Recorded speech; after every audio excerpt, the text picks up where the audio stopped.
You look at the schedule down below and you realize, hey, wait a minute. Did you skip a day? Because it's Saturday and I don't remember. Yes, I did. Totally skipped it. Uh, I guess it like kind of an accident, actually. But it's okay. Today we'll do twice as much. We'll do twice as much. We'll do twice as much. Game design, game development. We have a lot to do on our card game, so yeah.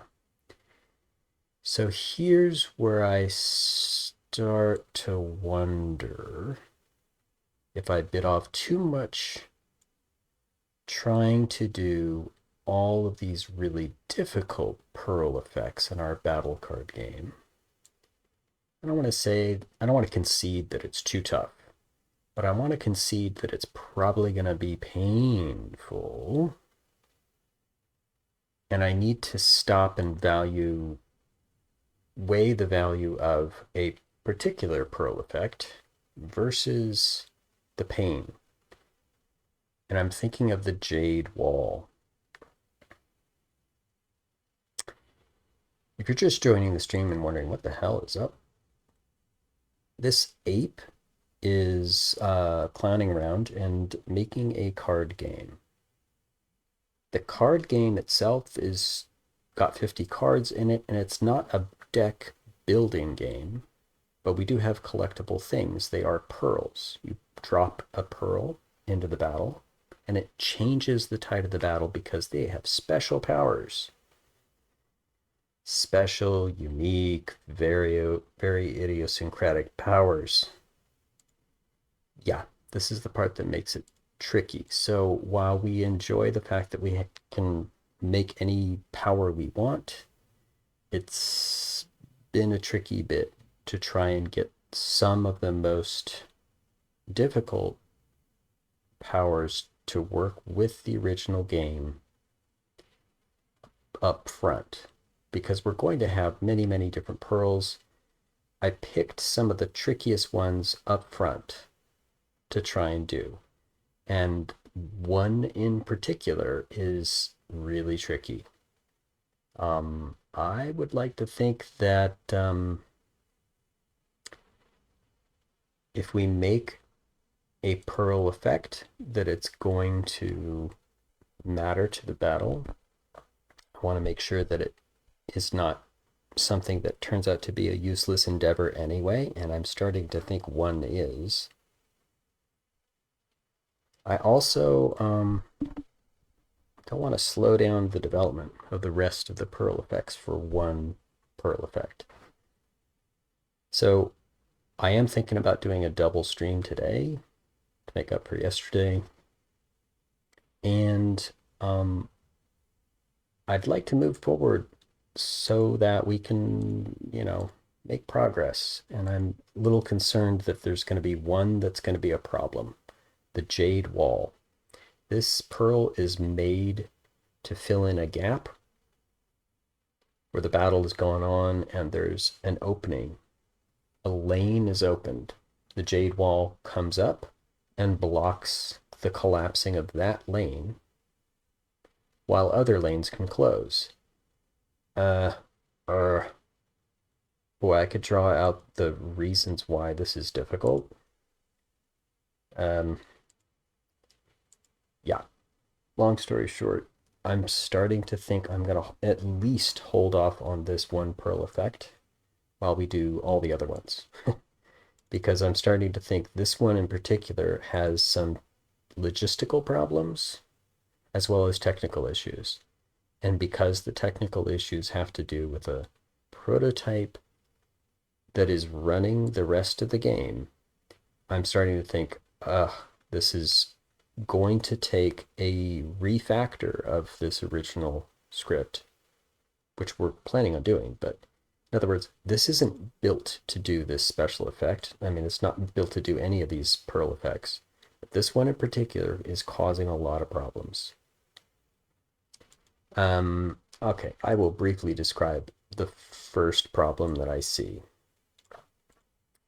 If I say have 5 lanes and I have cards in these lanes. Here are my cards.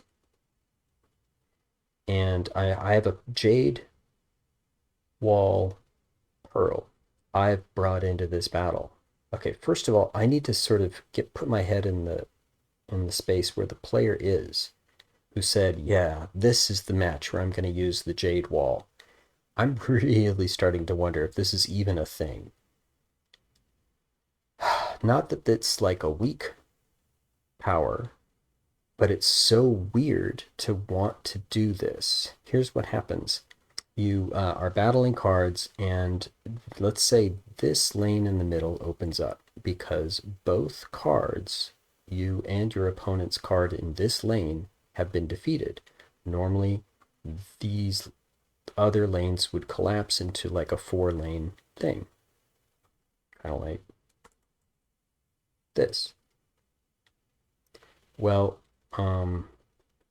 you could drop your pearl at that time during the battle cycle where it opens up. We could even modify the effect rule to say it sits and waits for the first lane to open. Okay, whatever. Suddenly there's a wall. Okay, so the wall is there. Cool. Now what happens? Well, let's say this, by the way, sticks around for 3 battle cycles. That's what the rule says. But also, it kind of makes sense that it would need to be there for more than 1 battle cycle. Otherwise, what's the point of having this at all? What this does do, though, is if you do collapse the lanes, now, this card can attack what this card is attacking. Like, they can work together. So that's why lanes collapse at all. This wall would prevent it. So now, just because it's out of range, these are alone. That's kind of what the point was. But follow me now. For 3 battle cycles, this wall is here, and let's say now this lane opens up. Well, technically speaking, these would want to collapse along with this one to sort of fill in the gap. I think now you can see if this is still here for at least a couple of battle cycles, that operation isn't going to make sense. Like, we wouldn't move the wall. Like, we wouldn't do this because that would move the wall. So what? It kind of works like this. Like, there's some space in between these first 2, and that's where this one goes while the rest of these are held there. And what happens when this does go away? Right? There's more than a few issues. The first one being, when would the player want to do this and how valuable is it? I'm not convinced it's useless, but it's certainly less valuable than I originally thought it might be. It was a guess. I'm also seeing massive technical challenges because it's a logistical nightmare to say, oh, you had a different way of doing lane collapses. Lane collapses were simply, this is an open lane, so move all cards towards the open lane.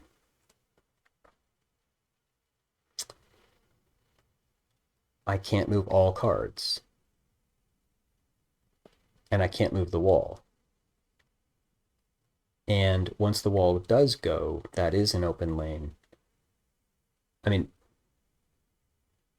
there's parts of this that give me enough pause that I'm starting to say, how much value does this particular one give us? I'm not sure. And in fact, I'm not sure if this means that other cards that are frozen, which there's a few Pearl effects that do this kind of thing, hold a card where it is. If I'm not sure it makes sense to prevent them from collapsing or not. In other words, I'm starting to just wonder about the whole effect here. That Jade Wall might be something I need to deprioritize for now and review, because I until I can find like a magical way that this is going to work, I'm starting to wonder if I should pursue this right now or not. The flip side, the alternate route is to deprioritize, come back to this later, maybe even eventually remove this from the list of pearls, potentially, who knows. Um, I mean, we could easily make it a different kind of effect, but the idea of preventing a lane collapse is so problematic right now. Um, what we can do instead is move forward with the other ones. And let's just imagine we get through these two. Based on what I know about these collections, if I move past Jade Wall and are able to do things like get cards to attack their friendlies, um, I'm looking at all these and I'm starting to think we could get all of these done. There's like 2 or 3 that are special.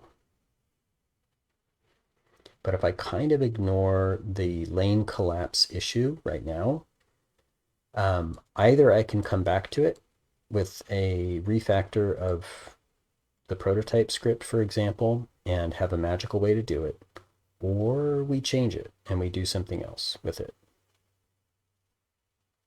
I think it's fine to leave this as an open question for now. Um,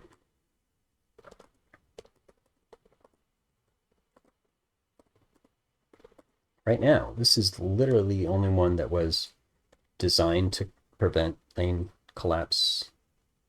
So I think it's reasonable to say this is sort of a one-off that we might reconsider.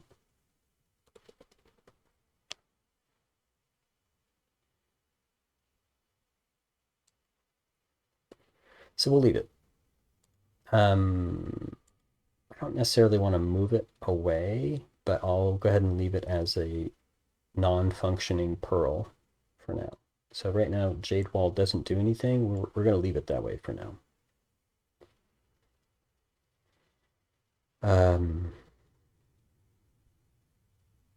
Yeah, it was designed, and I said, wow, that sounds really powerful.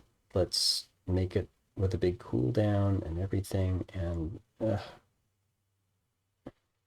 so sad because it does seem like a pain. It's not exactly working the way I want. So if we do move on, there is at least a couple more things we want to do. One is that the Pearl effect actually causes an attack on your enemy cards, and this happens often. Whether it's the lava bomb and the card runs over this open pool of lava and does damage, or there's several pearl effects that do attack damage, as if it were attacked by a card with a particular power. Let's go for it. I'm not listing all of these other pearls that are in line next, but this is a really common one. So let's do the performing attack thing.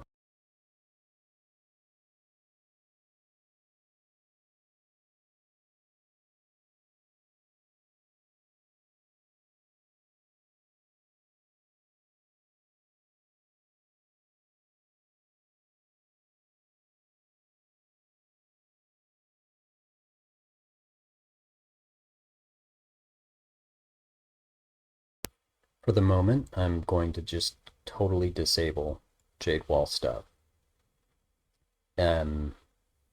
I believe this was neatly corralled into one location where this is going to happen, so turning it off seemed relatively simple. I think that's true. I'll keep my eye on it though, just in case, because literally we started to make very specific function just communication between these scripts and everything, and it was like, okay, I'm already seeing where this is so much more of an issue um, than any other script, any other Perl effect. That it seems like it's far more likely that it's going to require a new way of doing lane collapse in general. In other words, refactoring. I'm going to have to refactor the main script in order to make this work. So I'm just going to remind myself by commenting out all this code. I'm saying this is one effect, and I'm doing so much gymnastics to make this work. It sounds not worth it, and I'm starting to convince myself that's true. All right. So what happens when a Pearl's effect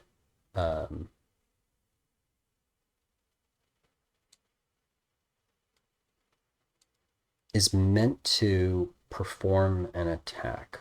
My thought is that this has to happen outside the battle order. The battle order is cards are in battle.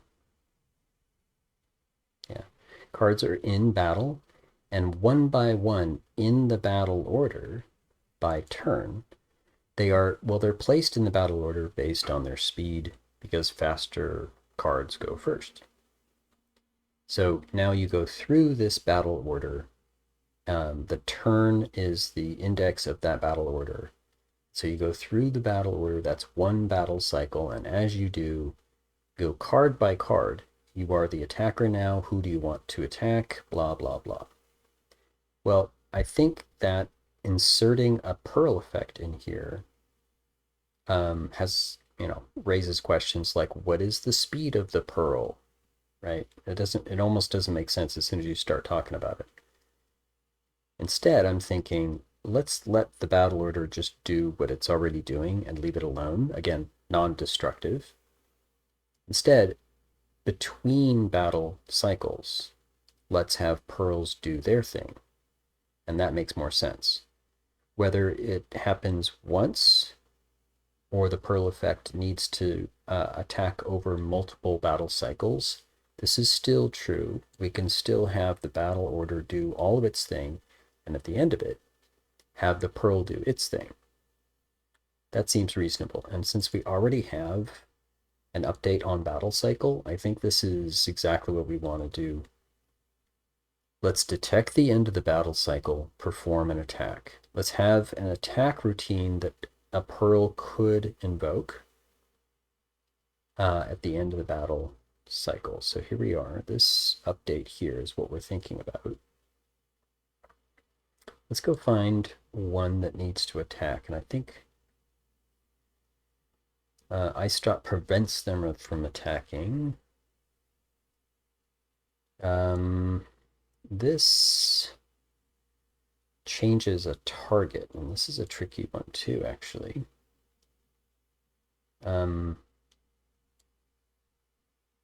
Again, I front-loaded all the tricky ones because I wanted to be able to get all these functions in place. This says don't do an attack, but instead change how cards attack each other by having your enemy attack themselves. All right. Well, in our prototype battle script, this is the beginning of battle, right? We check our marching orders and go. Based on where we are in the battle order, a card is now an attacker. They find a target to attack, a defender. So this is the beginning of it. If I say, go find a target, but you can't attack the enemy, you have to attack yourself. And I believe that's this. Yeah. So there's a few inputs in this function get target, and one of them is, are you attacking a player one card? I say false because you are player one, so you're attacking your enemy. And if you're player two, I say true. because yes, you are going to attack player one. You are player two. Attack your enemy. What this means is I probably interrupt this, redo it, something, something. Where again, I'm going to modify this to say I'm I've been trying not to modify it wherever I can, but in this case, a confusion curse. This pearl is cast a potent spell. This casts English. This casts a potent spell of disorientation. Sorry, of disorientation. Yes, upon your enemy. This causes all enemy cards in battle to target themselves rather than your forces for one battle cycle. So at the end of the battle cycle, this is done. We can do that. But this is going to cause a problem. And let's scan through this a little bit further to see if this would cause another problem. Picking the attacker, no big deal. Picking the defender, this is what we need to know. Can we do this? First of all, I will look into this function to see if we can just cleanly get back a card based on our marching orders if we just switch which side we're attacking. This one input. Can we just cleanly get that and it's not going to cause any issue? We are targeting, and so we look through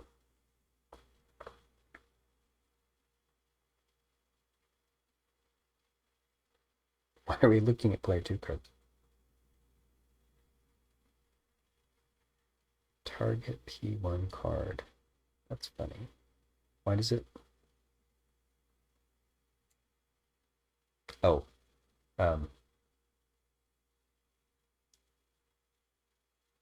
okay, then hold on. No, why am I looking through player 2 cards? That's odd, right? If this attacker is a player, this one whose turn it is, the attacker, is player 1 card. Oh, then I need to be attacking player 2. Yes, okay, this makes sense. So this is actually a question, are you? Wait, what? No, that's exactly, sorry. This doesn't make sense. I'm sure it works, but I need to understand why before I go forward because I'm trying to analyze if there's going to be an issue tweaking this. Should return a player 1 team card. That's what I wrote. This means it's going to return a target that is a player 1 card. This is false because I am player 1. That makes sense. So why in the definition am I actually asking for player 2 cards? What? That like seems flat out wrong. Now here I'm asking for player. So what's this?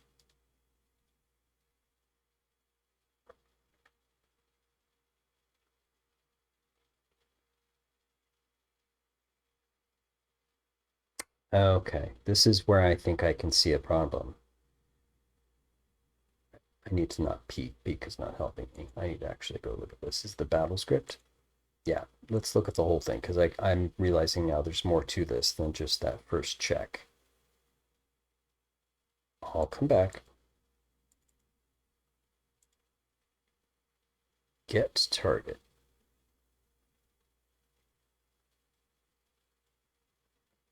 So to get a target, I'm saying, please give me a player 1 card because I'm going to target that player 1 card, or give me a player 2 card. This is yes or no.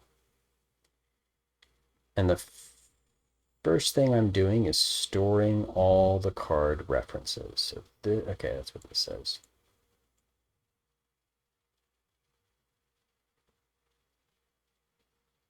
And I think I am ignoring some. Is that what I'm doing?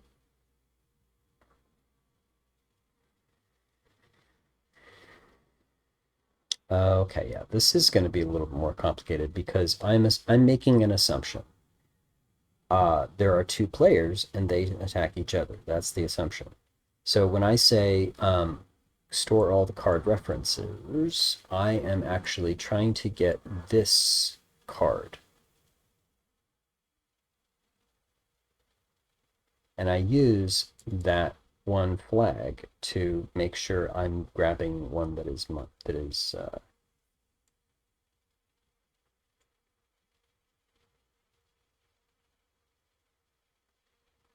matching the name. I am looking through all of the names of the cards that I find and seeing if it matches the name of me, because I'm identifying me as belonging to the side that I'm not attacking. This is going to be a problem because I don't make that assumption at all. I probably could ignore this and just find the one card that matches the name because those are unique. I don't want to modify this script at all, but you know what? I might be able to.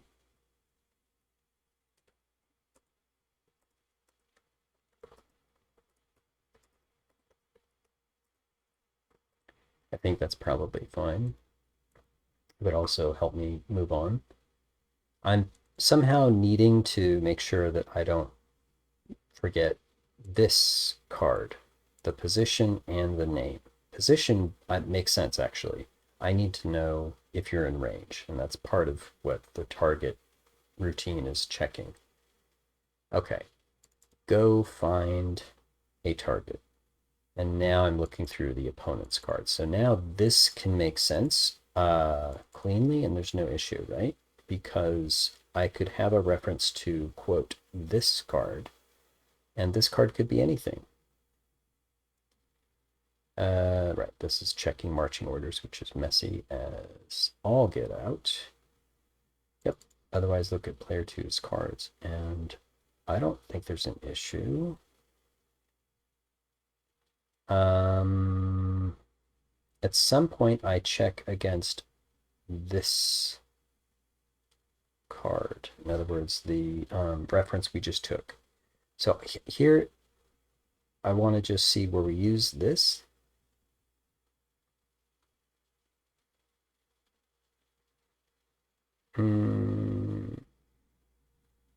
Wow, why do I need to go through that?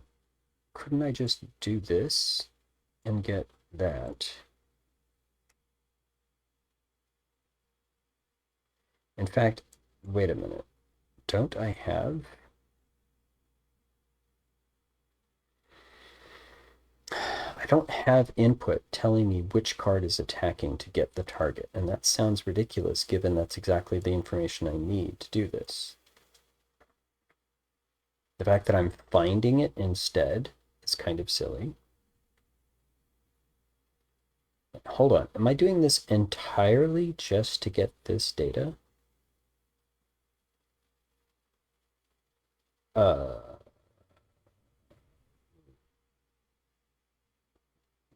Wait a minute, wait a minute, wait a minute. Battle has turn. So why am I doing this at all? Hold on. Hold on.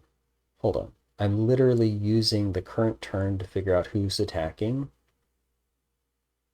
Okay, I don't need to do any of this. This is garbage. Why am I even doing this? Okay, the only thing I get out of this is I fill in this data. How is this not total garbage? So as you can see, I need to refactor my code. But for now, I don't need this. I don't need this. I don't need this at all. I mean, what I need is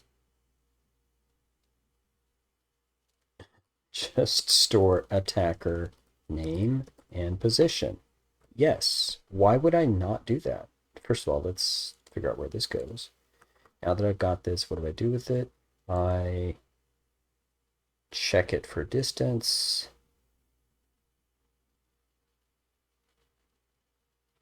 On both player 1 and player 2. And that's it.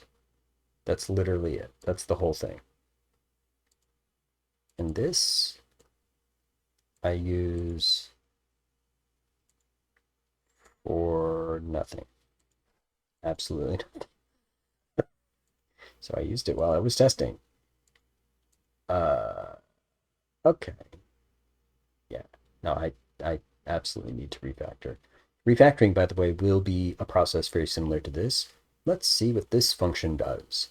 Let's analyze what this is. Let's see where that's used.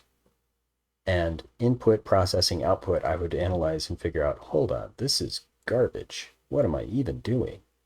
If all I really need, and I'm not using this at all I really need is this card position, and I know what turn it is, can't I just do, like, literally this?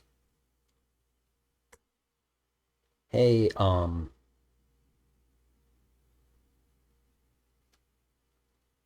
I see. Okay, hold on. Stop. This makes it a little bit easier because I am able to check the card.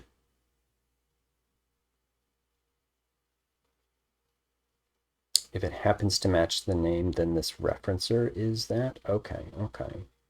But that still doesn't. Okay.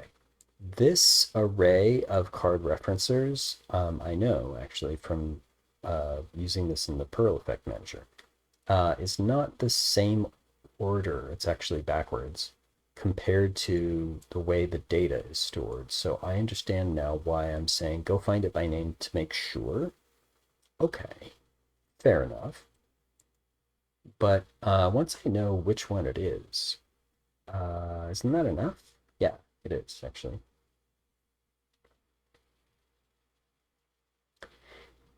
In other words, oh, did my Twitch go out? What's up? Did Twitch go out? Is it still up? Is it down? What's going on? Okay. This has been happening and I don't quite understand why. Sorry for any interruption. I just noticed it on my monitor. Evidently, it's just temporary. So, okay. If I can get around doing this and just get this position, in other words, the position of the card who's attacking, done. I think that's easy. I could look through referencers because it does have a card name. I could compare it to whichever card is currently whose turn it is. Okay. I'm looking at the battle. I'm looking at the battle data that includes the cards. I don't know why I'm doing that though. I don't think I need to. And I don't need to know whether it's player 1 or player 2. This is the sticking point. To do what I want to do now with the confusion curse, I want to be able to say target a P1 card or target a P2 card. I don't want it to affect, I don't want that to affect what's going on here. I can kind of understand why it would to do this, but I don't think I need to.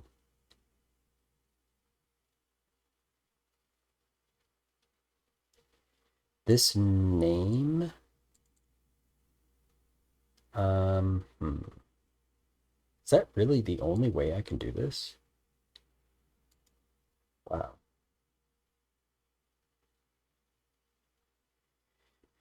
If I know which card in the battle order this is, and I understand that the first numbers, yeah, no, this is easy.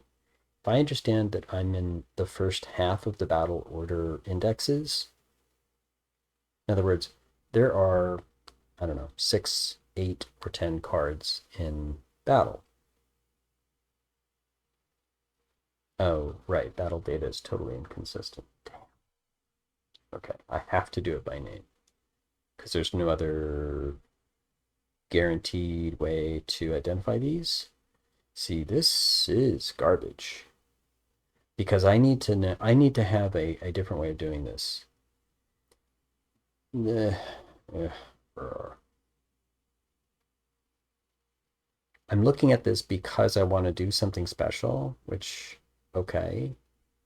But in the process, I'm realizing the way I'm doing this is like overkill because I don't even need this, but also seems really weird. I should be able to say, can I tell where this particular physical card is on the table? This, meaning the current card is attacking. It seems like I should be able to do that. Let's test that theory. I'm going to come back to this. This is pointing at this function, and I'm going to be able to do something about this.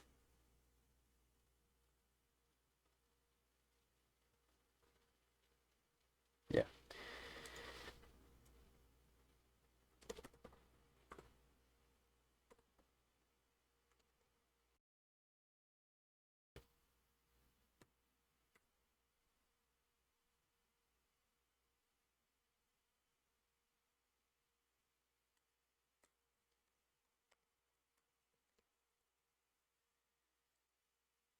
Fusion Curse is the name of this. And we're going to end the effect here at the end of the battle cycle. So when we do other attacks, I think we're going to do it at the end of the battle cycle. So in between battle cycles. But for this case,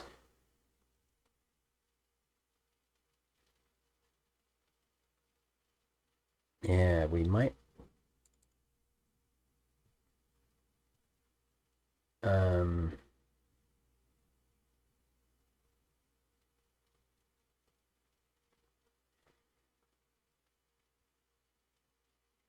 we might be able to do it here.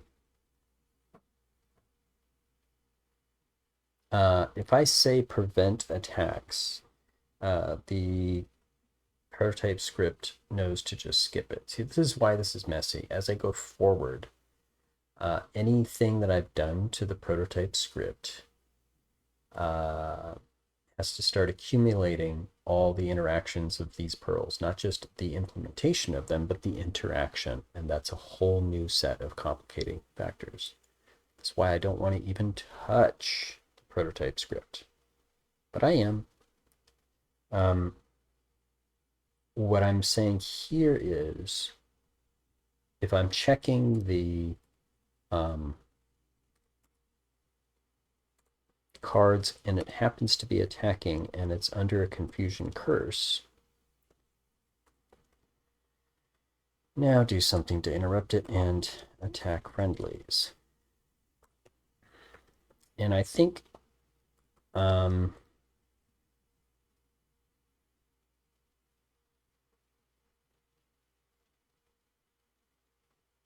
think this is a decent hook into the place where I can change this.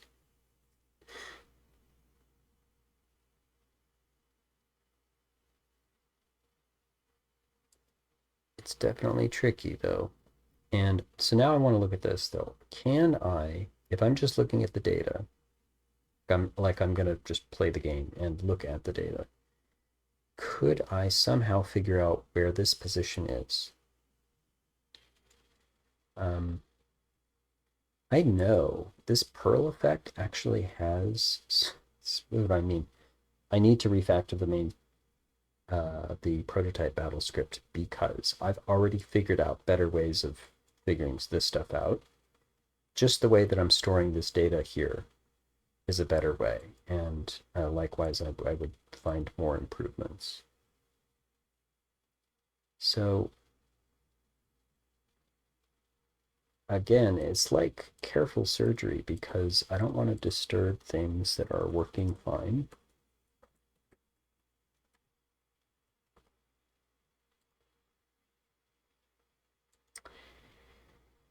Well, I don't need a pearl. I keep doing that just out of habit, really. But I want to study the data. Throw some cards on the table and look at data. This data. So,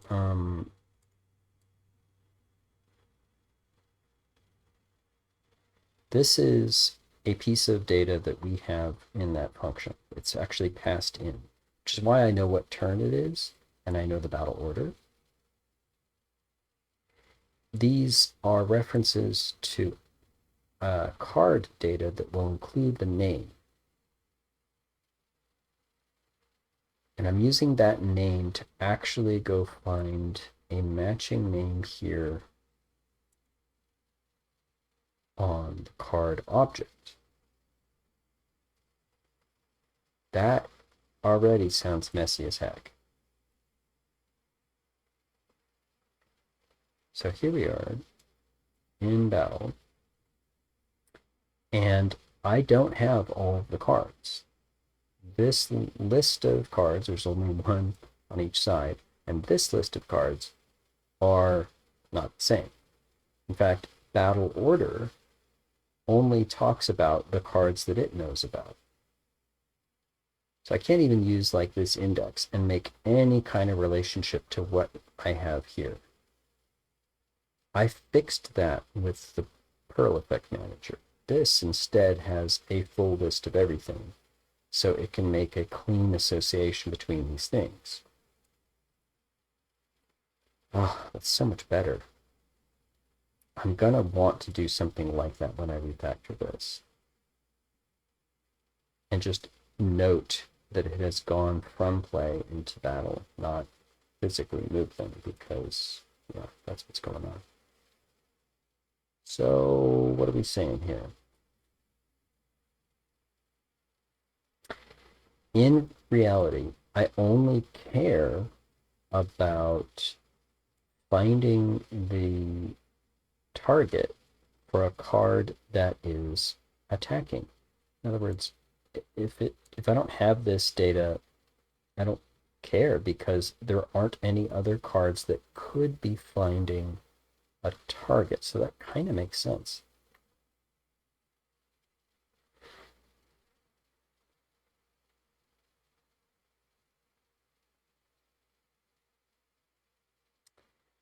I want to say, now this is what I mean. I've been making assumptions. Hey, this is a two-player game, so one attacks the other. This is a two-player game, so if you're meeting in the same lane, guaranteed to be the opponent. Okay, yeah, those assumptions are out the window when I say, oh no, you're supposed to be attacking your own side. I now have to worry about attacking yourself. Oops, yeah. So I need to be able to use this data. I mean, it would be nice if I could just modify this to use this data and somehow say, yeah.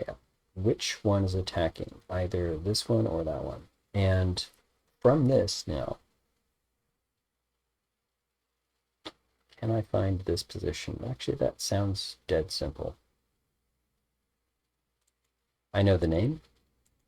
Actually, do I know the name? No, that's the problem. All I know is from here, which turn it is, and these numbers. Okay.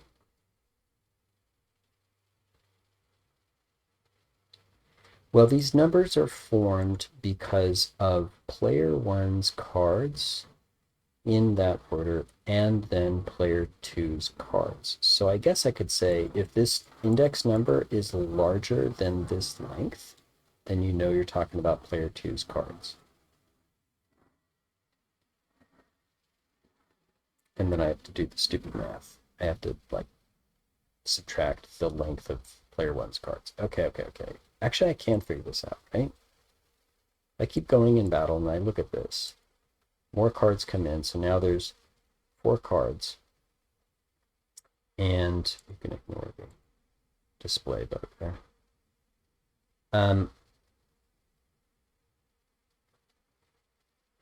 There's 5 cards.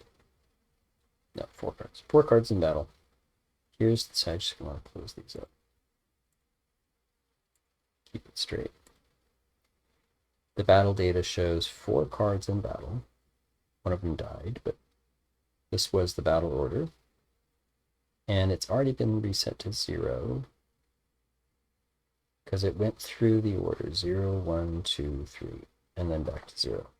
Oh my goodness, Twitch is going out again. Why?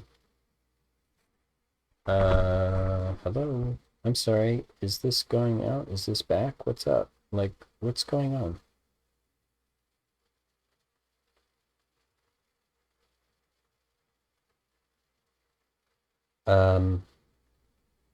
Perhaps it's just my monitor that's going out, but perhaps the stream is actually being interrupted. I can't tell from here. Sorry. I'd like to say this technical thing was not a problem, but all right, whatever. I need to focus on this. Sorry. Whatever technical issues pop up, I cannot help right now. Sorry. I'm not sure what I could do about it anyway. It's not me, it's the internet.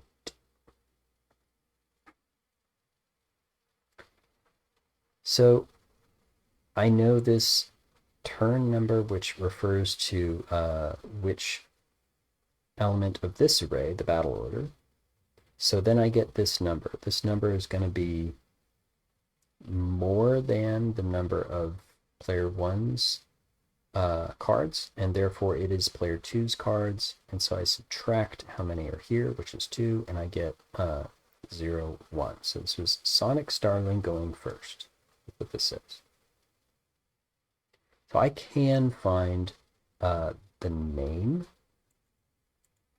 and then I can, this sounds so backwards, but it's the way to get there. I can then find this, which means I can then get the position.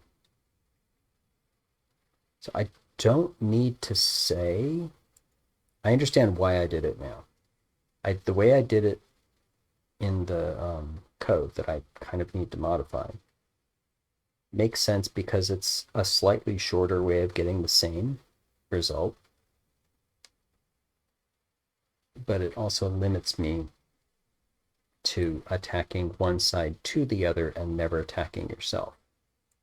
I never thought I'd have to do that, but I do. So if I understand, I can grab all of the card referencers and I'm going through them, I can get their name. That's what this is. What I need, however, is to know what this card's name is.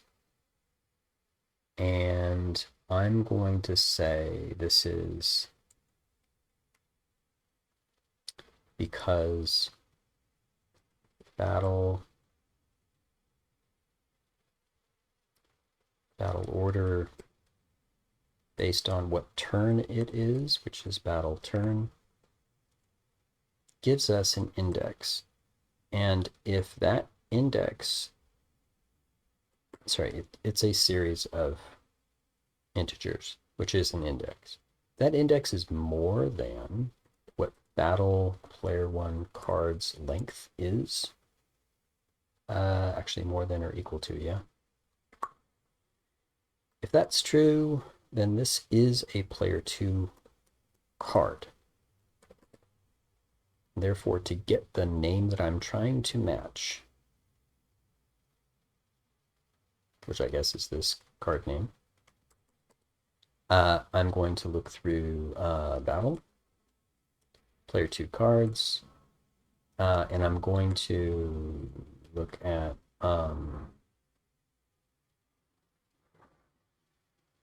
this index minus a really silly number, the number of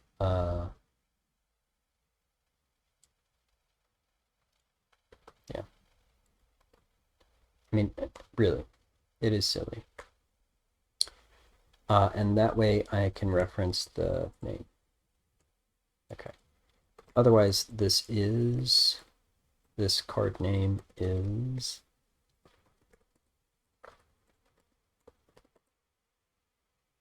Battle Player 1 cards. I'm going to have to test this. Unfortunately, there's no way around this. When I come in and start modifying an old piece of code, I cannot let it sit there. I actually need to test very rigorously. A lot of other code relies on this working. So this is, oop, yeah.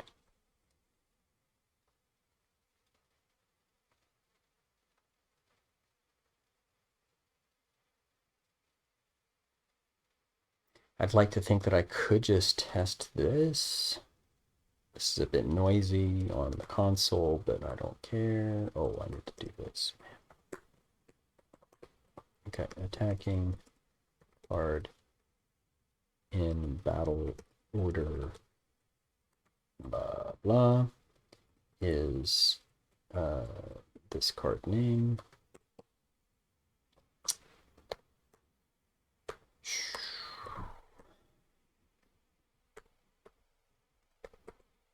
Okay.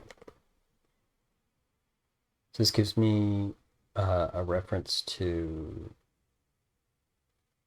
oh,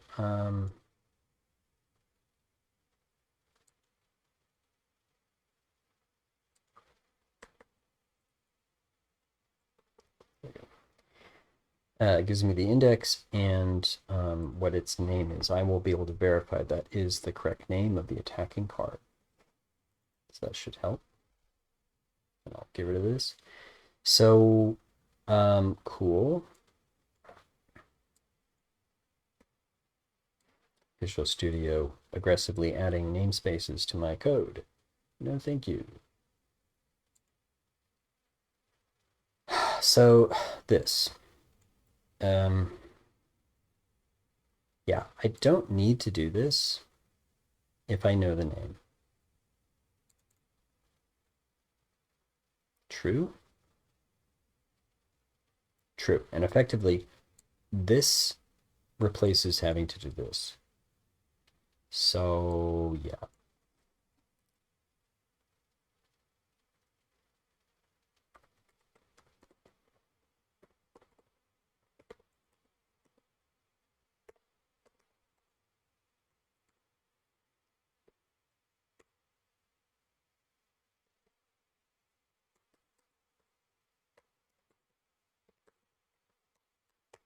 So, it's got a lot shorter.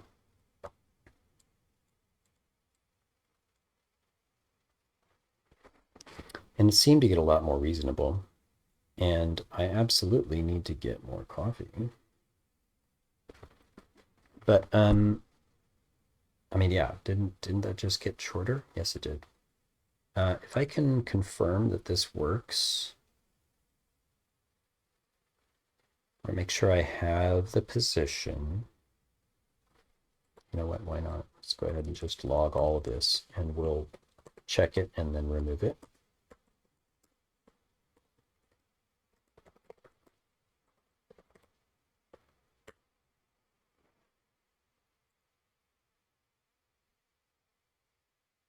And if this works, I'm feeling comfortable about how I modified this script, and I can move on.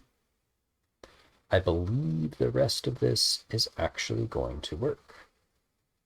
And I don't care, right? I mean, I didn't care about the name at all. Like, literally don't care. And now I've realized that I could use it once, and that's it. I guess I'm done.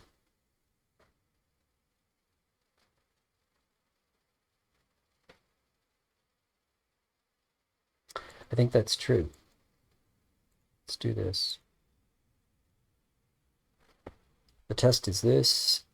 I'm going to look at the data as I play and look for the very noisy console messages telling me while cards attack each other, who is attacking and where they are based on the same index we see in the battle order array.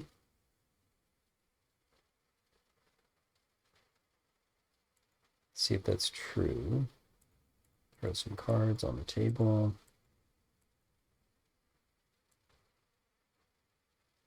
Move it into battle. And look at the data. There's a whole bunch of cards in battle. I'm pausing it so I can see. Player 1 has these cards, player 2 has those cards, lots of cards in the battle order. And we're at turn 0. So, the noisy logging is about to begin. Let's check it out. Attacking card. Index 3 is Flash Monkey. Well, Flash Monkey is a speed card, so let's see. Index 3, 0, 1, 2, 3. Yes, that's exactly right. Good. And where is Flash Monkey? At position 0. What? No, sir. Not right. Not correct. Did I neglect to say something like local position? No, what's up? What's up?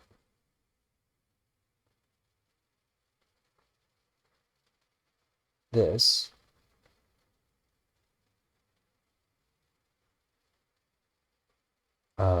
stop. To get here at all? Oh no, I need to actually hold on.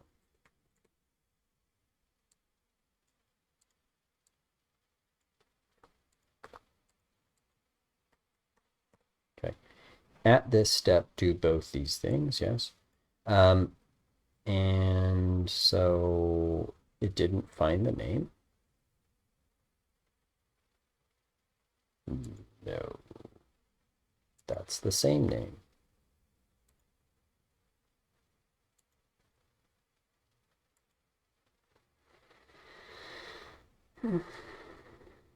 Flash Monkey did not attack, but the other ones are. So I think I just fixed something. Let's look at the data again.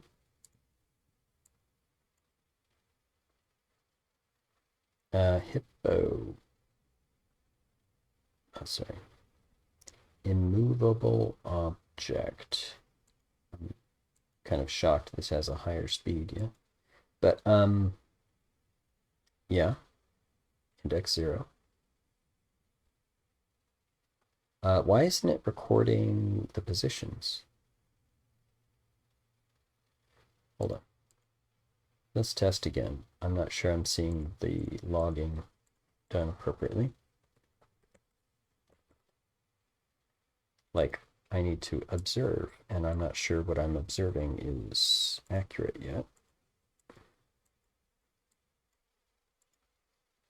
If I can confirm it's accurate, then I can evaluate what I observe, right? Science. Alrighty. So, card 1 is Flash Monkey, 0 is Mirror Wolf. I believe this is all true.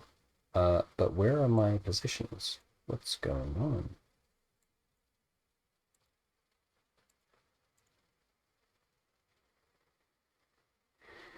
Zero is Mirror Wolf, 1 is Flash Monkey. These are true. 3 is a movable object. That is true.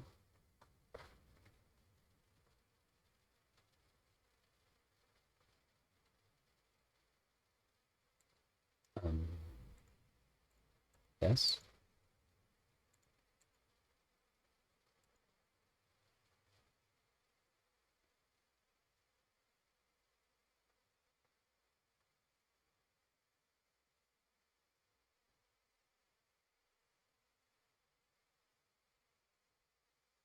It's not telling me this, meaning it's not getting this condition.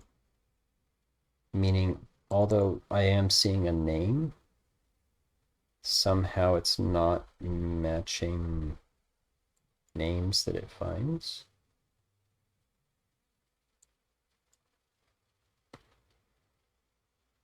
Am I looking at the wrong variable? I am. There we go. The name of the object would not match the name of the card. That's true. So I very carefully. So here, okay, here's what happened. By the way, if you're watching at home, you're going like, what just happened? Well, I was like, I'm not seeing this. I was looking at the console to see what logging I was doing, and I was seeing this, of course.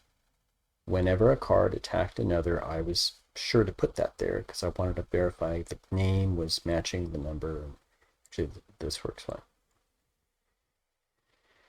But then, even though I was seeing cards attack and whatever, like I saw this, but I didn't see this, meaning, unfortunately, this was not working or being called. This wasn't being executed. The execution never got to here, meaning that this condition, and I always zero in on conditions, wasn't being met. And it's because this wasn't this, it was this. All objects have names. All code objects, not game objects, code objects have names, and that can be confusing, which is why I named it card name. This is actually now a variable on card referencers to hold this name, the same name as the data, specifically to match it like this. So I really do want to think about that when I come back and refactor, because it's not the first time I've thought, boy, that sounds wildly inefficient and problematic to have to do it that way. Case in point, yes?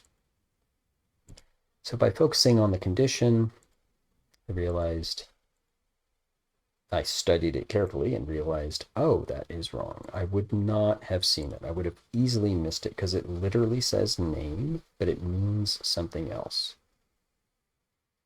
Okay, so now I'm going to look at this. It says the attacking card index 30123 is twin ogres, and that's true.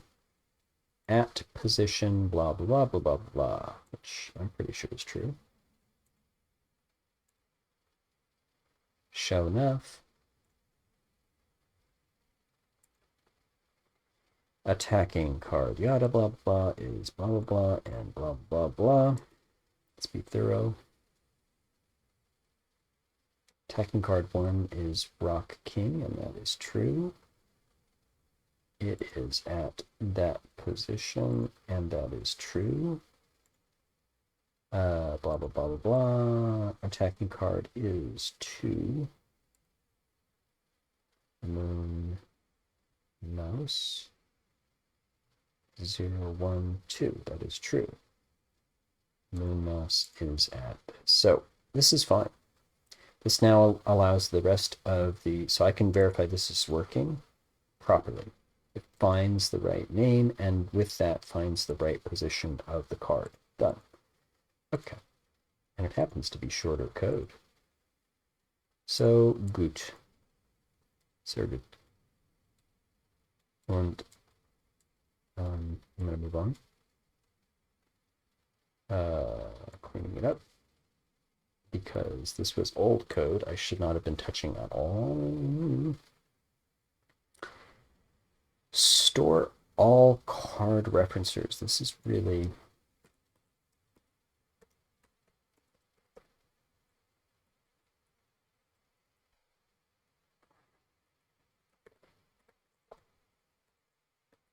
okay. I honestly cannot do anything about these cutouts. I can tell from my monitor that something's going wrong. And I literally have to reset my phone to figure out if it's back or not. So I have no idea how long it's going out. I have no idea how long it goes out or when it comes back. I believe, based on what I'm seeing, that it's shorter than 10 seconds of going out.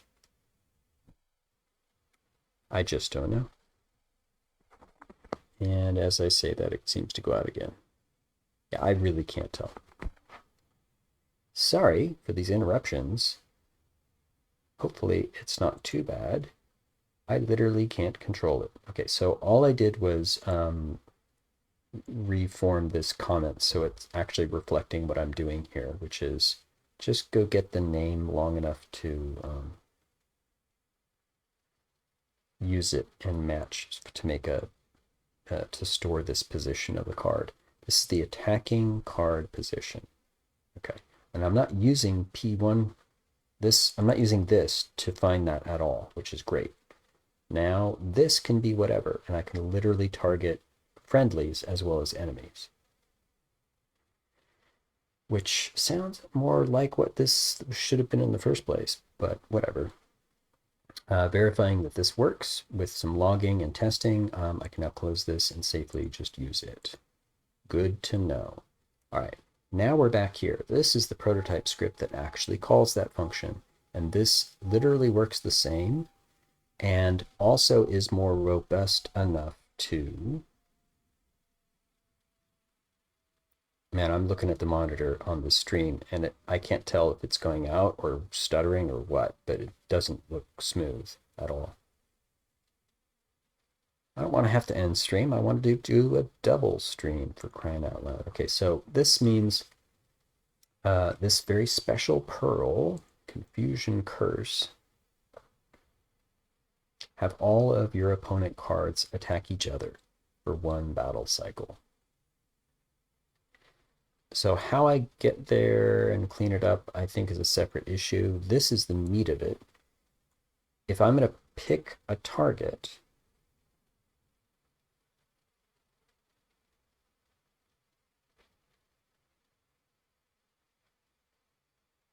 and it's literally switching this to this,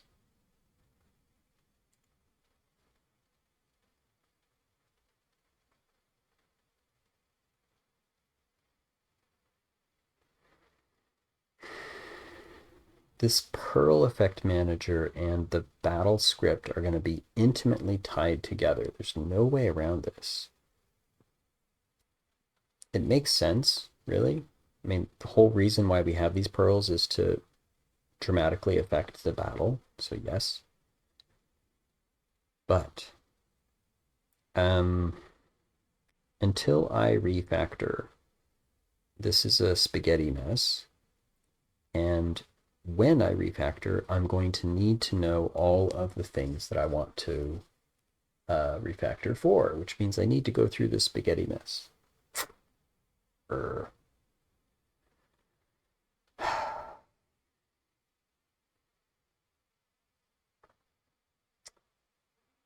This says you are now ready to attack because it's your turn. You are the attacker. So, because you are player 1, attack player 2. And I need my Pearl to say, no, no, no, you are confused. You need to attack player 1. So how do I say confused? How do I say confused just this one card in the battle order? Because one at a time, that's what I'm going to need to do.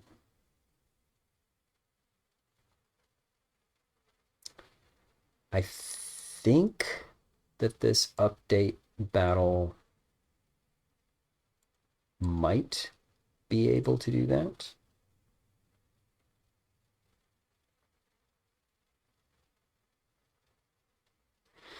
What I'm asking is, hey, among all the cards that I'm affecting in this Pearl effect,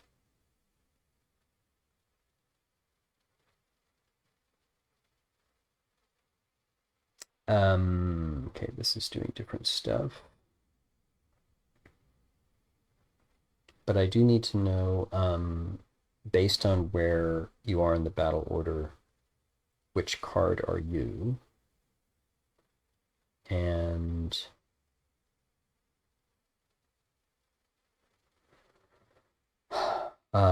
If you are in battle, I'm looking at different cards to affect, and if you are currently in battle on this battle update, if you are currently, it's your turn to attack. Okay.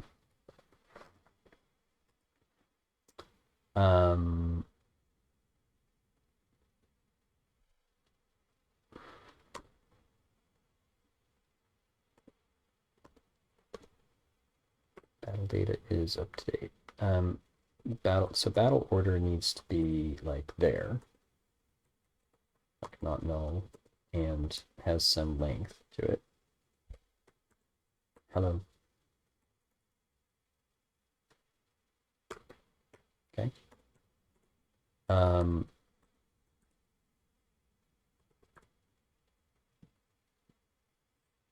do need coffee.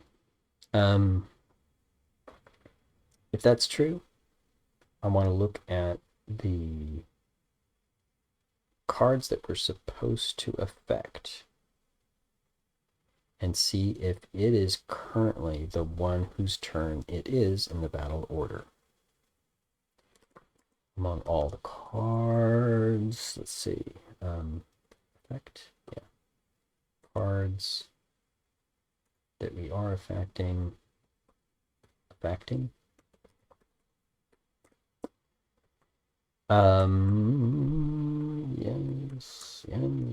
Yes. Look through all the cards that we are affecting. Each one has a card index.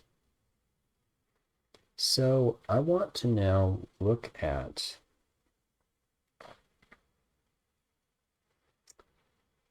the battle data. I want to look at the battle order.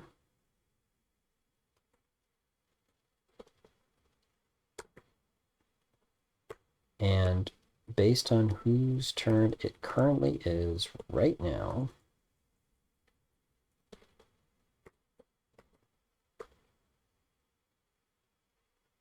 I want you to tell me battle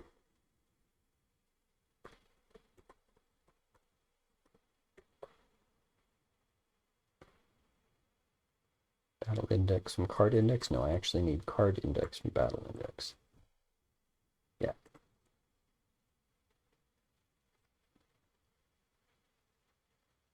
It's going to give me an integer. Oh, I need to know if it's player one or not. Why? Can't I just... I have a feeling this is dumb. And I have a feeling I'm not actually using this yet, so I'm free to change it. Yeah. I am not using it yet, so I can change this. This is ridiculous. Why do I need to do that if I can literally go find... Like, I just did this in the other script. Give me... I need to know if it's player one or player two. Fine.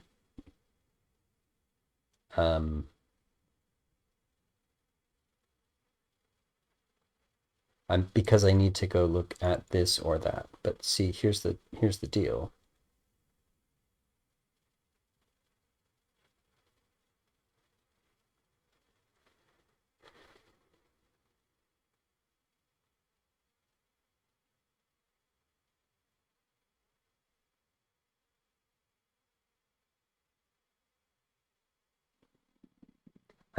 So to do this, I am looking through all of the cards that I'm looking at all of the cards, not just the ones that are currently in battle, but then I'm comparing it with those that are in battle, right? And again, this battle index is based on the idea that among the cards that are in battle, some are player two, some are player one. Otherwise, this number is out of range. So that's not rocket science.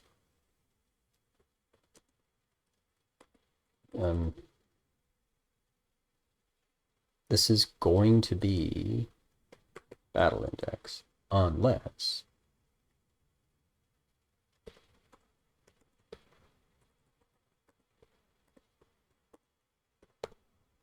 current battle data has more player 1 cards than that,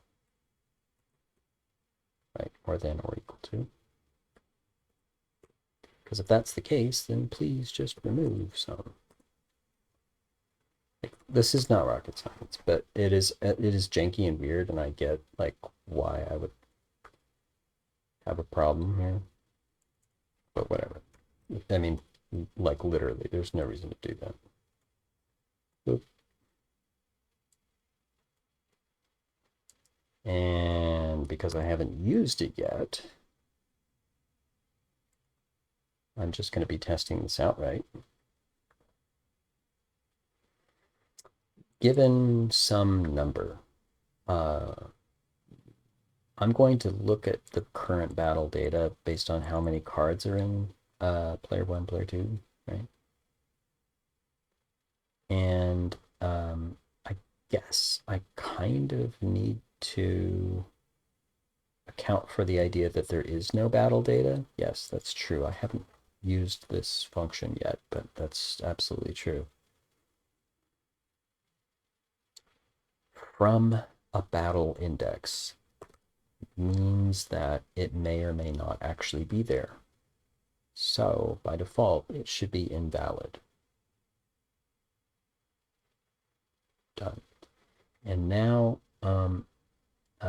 frankly, I don't like to do too much nesting, but I don't care. If battle data, battle order is null,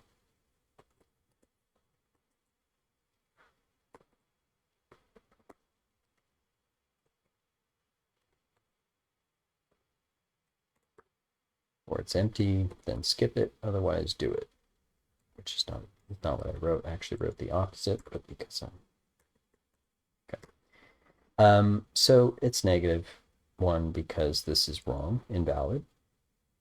But if there is some cards in battle, then I can do this. I say, assume this battle index is good. Give me the card index because it's going to be either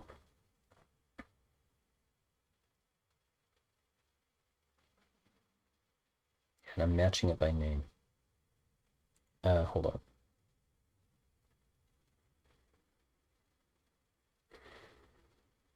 Yeah. So I do need 2 of these.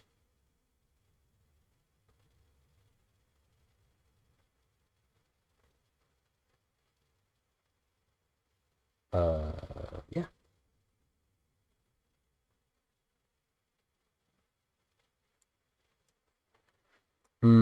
So, yeah, I mean, here's what's up. While I'm checking this out, it's either going to need to be matching things that are in player 1 or in player two's battle data. And I can, oops, and I can find that. That's not a big deal, but I have to actually only look at one or the other. So it did need to be that silly. Okay, this is more robust. Good. Take a number, it's invalid. But if there are things, then you can do this, go through all of the card data that we have, which is all the cards, whether they're in battle or not. Assume this battle index is okay and see if it's less than the length P1. If so, then this just works. Done. Else, right? It's more than or equal to. Then subtract that and use it. Done. Yes. Okay.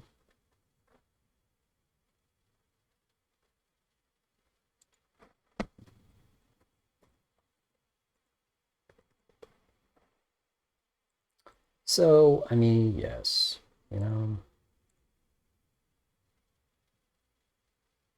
So, cool. I was using this down here. And I'm saying I need to test this so that I can move on, because I definitely want to move on and use it. But literally the only place I'm using it is here. So yes. So I stopped cold when I implemented this function because I'm like, wait, what? Why? And why would I do this, right? Why would I need more than just this number? And the answer is I don't. So I'm going to, actually, I don't need this anymore because it's robust. Uh, mm, is this handling all of this? Actually, I wonder if I could just say, like I literally just did all this code up there.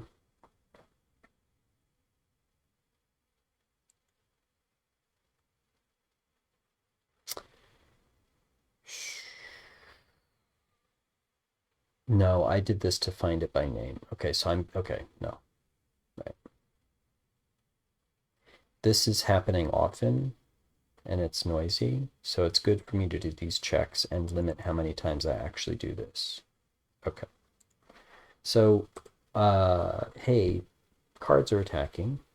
Of all the cards that I'm looking at, see if it's in battle. So if this is -1, continue or break or whatever. I mean, I guess it does make more sense to say if it's more than -1. Yeah. Because otherwise, just don't do anything. Yeah. Okay. So this is a card that we are affecting. It is in battle. And in fact, it's attacking right now. Its turn is now. Okay. Good. Confuse. Like intentionally confuse. And the way that I think we want to do that is to tell this script, this needs to change. Everything else will work if you just flip this thing. So special, but I think I need to say, this script is going to assume by a variable. Normally this is just straight up the opposite of this, right? If this is true, then this is false. And if this is false, then this is true. But if there's some special variable that is, I don't know, confusion on or something like that, active confusion or something like that, then if this is true, then this is true. And if this is false, then this is false. Because now the attacker is confused and attacking their own forces. I guess I could call it friendly fire.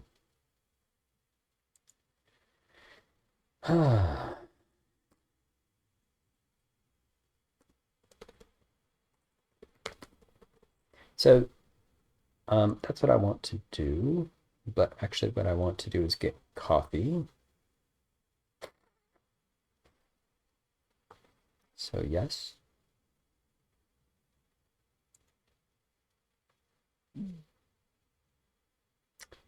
And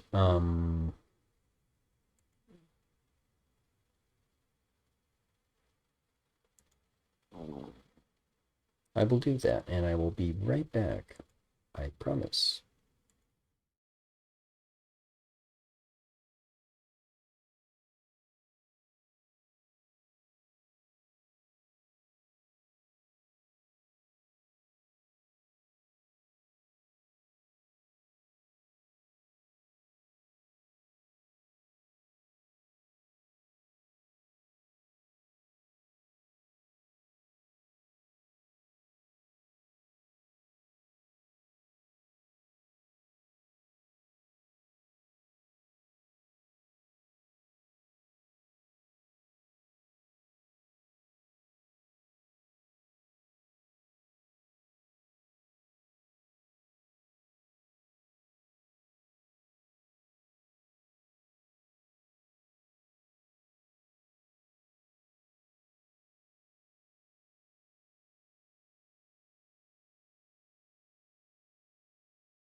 An hour and a half in, what do we got? Well, I mean, there's progress.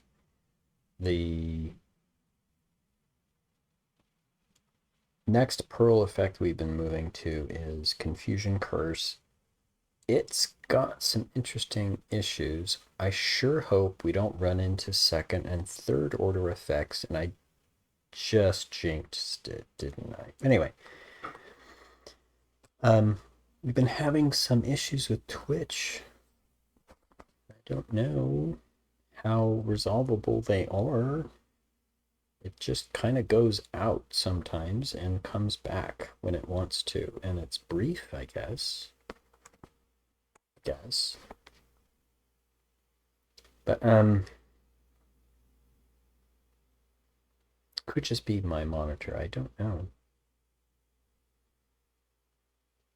I want to know if I can reliably detect that we should be um,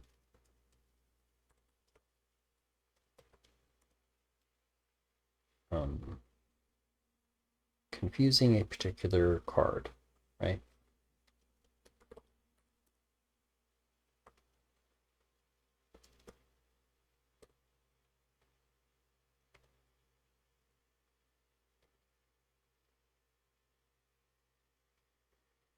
And all I know is the index. Okay, that's fine.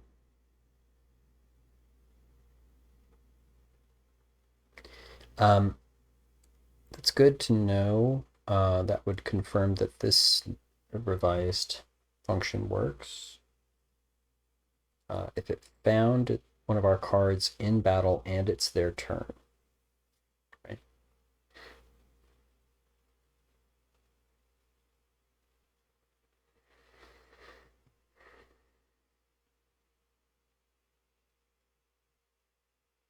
Then it's this card affect that card. Okay. What we'd want to do then is say, yeah, then let's flip this little thing around. It's almost like I need to say there's going to be some special variable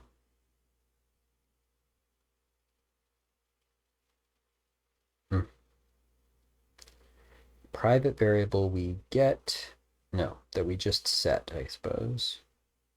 And then it's managed by this thing. Oh, this is messy. Hey, prototype script. I see that you are currently attacking with one of our cards that we're affecting, so please confuse it. And then, hey, you are not looking at one of our cards, so unconfuse it. Wow, this is noisy and doesn't seem reliable.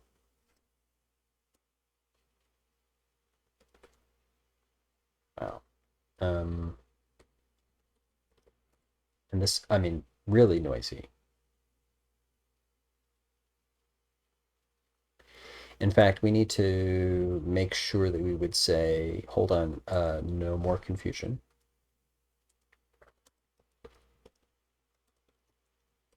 Wow. Because um, uh, if we do it this way, I mean, how else am I going to get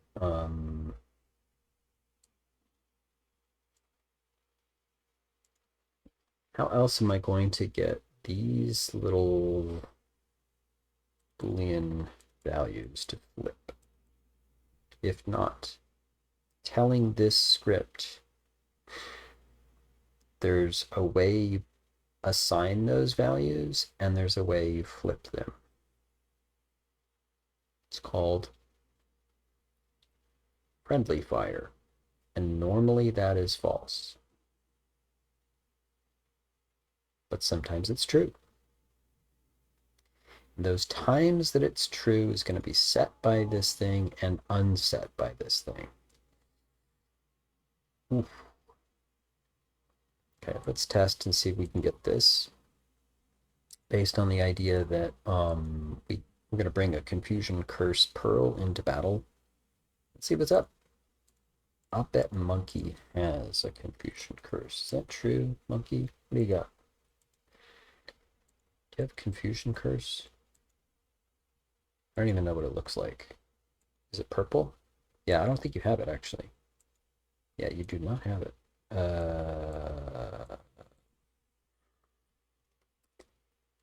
Our new account, do you have it?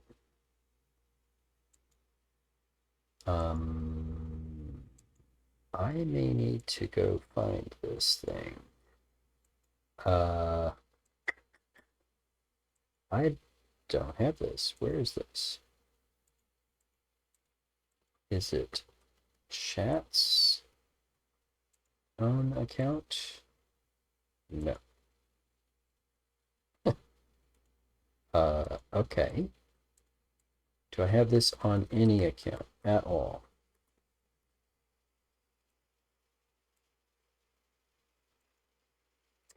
I don't.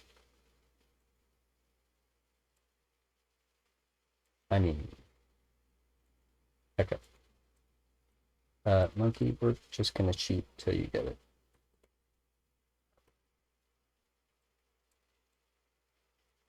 Hey, you found a new part? Oh, it's the anti.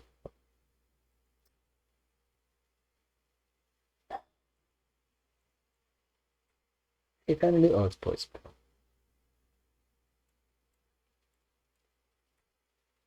Fire and ice. Confusion. Wait, this is this confusion? Is this the one we're thinking of? Yes. No. It's different. Are you kidding?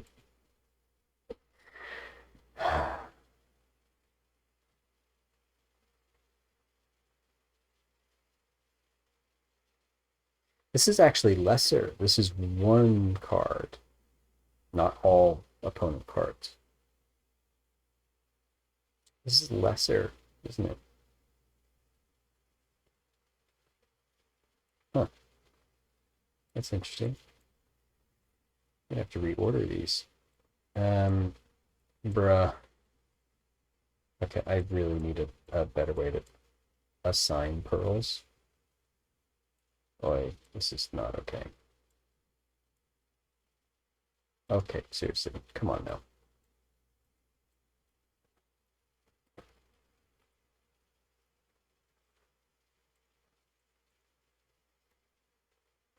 Bruh, give me what I want, please. There's 32, so I'm not surprised that it's kind of a pain to find what we want. So I shouldn't be surprised that I really need a function to explicitly assign a pearl. Do I need to stop and actually make this so that I can test appropriately and move on? Yes, probably do. Because this is not the first time I'm going to need to do this. There we go.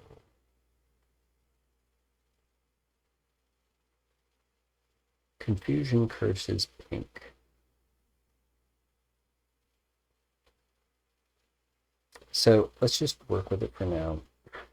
So it is literally a million of these now. And what I'm looking for is the logs that tell me, yeah, the enemy is being monitored. The enemy is currently attacking. Wow, what are these cards? And now that they're attacking, so bad. Now that they're attacking, we know that we want to disorient this opposing card. It should be confused and attack its own. Oh, it's a little too long. The word wrapping. Dern. I need to put a. So first of all, this should be bigger. And I need to put the actual image of the pearl on here as well, but you wouldn't be able to recognize it, so. Yeah. It only works for one battle cycle, so I'm gonna have to Yeah, I'm gonna do this.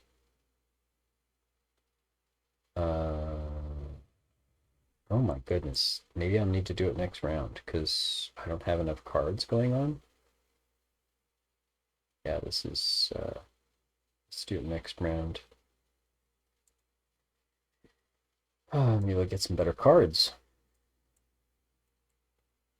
Yeah, as you can see, testing is necessary, and testing can be a problem unto itself. You need to devise the test, and then you need to set the test up. And setting a test up, getting it to give you results you can evaluate, and then evaluating it can be a very long cycle for one test. What if you got it wrong and you need to change things and test again? It's now the length of time it takes to do a testing cycle that matters, because if it's really long or problematic or, how do I say it?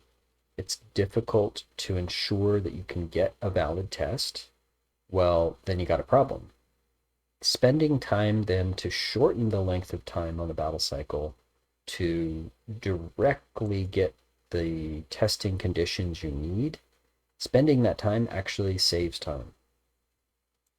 I'm now looking at, for example, assigning particular pearls to accounts just to make this easier. So, boom.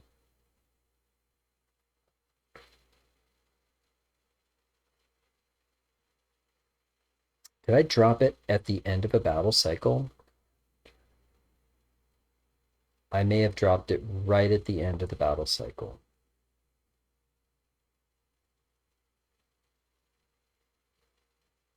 Wait a minute. Stop. Stop. Stop. I think this is done already. Hold on. I was not ready. Darn it. So I got to do this test again. Oh, it's still here. Okay, good. So what was it looking at? I was looking at player one cards. 1, 2, 3. 0, 1, 2, and 3. That's proper. And for some reason, it said absolutely nothing.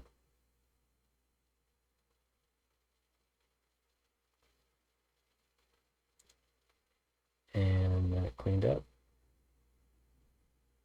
No, it hasn't cleaned up yet.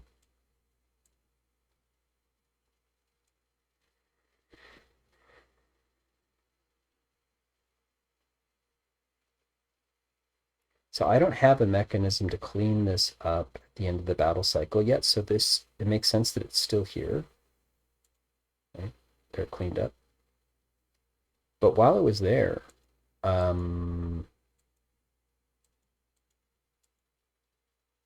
these opponent cards were attacking.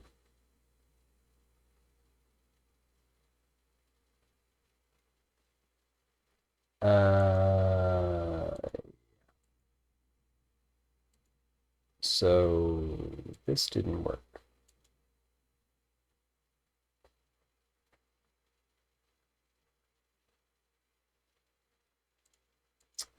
Let's start with this.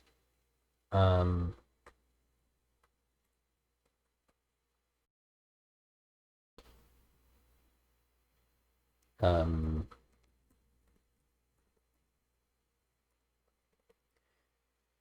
so that I understand it made it here, that I understand it is doing the attack update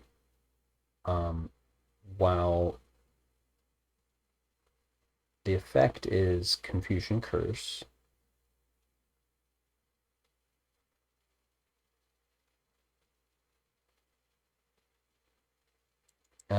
The idea that it made it here is, I guess, the next step I want to check.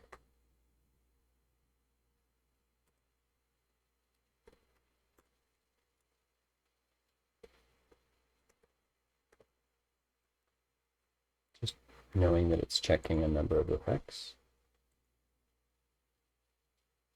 And then I can tell from here, like, if this did a thing,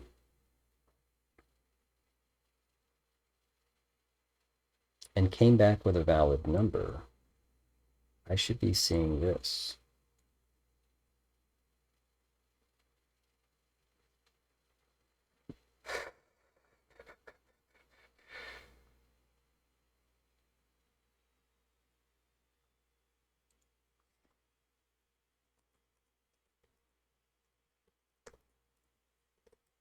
This is a, or no, yeah, no, okay.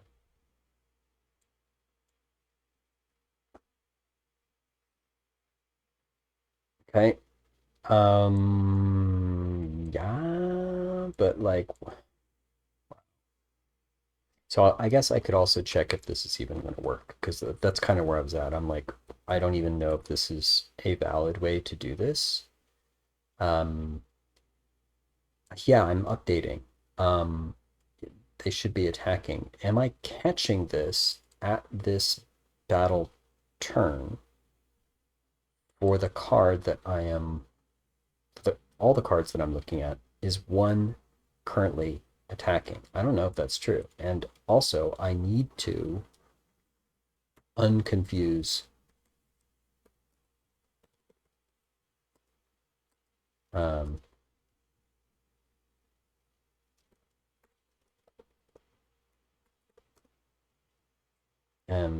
right.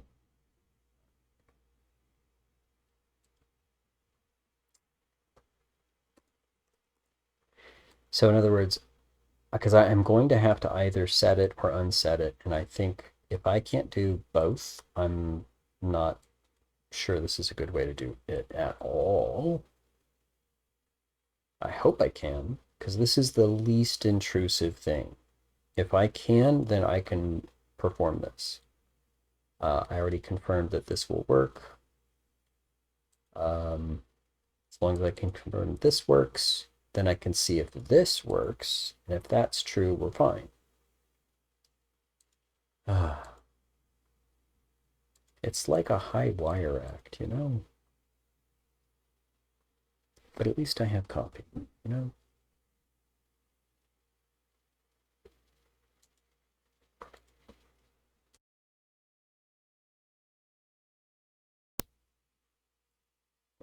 Have is music. What the hell? What is going on without the music? What? What? What? Hold on. This is not good. I need to be using our brand new account. Yeah, okay. Let's stop and think about this. I am currently working on Perl effects. Should I not stop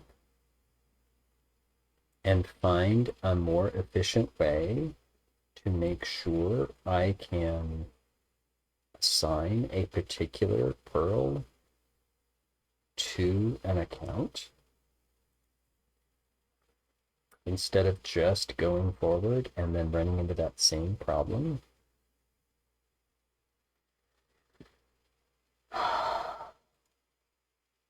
I know I should. I know I should.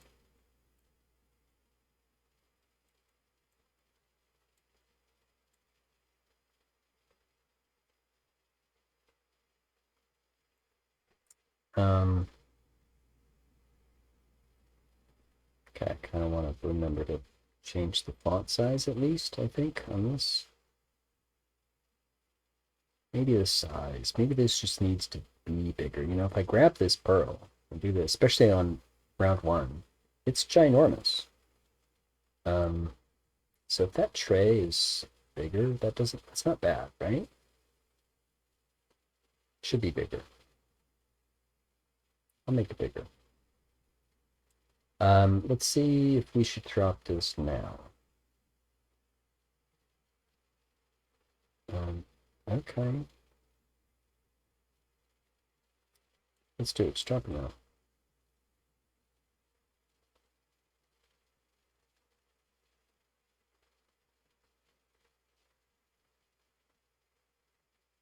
Okay, so we went through a battle cycle. It collapsed lanes after the battle cycle, so let's analyze the log, see what we got.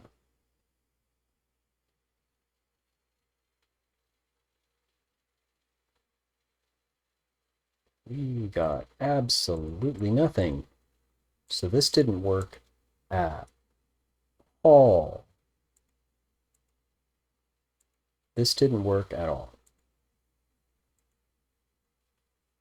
Not gonna lie, I'm a little sad. I dropped the pearl, and so at the time it was dropped, there were only two cards to look at. Card 0 was already gone. So it looked at card 1 and card 2.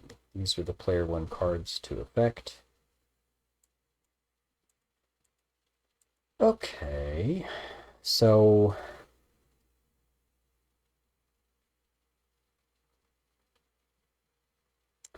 I'm more inclined to believe that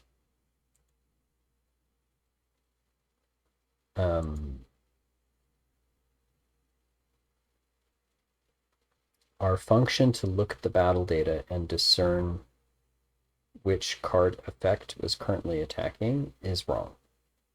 I'm more inclined to believe that because, well, it's the last thing I worked on. So in other words, I think this is wrong. Wait, no. We never got here.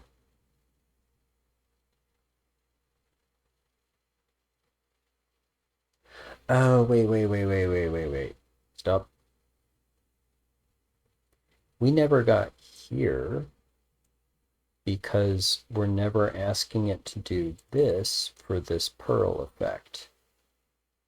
We would ask it to update on attacks if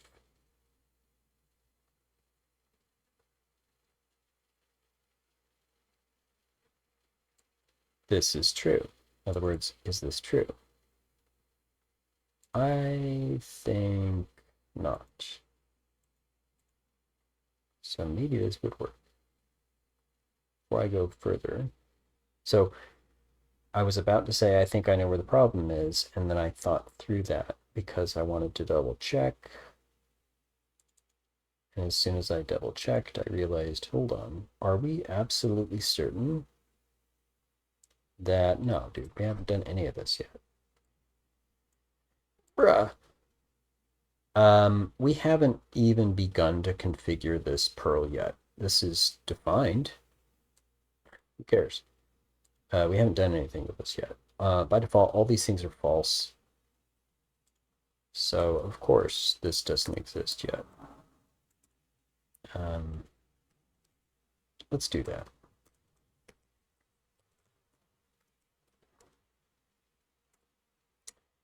Okay, what do we want it to do? We definitely want it to update on battle cycle end and update on attack. Cool.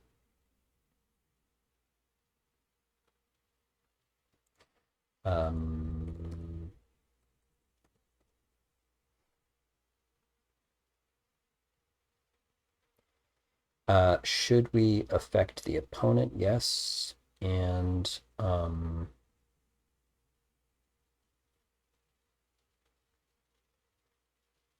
prevent move, prevent attack? No, actually, we're good.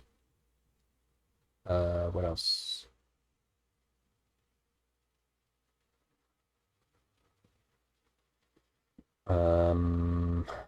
I don't think there is anything else, actually. So, okay.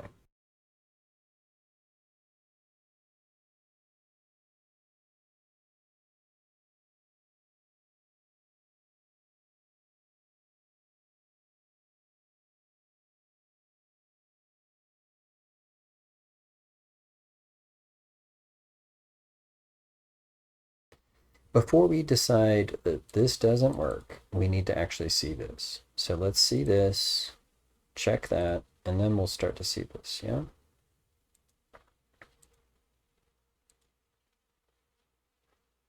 All of those tests, right, had the right idea, but I didn't have the right conditions. It's like you kind of test to see if the conditions are right to test. Does end. The madness does end at some point, I swear. But only when you can be reliably sure. You could not be reliable or sure. Right. Cards are on the table. we want to get to a place where they can battle each other. I want to drop it at the beginning of the battle cycle to see a very noisy log. So, boom. I see some noise. Okay, and then an error. And I will pause. So we got to this place, and it is doing the attack update. It's checking card effect 0 and confusing attacker who is card index 0. Checking card effect 1, checking card effect 2. Wait, why would you be confusing 3 cards? There's only 2 in battle. That looks wrong. Well, at least you're only doing the first. Sorry. It says 0, 1, 2, 0, 1, 2, but there's only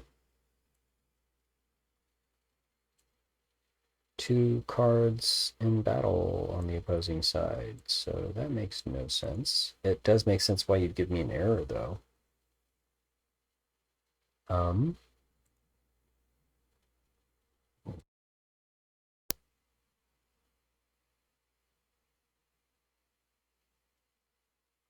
Yeah, only 2 cards on the opposing side are in battle right now. So you shouldn't be confusing 3. And then what's this error?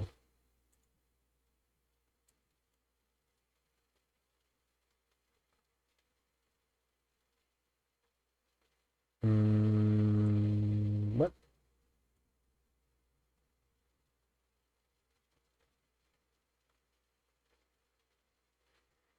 It says it's out of range of this. Really?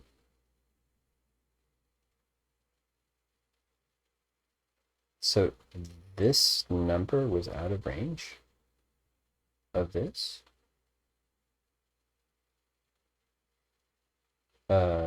This is straight from the prototype script, which manages this, I think, pretty well.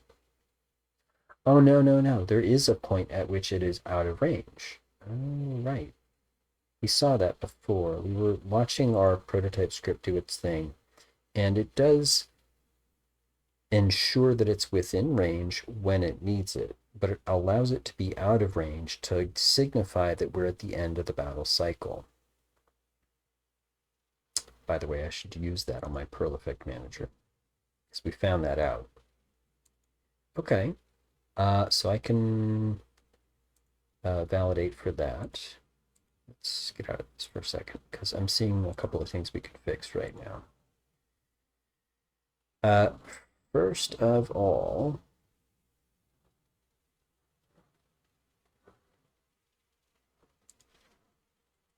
gosh, so much nesting, so much nesting.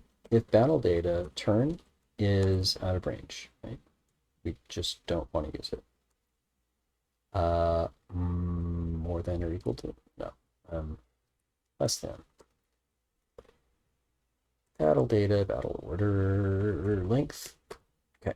If that's true, we can do this. Otherwise, no, we don't want to do it. Okay. So that takes care of that error.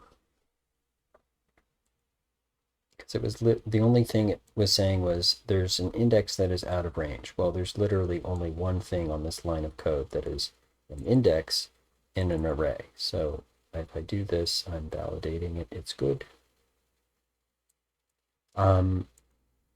Before I forget, I kind of do want to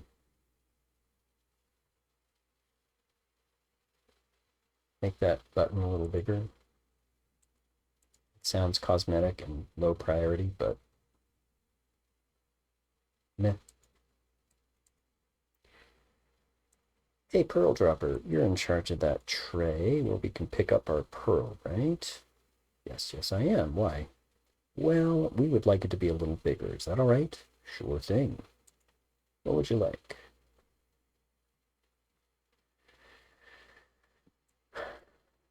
This 0.1 seems a little small. Could we make it 0.15? Sure.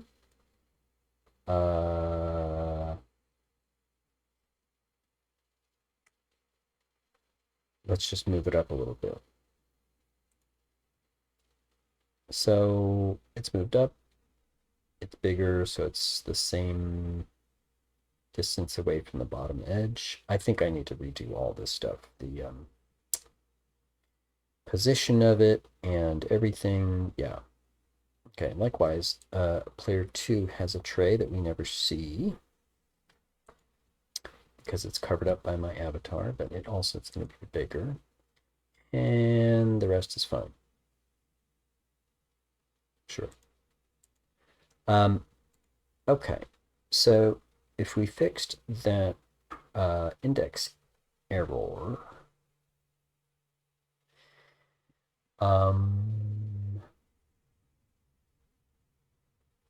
why was it giving me some of this when they weren't in battle? This is literally supposed to be, I have a battle index. Can you give me a card from that? It said, oh yeah, which it really should not have.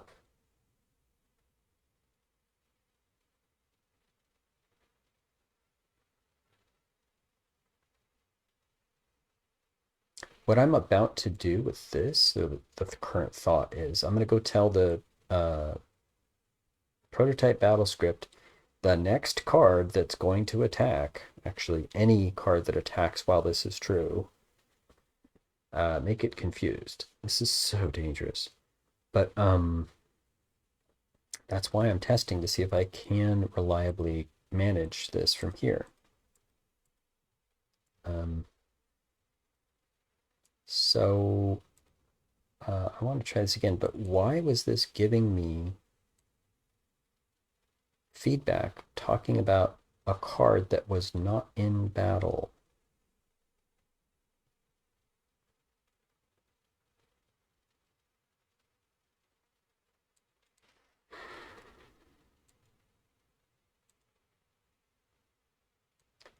Because I say I have a battle index.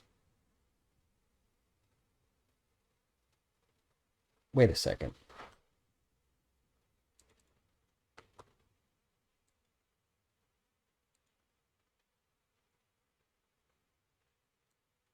How?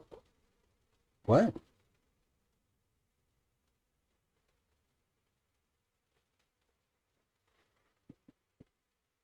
There's no way that this battle data included cards that weren't there. So looking at the turn of a card that's not there is not possible. Checking its index based on a battle order that's not there is not possible. So how could I get anything but -1 out of this?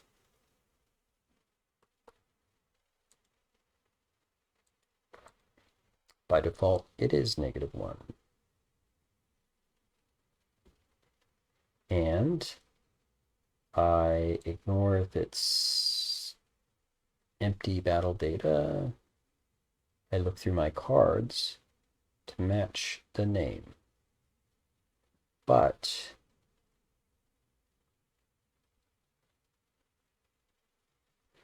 there needs to be some cards, and if there are, some may be in P1, some may be in P2,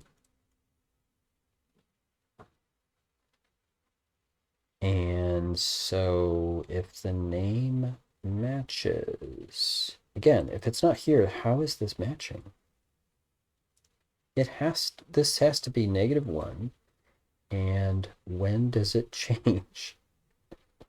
There's no way it can be anything else. What?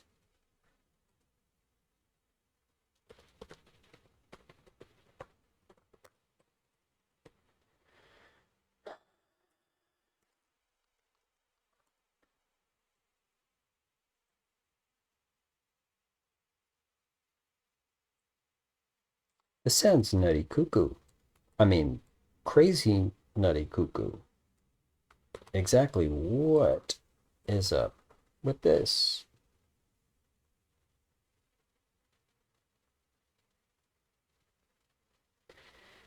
So, along with the other logging we're doing, we should be able to see this being called and sort of answer back.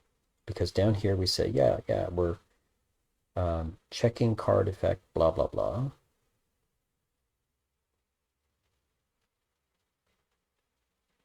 So then we call this, and we should see other correlating logging. And so if we continue to see this, I'm confusified. I'm the one who's confused. Plus, we should see a bigger tray. Let's check this out.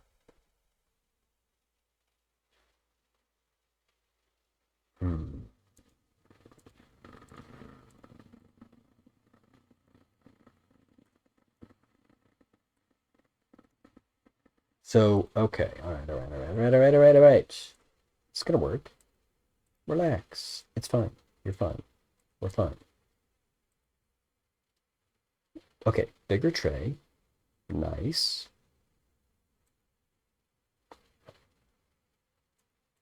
See progress, total progress. Everything's great. So I want to see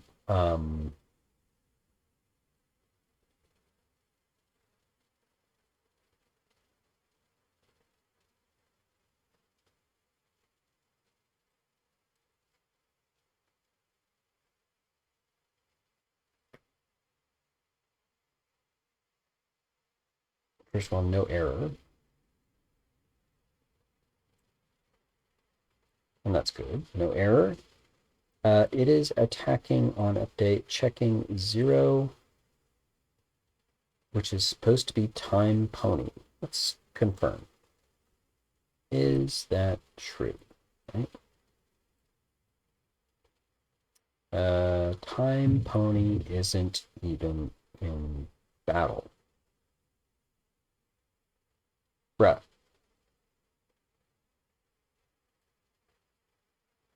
Wait, did it time? Wait, is that ours? Whoa, whoa, whoa, whoa. So it did the wrong thing on the wrong thing, wrong thing. Stop.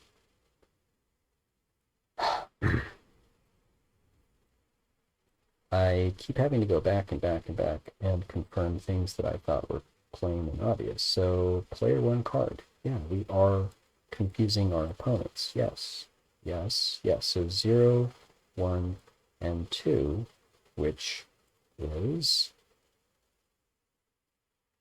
Right. Why would we be confusing time bone moon? That's the wrong name.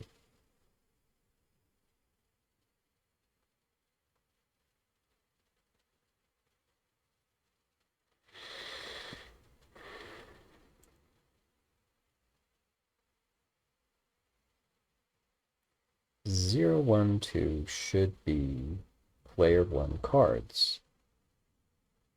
3, 4, 5 should be player 2 cards. So we are checking the right card. We are looking at the wrong name. And still not certain why we keep checking all of the cards either. They aren't in data.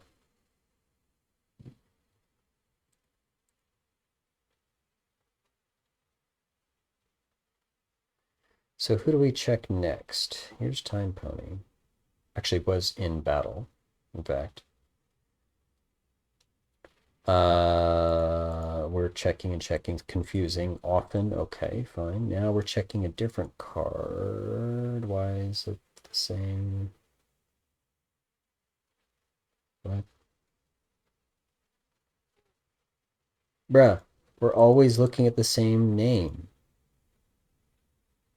Okay, yes, this is wrong. So this function has a problem. Confirmed. But we're also looking at multiple cards that we shouldn't be looking at. So there's more than one issue. We're always looking at Time Pony. We're just enamored by Time Pony. Okay, whatevers. This is wrong. We're checking this too much. We are looking at cards we don't need to look at because we should only be looking at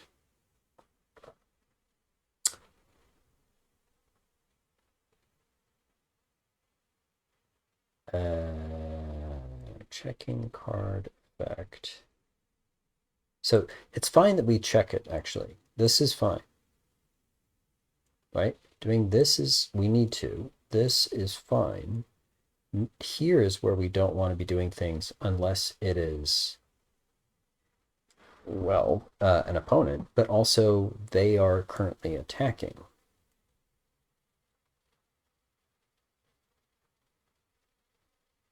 All right, so I almost don't care about this anymore. This is fine. We are seeing that happen. That's all I really wanted to know. We'll keep this one around so that we can see where to look. This absolutely has a problem. So let's go look at that. Okay, Brett, get off Time Pony.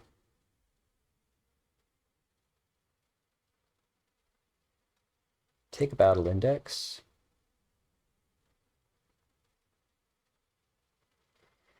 And if we're not even looking at battle data at all, we're screwed, so just keep it at -1.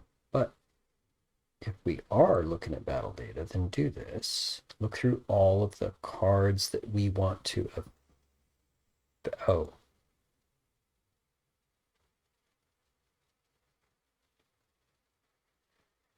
Card index from battle index. Actually, yeah, no, that's right. We want to look at through all of the card data that we have, which includes cards whether they're in battle or not.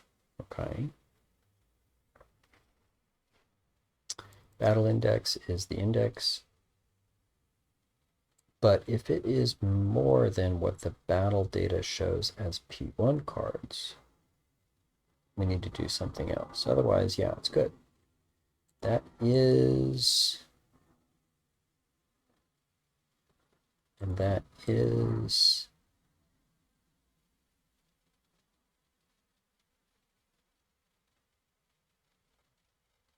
I'm so confused. How can this just be stuck on one name?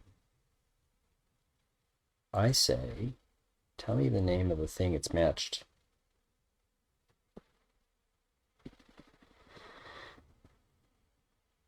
First of all, Time Pony wasn't in player one. It wasn't on player one's side at all. I mean, it's part of the card data.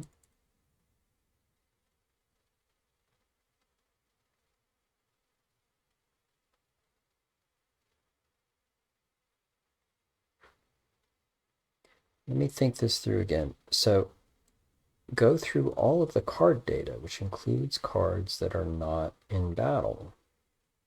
So when you get this, you could be on anything. The thing is, though, this has to match.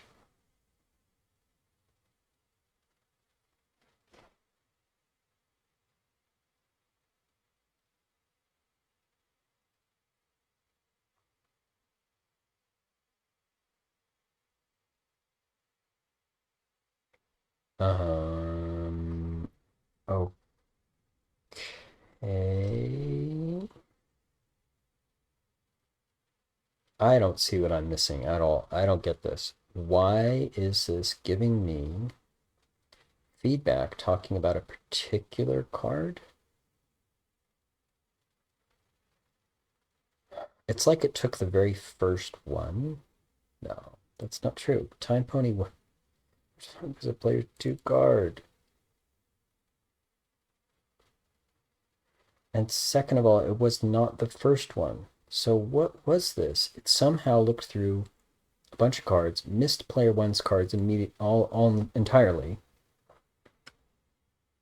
and instead said, yes, I found it. In fact, this had to be true. in order to show us this, meaning that this half of it said time pony. Give me a break. And somehow this half said time pony. What?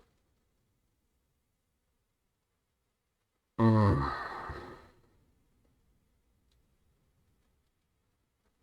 So,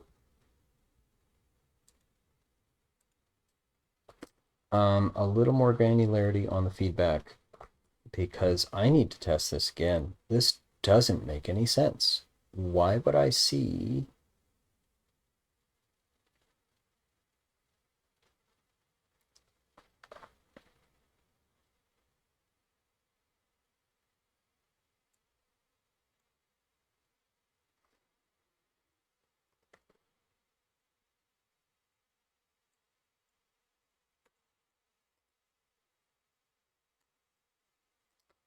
um,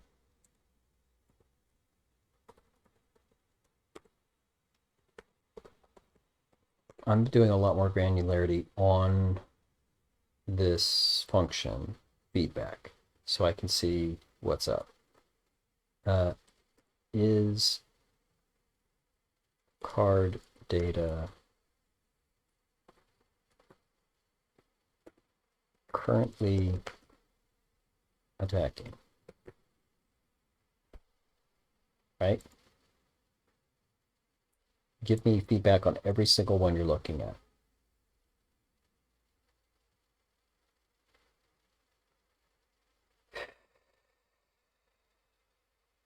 You're given a battle index. You really should be skipping everything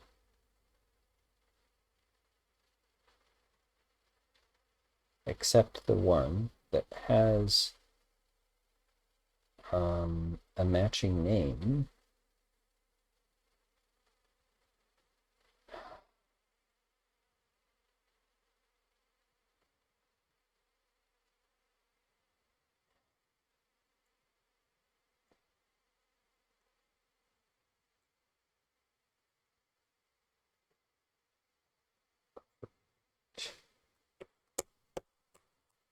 Uh, oh, Visual Studio, you really just drive me insane sometimes. I'm trying to type. You know, typing, yeah, it's actually really simple. And I don't want you to suggest so many things that you get in my way of typing.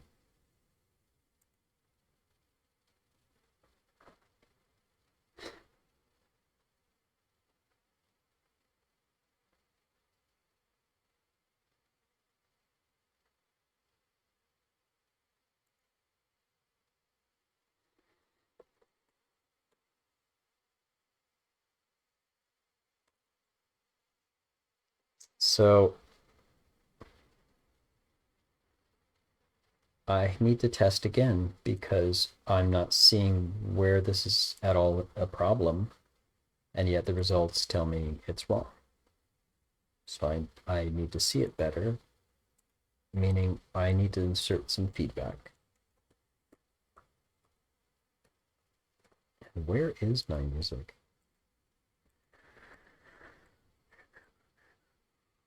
Okay.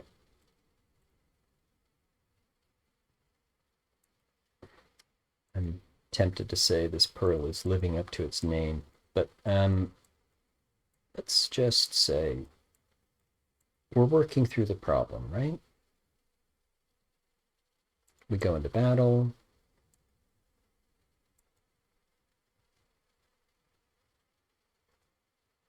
I see a lot of noise.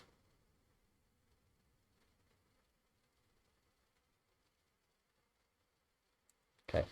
I wasn't able to stop it reliably in the middle of it. It's very noisy.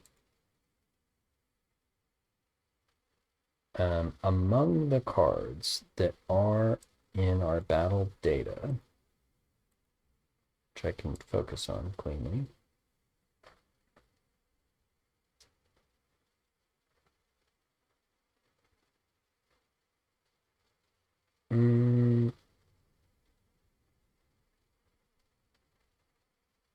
Okay, so 0, 1, 2, 3, 4, 5. This is the index that we see here. And so 2, actually it should have checked snare squirrel. Perhaps it showed up late. But then 3 and then 0 angled deflectors. So it found angled deflectors. It's checking angle deflectors, inversion bomb, and snare squirrel. Okay. Yes, it found snare squirrel. Well, so what's the problem? Confusing attacker who is card index 0. Actually, it's not card index 0. It's not.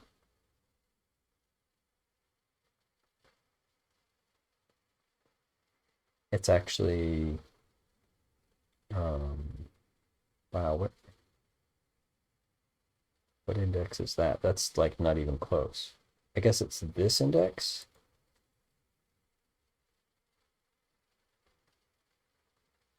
No, this is angled deflectors. So that number is completely wrong. Okay. Maybe that explains what I was seeing. And then it checks all 3 cards. Okay, that looks good. And Snare Squirrel was still attacking, so this is very aggressively checking this. That's good. That's a good thing. All right, and still on Snare Squirrel, we get 3 bites at this apple. That's really good. And hold up.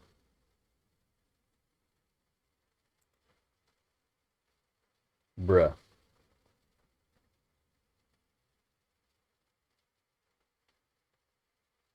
So this check through all of the cards that we are looking at did result in finding the right one, but then we confused the wrong one. What is that? Oh, hold on, because then we go look through all the cards again and find the right one, but then confuse the wrong one again. We confused 0 and then 1 and then snare squirrel. What? This is all wrong, but I know where it is now. The wrong is here, and that's okay. This is where we were leaving off. This is what we were checking.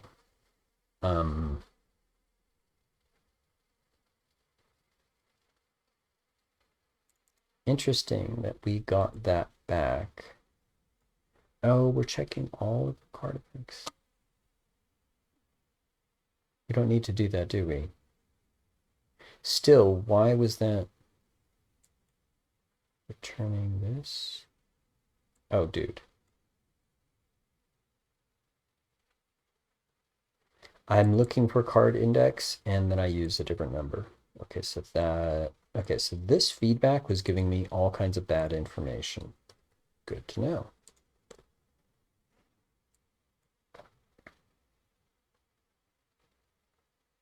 It was finding snare squirrel correctly every time.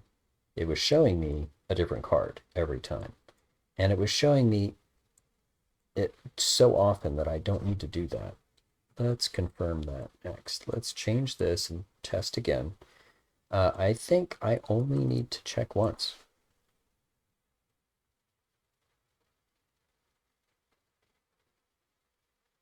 So this is literally because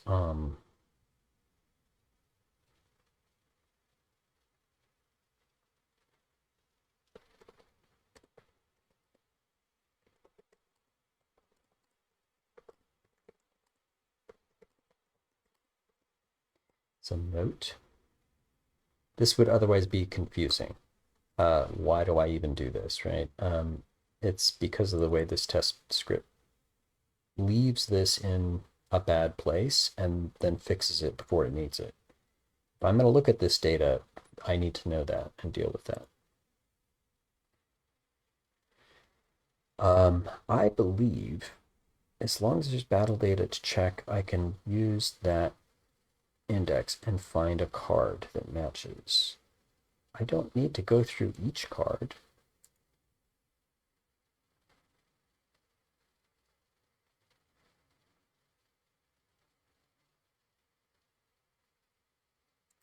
Oh, right. But what I do need to do is say, hold up now. Am I actually trying to affect? So hold on, this is actually not right. So there are cards that I am affecting and there are cards that I am not affecting. Yes, I can find the card index that is currently attacking. Yes. Yes. Um, is it one of the cards I am affecting? I don't know that yet. I actually don't know. And that's why I was looking through all of the cards that I was affecting. What I was trying to get to, though, is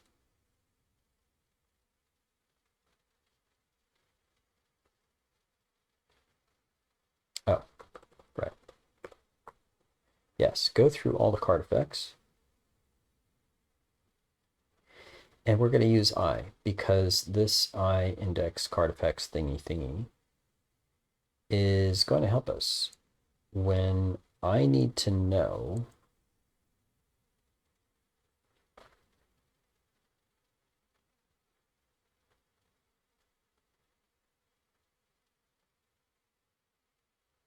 yeah, and I don't even need to say this. If I say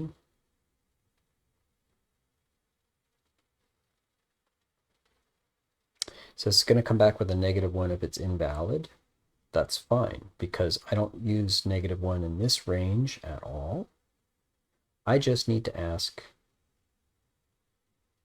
if I, meaning actually this, if the index that I get of a card that I am currently affecting, that if this matches what I just found, and if it's -1, of course it's not going to match.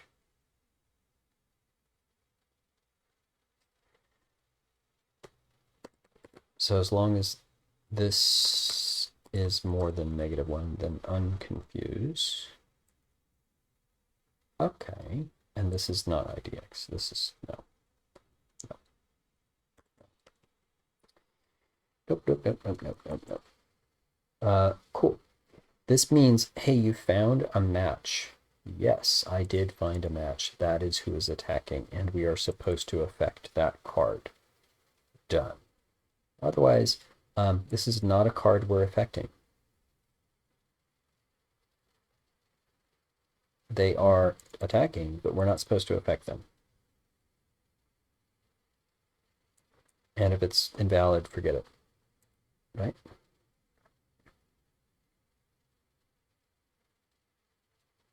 I wonder if I should also know when it's invalid and reset the confusion. This confusion flag I'm about to set is super dangerous. When I get to the point where I can test that, I'm going to look very carefully at that. All right, so what does this mean? Well, it means I need to sip some coffee. Yes. And turn on the music. Yes. Bruh, my coffee's cold. Ugh. Okay. Emergency, emergency, emergency. Emergency, emergency, emergency. We must warm up the coffee and set the music. Okay, I'll do the music first. See, things. Hope you can hear the music. Yes, sir. So, oh, it's good too. It's a good music.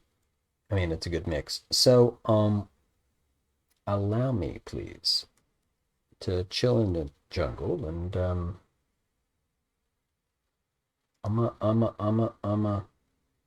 I'ma go warm up the coffee real quick. I'll be right back.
See, it just takes a second.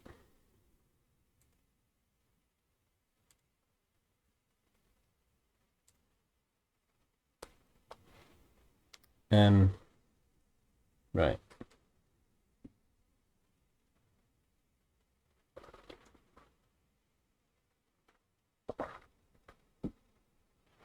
Okay.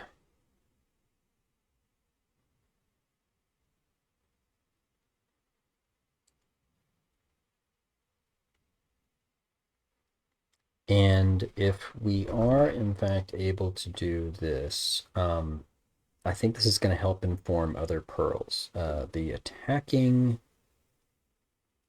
hook that I'm doing now is helpful for a number of pearls that need to interrupt while an attacker is doing their thing. And based on what the pearl is supposed to do their thing. An example might be Mega Blast. This is a pearl that's meant to detect the very next card of yours that is attacking and totally pump up their power, do an overdrive sort of attack. If I can do this same hook that way, it'll be great. So fingers crossed.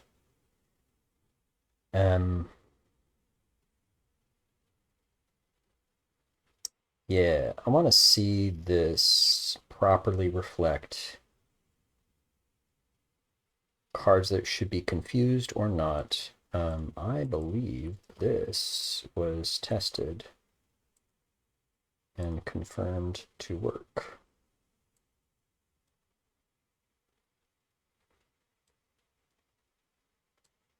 And I'm going to clean it up to focus more carefully on the data or the feedback I need. So this. In other words, I've reduced the problem space down to this. We've been in like 4 different scripts already to try and make this work. We haven't yet gotten to the place where we can reliably confuse or unconfuse cards.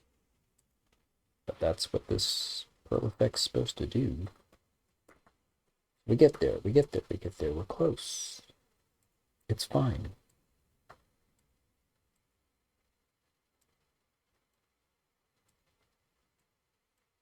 Okay.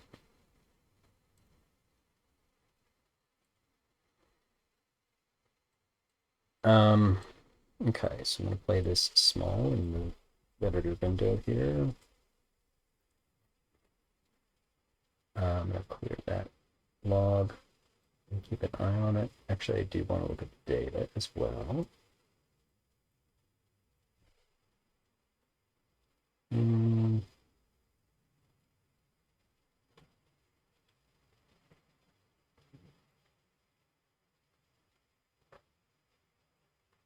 All right. So when these cards move together, they'll be in battle. I believe I'm gonna let actually one round go, one battle cycle. Oh no, I'm gonna drop it right now. Go.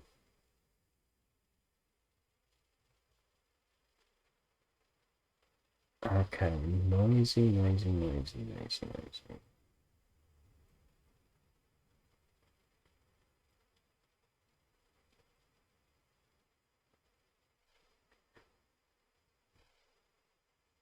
So it knows to update on attack, and it didn't see any cards to effect yet. Kept updating, and it knew to confuse one of them and not the others. Wow, this is looking good so far. Hold on. Stop. Don't give me hope. Don't give me hope. So confuse one and unconfuse another. You know what? This was one round and two cards flipped up at the same time. This was fast enough to catch when one was flipped up and the other one wasn't. Wow. And then it caught the very next thing where it was both cards. Okay.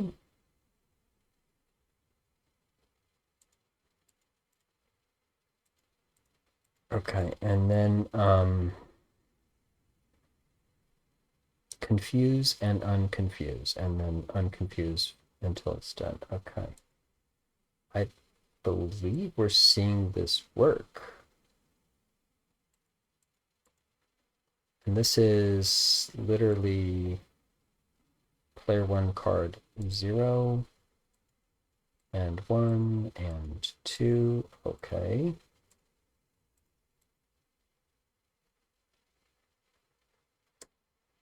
Angled deflectors and hyperdrive. The only ones that are in battle. So start by not confused, all of them. And then it says hyperdrive was confused. Okay, I'm willing to believe that. And why is it confusing angled deflectors as well, actually. So this caught it.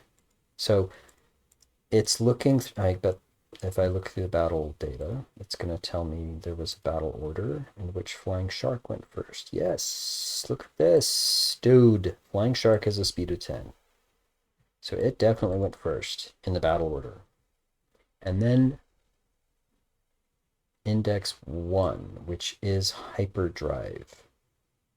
And it caught nothing, and then it caught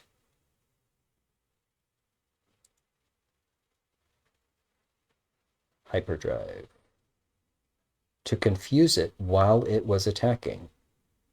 And then it caught angle deflectors because it was attacking. Bruh, that's exactly what it should be doing. Oh my gosh, is this totally working?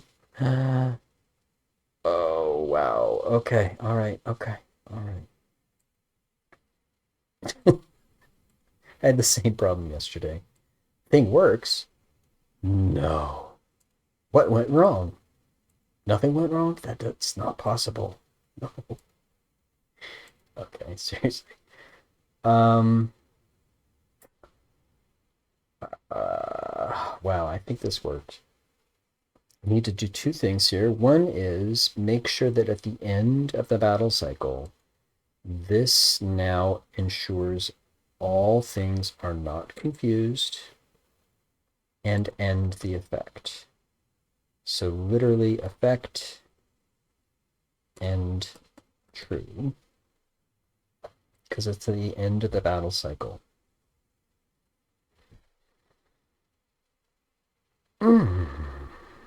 There's also another thing we want to do at the beginning of the effect. We want to make sure that we play some cool effects. And I have that. Oh, I started this. It happens to be this new effect that I like, but I really do.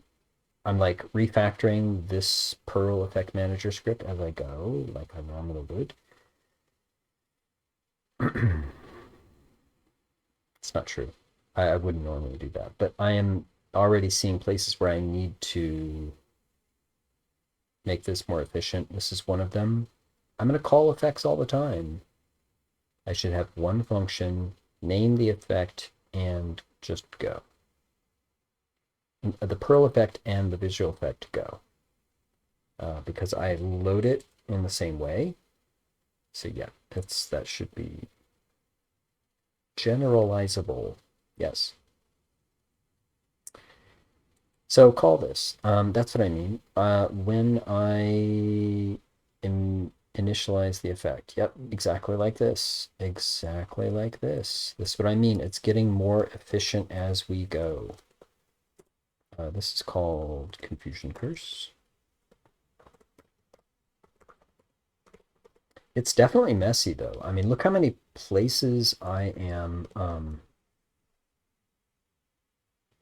having to type these things like this. It's in 3 different scripts. I have to keep track. It's in multiple places in each script, and I have to keep track of all this. I mean, this is messy.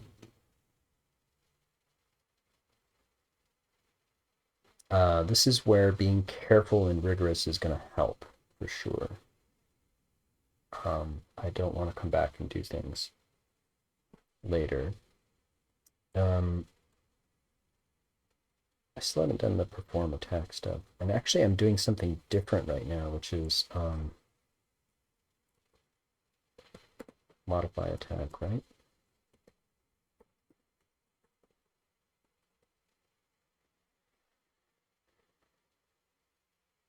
That is what I'm doing now.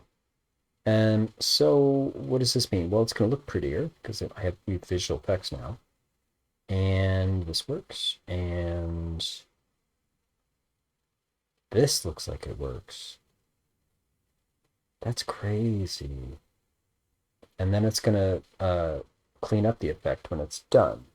So hold on to your butts. I think this means that I need to try this crazy idea. Have a variable that I can flip and change how this, because right now this is hard coded to be attack the other team.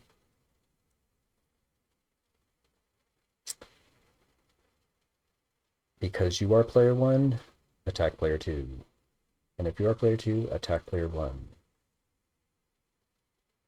So literally,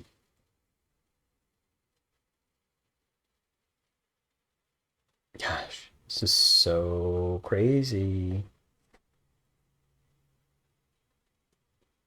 Perl effect variables, which I haven't had to do yet.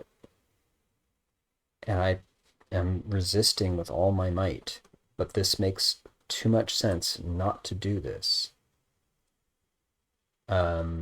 Friendly fire. Right, which is false by default. We would never do that.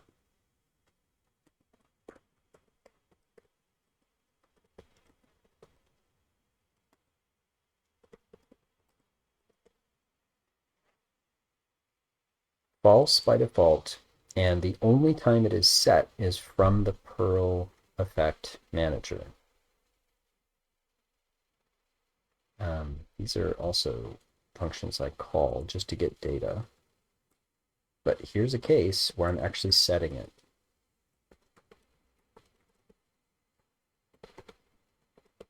I only want the Perl effect manager to do this.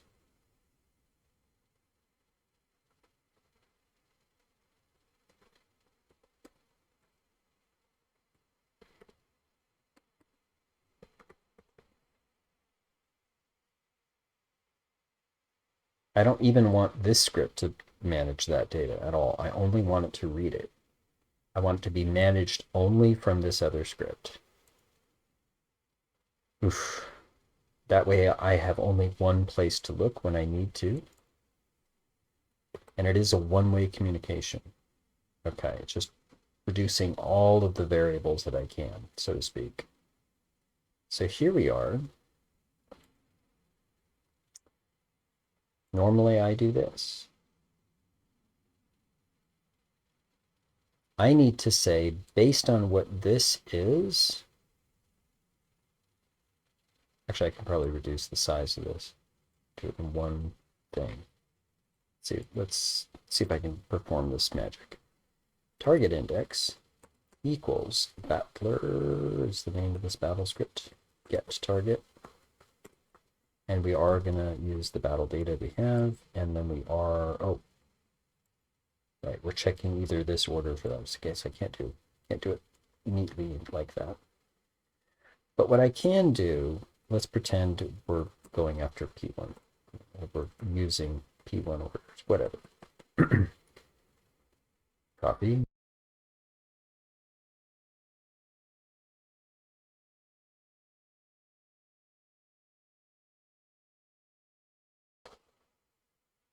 Yes. Let's pretend we are player 1 using P1 orders and going after player 2. This would normally be false. And that is like saying not is player 1, right? But this is the same thing, right? And it would almost work here as well, except I need to use different orders. Fine, whatever. What I'm really looking for is there a way I can say this with friendly fire? Here's the deal. If friendly fire is true, normally it's false. If it's true, though, then we actually want it to look like this.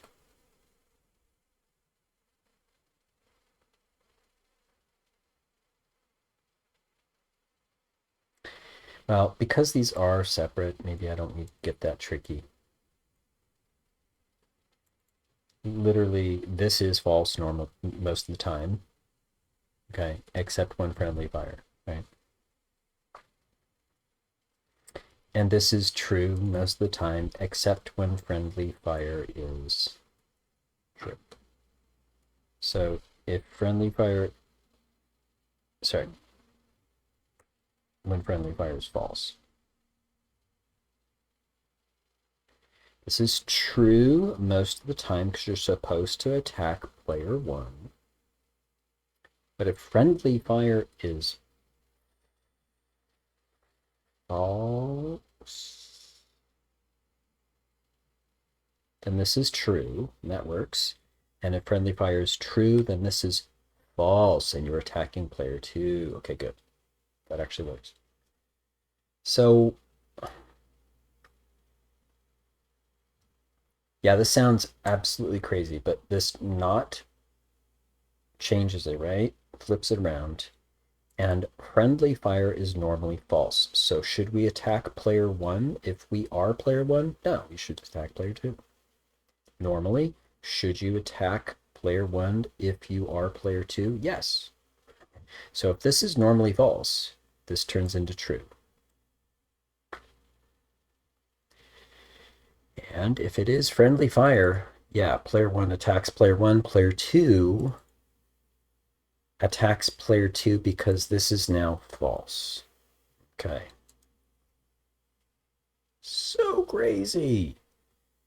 Tiny little change, huge impact, and I'm being so careful because we're modifying the prototype script.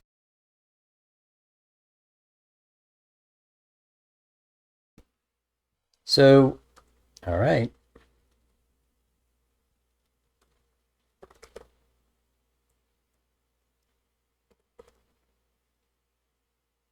Literally, let every attacker be confused, which is super scary. As long as I do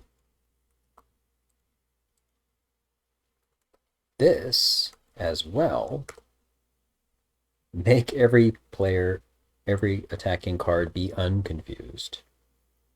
And as long as this actually shows up in time in a reliable way, okay. This is so sketchy. I mean, for a number of reasons, this is super sketchy.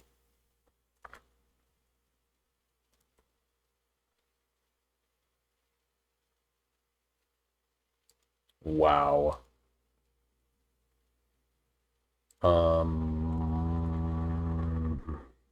Technically implemented but not tested. Should we test? Of course.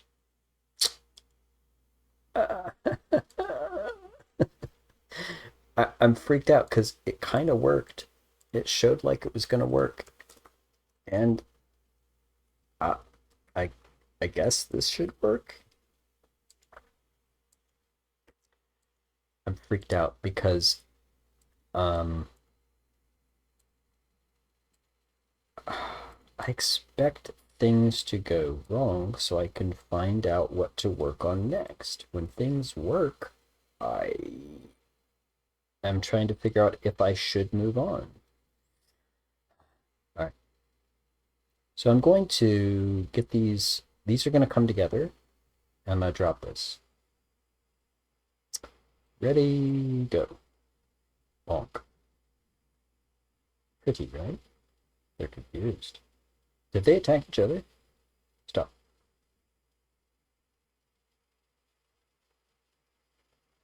Did they have time to attack each other? Hold on, I'm literally looking at the Twitch feed. It's literally like an instant replay. I can sort of glance over and check it. It's like another 15 seconds behind. Give me a second while I look at this. And then I'll watch the data. Because this went by a little fast, so I want to see. It's almost there. Okay, there it starts. There's the Pearl effect, and oh, then they never even got a shot off. Okay, so literally what happened was I dropped the Pearl, and there were two opponent cards up. It said, "You're confused," and one of my cards, Time Pony, got the jump on the other one and killed it. Meaning, Last Stand had no target. Because although my cards were sitting right there, it was trying to attack the card that just died. Bruh. Did that totally work? Hold on. So it's looking at cards it should be monitoring on attack. And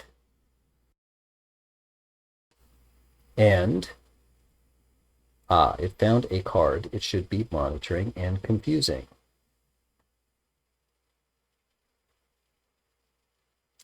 Card index 1. Oh, it already cleaned up, didn't it? Did it already clean up? I think it did, because I told it to. Turn. Oh, no, it's still here. This was card index 1.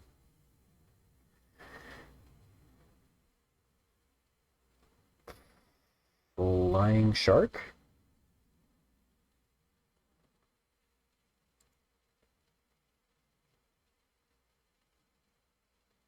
Yeah. Dude, did my speed card take out the other speed card? Wow, that was lucky. Um,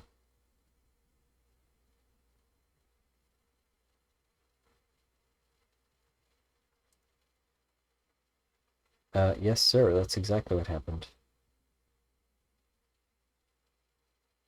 And so it was setting. Okay, so it confused Flying Shark, and we didn't see it attack, actually. So this might not have worked. Okay, fine. But then it tried to confuse Last Stand.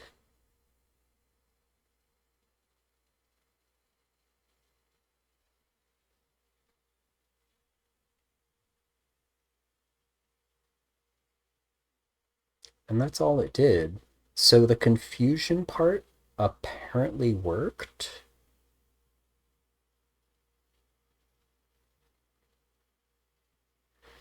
Um, I guess another thing to check out is, am I doing this? So literally, I'm saying unconfuse over and over again each update, and that's probably not correct. In fact, I know that's not correct.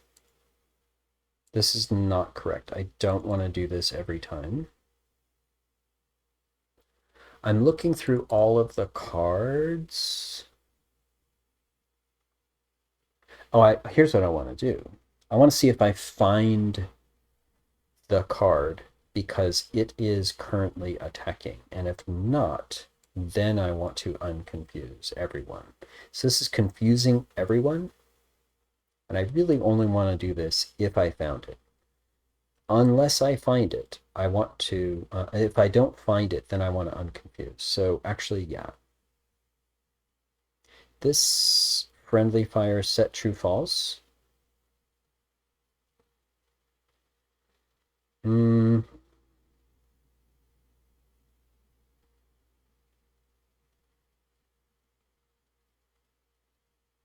I actually don't think I need this as much as I need this.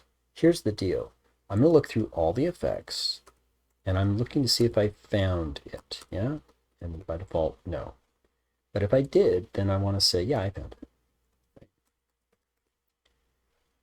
And I'm looking through all of the cards, and then I'm making the determination, right? Here's the thing. If I start setting these things true, false, and I'm looking through all the cards, well, of course, two of the three I'm looking at will always set this to be not found. That's not the point. Did I find it, yes or no? That's what I need to know. So if found, do this. I need to actually know which index, yeah.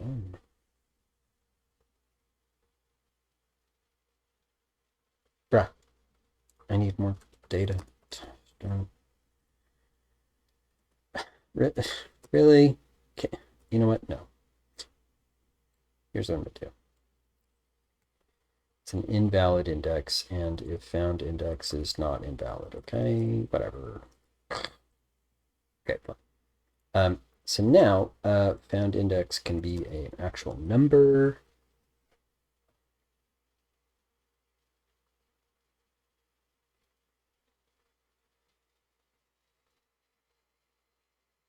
And I guess I just want that so I can confirm the name or the effect. I don't care, do I? No, I don't care, actually. I'm not targeting a specific card. I'm just saying prevent all cards from attacking appropriately. I almost don't care. Wow, I actually don't care. Okay. So this is the place where I found the card that I am looking at. In other words, one of the cards that I am affecting is currently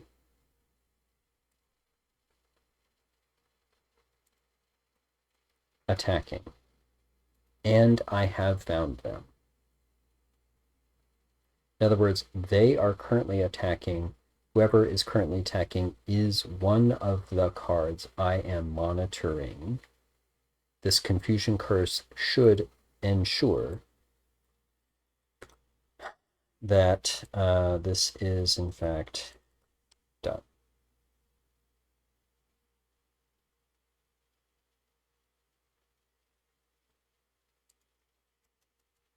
In fact, it's actually this.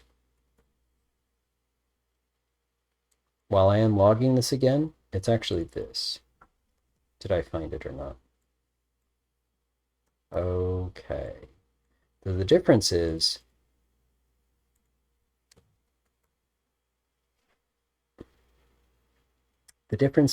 I was going through all of the cards that I'm affecting and setting it true and then false. Maybe it was one of the cards that was attacking, but then it would run into other cards that either isn't in battle yet or isn't attacking. Or, I mean, yeah, it's a whole bunch of no that was constantly overriding the yes. Like it would set yes for the one, but then it would say no immediately and would never happen. This says, oh, no, no. During this one battle attack update check, is one of the cards I'm affecting currently attacking? Found or not? Default is no, but I find it, then the answer is yes. So this now does nothing appropriately. This sets it to true only if this condition is true. So otherwise false, no friendly fire, but if found, then yeah, friendly fire please. I think we got it. So that was a good bit of feedback that told me, oh, I'm doing it wrong.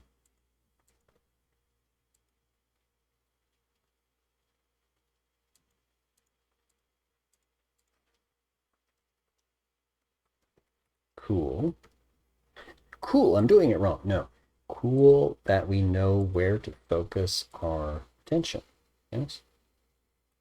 Because it could be all over the place, but thank God we know where to focus our attention. Yes?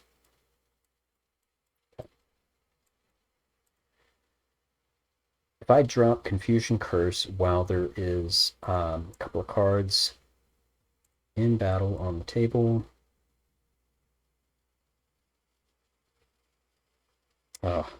we saw an opponent attack me. Okay, good to know.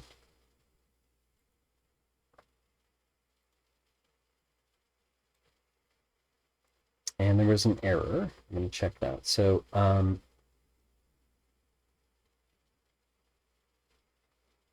so this still logs the same way, but it is simply setting it once. I should probably only log it once, actually.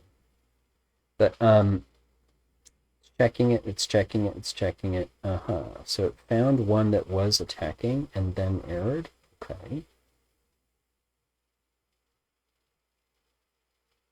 And that was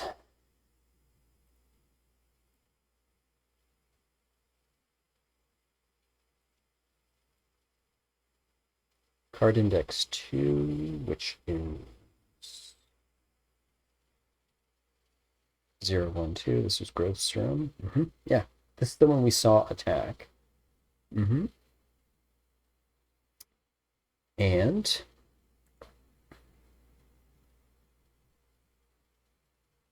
then it tried to confuse Counter Shield. That sounds right, actually. Okay.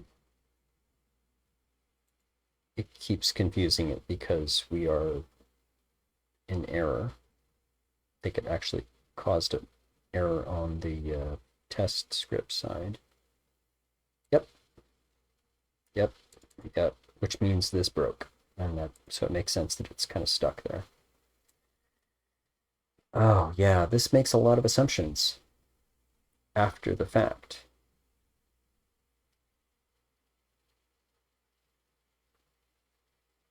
It certainly does. In other words, okay, smarty pants, you did figure out a clever way to get around target so you can do friendly fire. That's great. Too bad that place after place after that, you make the assumption that one side is going to attack the other. In other words, player 1 cards versus player 2 cards. We do that time and again. Like here. And that's precisely where it errored out. How many of these do we have? Yep, that's where it errored out. So let's just check where else this happens. This is damage done, at least. Um,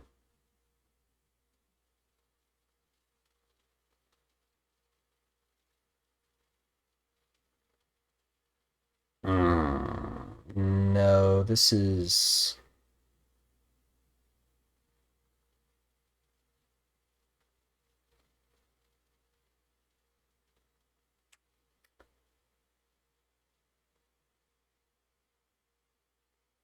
Uh, four, four times. Okay. I figured out one clever way to get around the problem, and there are 5 places where this needs to happen. So that's great. 1 down, 4 to go, I guess. So I should be able to say, listen, it's friendly fire. So the whole thing where you use this as the flag to figure out where you're looking on player 2 or player 1 battle data is incorrect now. Need to flip it. I need to do it here on damage.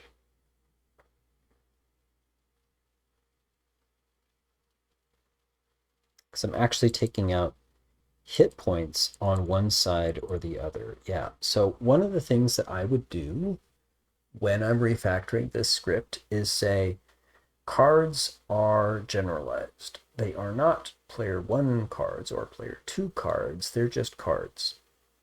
It just so happens that they associate themselves with player 1 or player 2, and that's how we know who won or if the round can continue or whatever.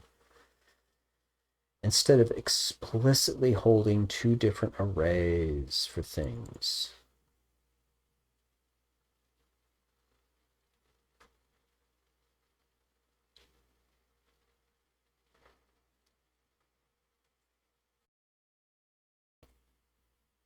Let's say this here is a Boolean true or false. Is this a player 1 card?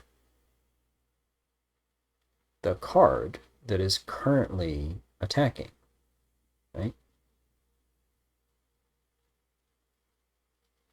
If I modify this so that it is now counting not just that Boolean result, but also the friendly fire Boolean result, I can probably get there. So let's hold that thought. If I can flip this because of friendly fire, that's the question. If I can do that, then this will work. Can I do that here?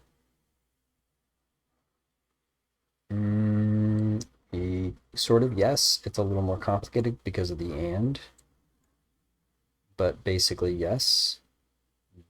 Basically yes, because that's just saying not. Basically yes. Basically yes. Basically yes. It's almost like I need to go in and modify is player 1 card. Almost. But no. Because it is still a player 1 card or not. The question is friendly fire in effect? And that is a separate question. It's reasonable to use that like in this way. So I think it should be reasonable to continue to use this in conjunction with this question. In fact, why am I not using this flag, actually? Hold up. Why am I continuing to do this? Dude, I have not refactored this code. Literally, why do I do this over and over? When this has already been recorded once here. Bruh, what am I doing? I could use it right there. I could use it right there and there. What am I doing? Okay, so right away, I can make this code cleaner. I'm so freaked out by the fact that I'm going to modify this code, but that's an obvious step. Like I literally take this and save it as a flag.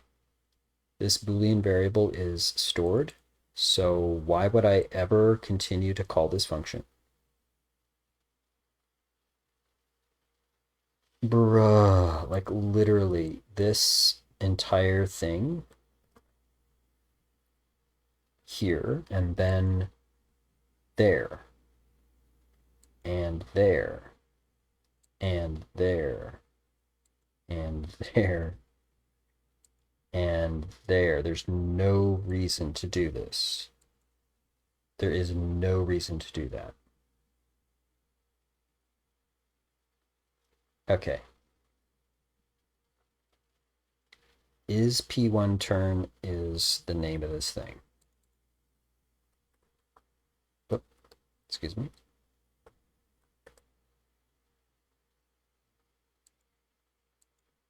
Bruh.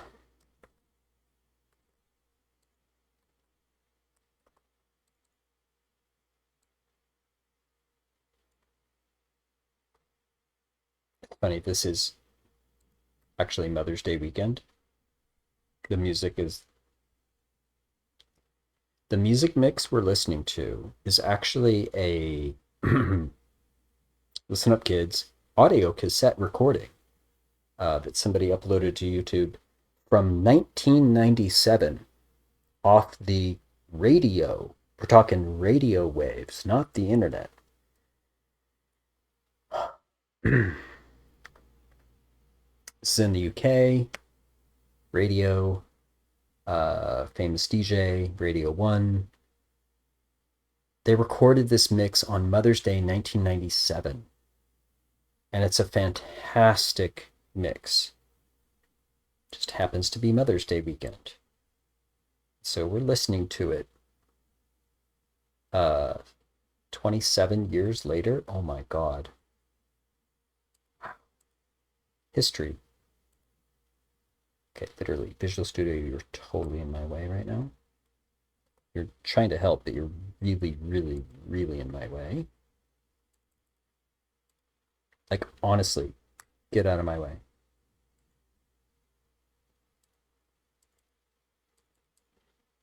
Okay, you're not helping. You're so not helping, Visual Studio. Get out of my way. Wow. I mean, you're making me scared, Visual Studio. Freaking me out, dude. Like, get out of my way. Okay, so this has been manually replaced because I'm being that careful. But I literally store this variable and I never set it again. I just use it.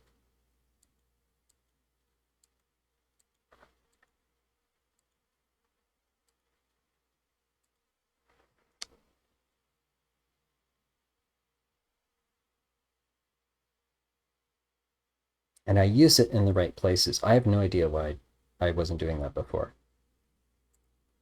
But I literally need to test to make sure battle still works before I move on. Did I just break the whole battle script? That's the question. This should be able to at least battle. Let's just quickly do that. Boop, boop, boop. It's really a fantastic music mix. If you're watching on the VOD, yeah, thank you. But no, you need to like get on Twitch and show up on stream and listen to this music. It's amazing.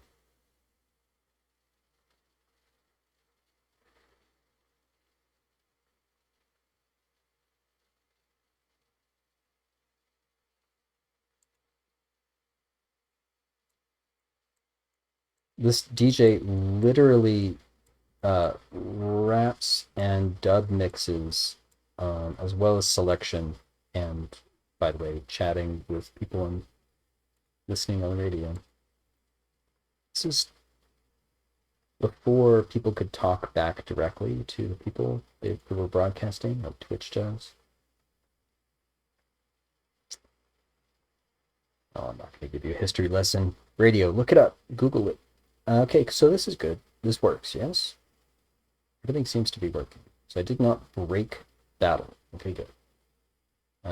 Let's move forward. So literally, I just said, hold on, does 1 equal 1? The answer is yes. So just confirm that and move on. Okay.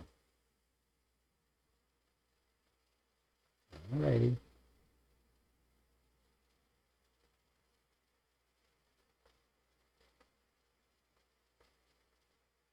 Yeah, looks good.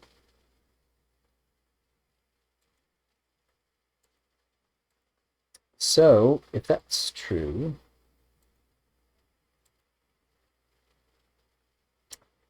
player 1 turn indicates who is currently attacking. Cool.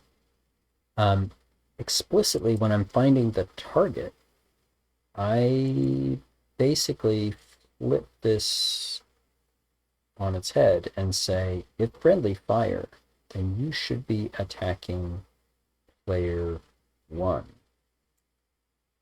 And so when I say this and say friendly fire, it says player 1 attacks player 1. Player 2 attacks player 2. See that? By the same token, I should be able to say any time that I now use this, I should be able to incorporate whether friendly fire is in effect. Because we saw an error right here because player 1 was trying to attack a player 1 card, and it assumed that it was looking at player 2's hit points and couldn't find it. Okay? It targeted its own team, so it looked to the wrong place to reduce hit points, etc., etc. So I should be able to say, for all the other things you need to do, take this, but flip it because we're doing friendly fire. Do that for damage, for checking hit points if it's a death blow, for turning it around again because it is a luck win. Actually, this might give me a problem.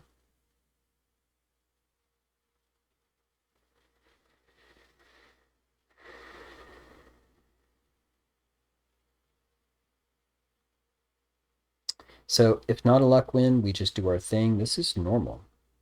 We can likewise flip that around because of friendly fire. But when there is a luck win, we do two things. First of all,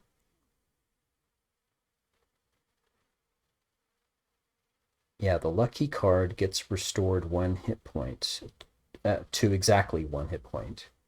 This we can actually just flip. That's cool. The unlucky card is checked separately, so this is cool too. Oh my goodness. All right. And is that it? Is that the whole thing? Bruh. Let's do it. This is where we begin to use friendly fire and player 1 turn. So I need to do kind of the same thing for the other places where I check this, which should keep me from seeing errors. Yes, normally. If player 1 turn, then you should be looking at player 2's hit points to do damage. But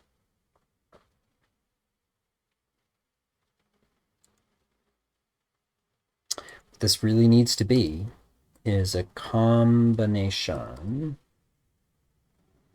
where the result is true or false.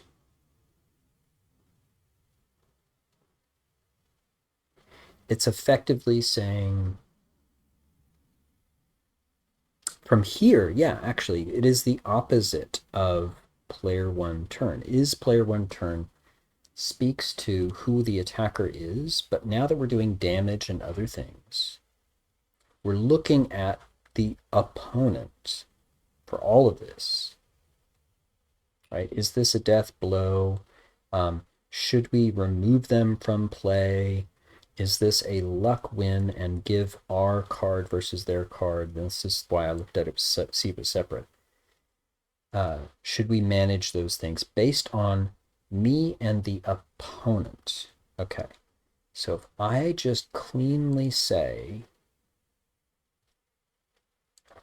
opposite, right? It is not is one player turn, right? And it's not simply because friendly fire is true.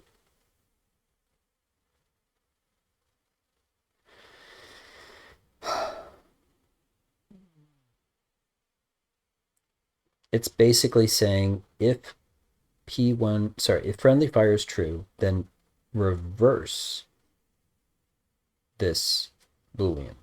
This Boolean is used from here on out as if I'm talking about a normal way of working. So you manage damage, death blow, removing from play, even luck wins. But this should be flipped. If it's friendly fire, we've targeted one of our own.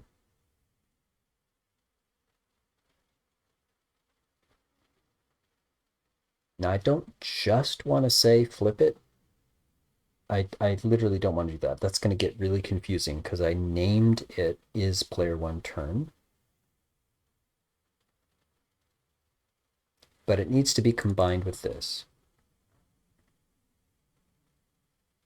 So I'm looking at a logical flip because friendly fire is true. Is P1 turn is true or false? And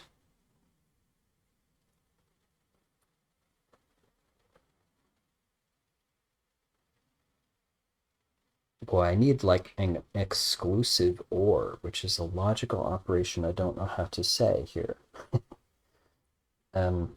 Because if player one is true and friendly fire is false, everything's fine. This is true. If P1 turn is false and friendly fire is false, then everything's fine. Then this is false. In other words, take player one at face value as long as friendly fire is false. But if friendly fire is true, then flip this.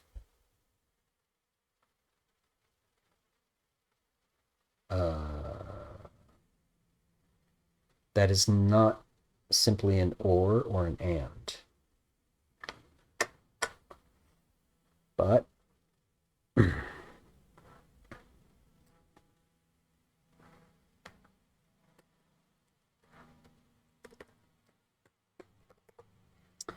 it is that when it's player one's turn, right? Is P1 turn normally is just yes or no, but this is like, hold on, is also friendly fire false, right? Otherwise, we need to do this.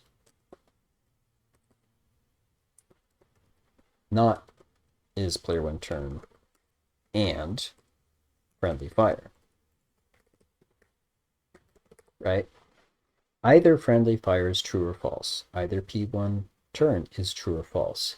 There's two places among the four different combinations of things where this should be true.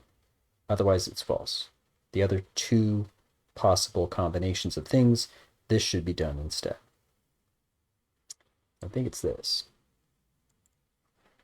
In other words, this is one condition that is combination of stuff. It's either this or this, where one is player one's turn and no friendly fire, or not player one's turn and it is friendly fire. I believe this is what I'm looking for. I'm just going to hold on to that. But I think that's what I'm talking about. This preserves the normal operation. If friendly fire is false, then it's just P1 turn. Because if friendly fire is false, this is true when P1 turn is true. And if P1 turn is false, this is false, and so is this, because friendly fire is false. And so we do the normal thing. If friendly fire is true, and P1 turn is true, then this is false, but this is actually true.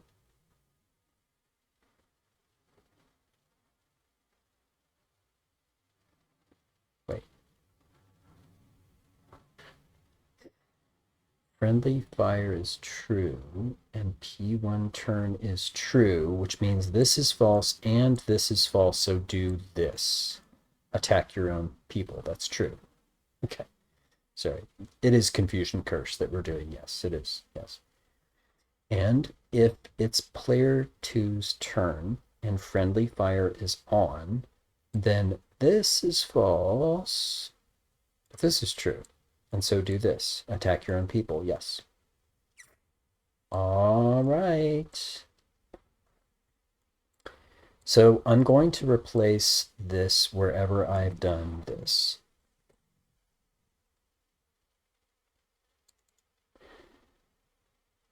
Now I can't quite say not in this case.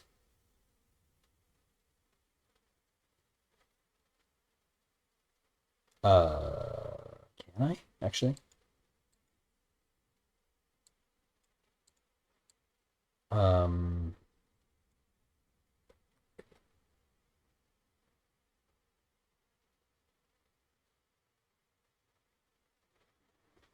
Actually, yeah, I can. I can say not. After it evaluates all of this, it takes the opposite.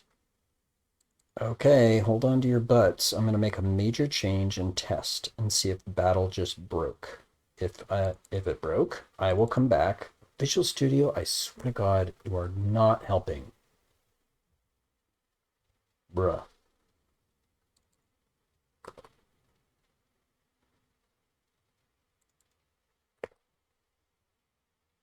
Okay, let's see if we broke it.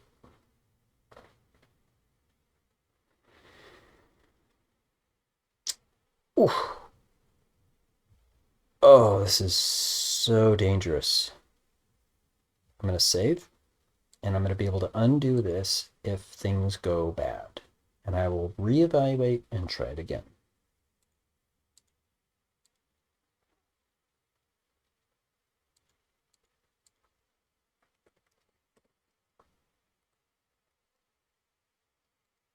Bruh.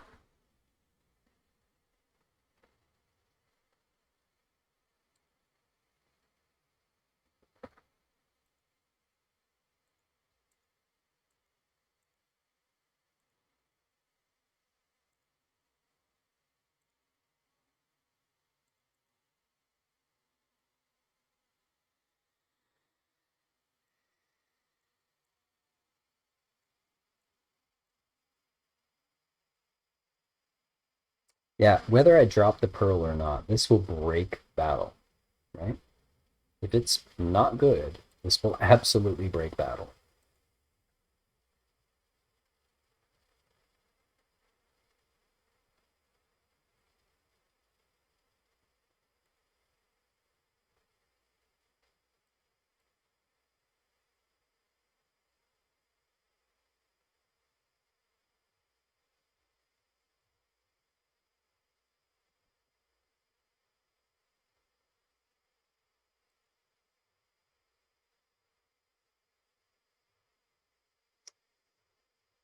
So far, battle has not broken. I literally want to look at every stage of battle, including luck win and things like that. So let's get a luck card in.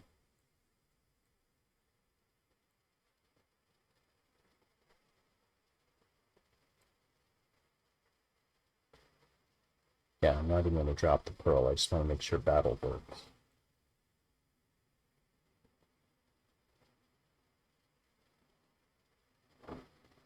Okay, no luck win.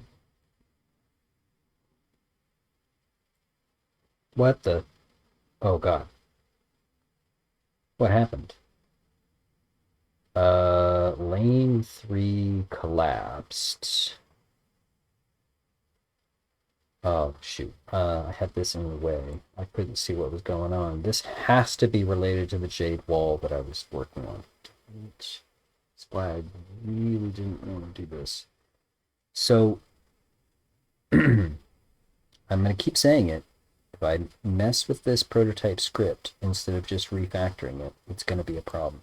This collapsed 2 lanes at once. Kind of makes sense if these. So this was round 2. 2 cards died. Hold on. What?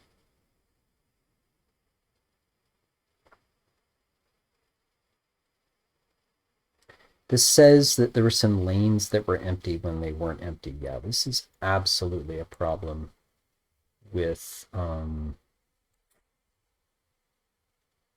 this other thing I was doing with Jade Wall. I swear to God, this is going to collapse lanes as long as there are lanes to collapse. And I didn't touch any of this. I touched is lane empty. I thought that was the only place I did that.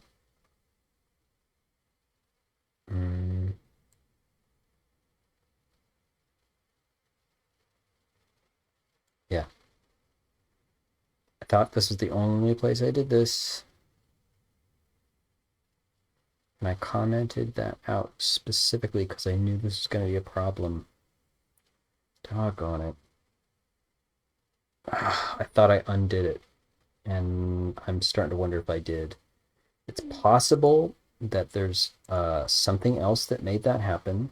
Doggone it. That ruined the test, but also indicated a completely separate issue that I will likely need to fix at some point, but I can't. The reason why that's a problem, I had to stop one thing and I did something else. I don't want to keep doing that because that will cause a cascade of problems that I don't think I can untangle easily. So I want to manage this carefully. Collapsing lanes, I think, was only messed with one Pearl effect. So I'm hoping that is true. And the work that I did on that one Pearl effect, Jade Wall, can be found and undone or, commented out so that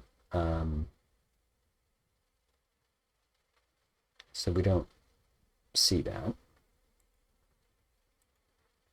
So I'm trying to just get through the test that we needed to do.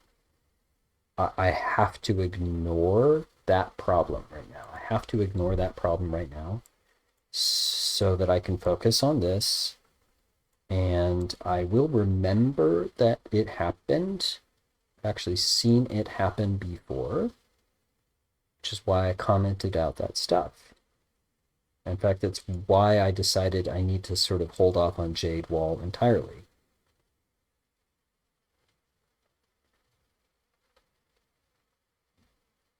Okay, there's a luck win. So I'm literally just trying to get through the test that I was doing, which is, hey, did I break battle? Looks like it's good, actually.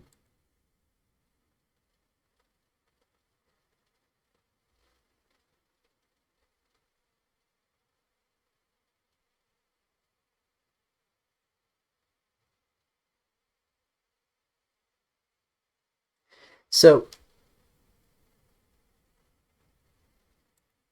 I would like to hold in my head that I need to come back and find any other remnants of the Jade Wall code that I was doing to get rid of it. The thing is going to be a problem.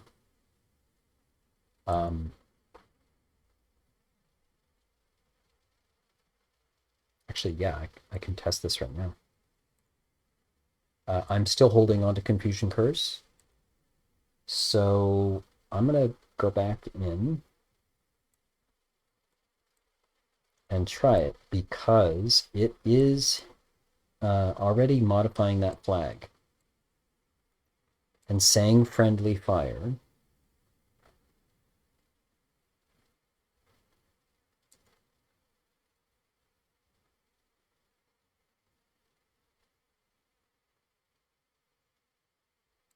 So I should be able to drop this.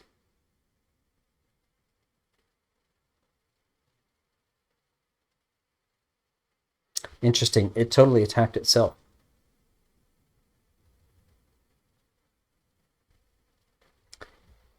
I mean, good.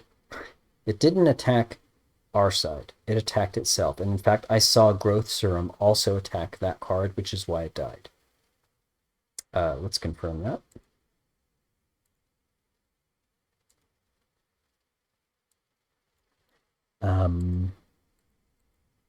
Okay. Hold on. This is from the old match. Okay, so new match, and we are confusing a card. I guess I should know which one I'm confusing.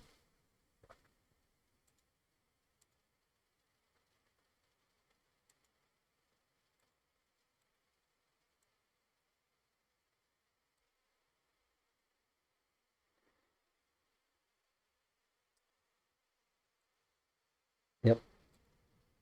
Card index 1, which happens to be card index 1. That's Mirror Wolf. Yes, it had a fairly high speed. And it was early in the battle order, question mark?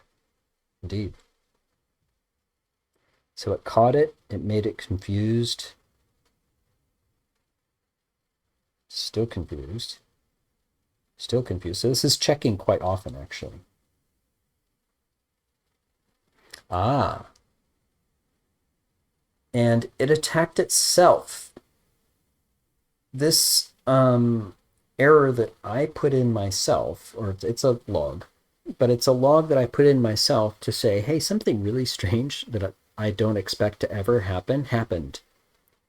I'm glad I did that, because although I never expected it to ever happen, here's a case where we're making it happen. And in fact, it totally makes sense.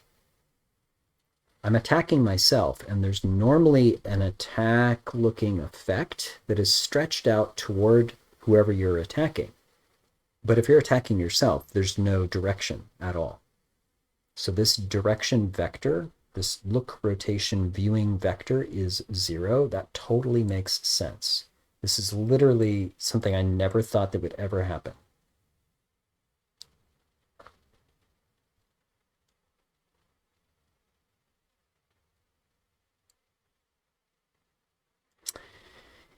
And then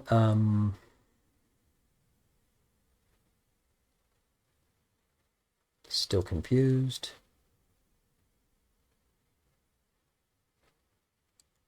And then 0, growth serum, is also confused. That's correct. Okay.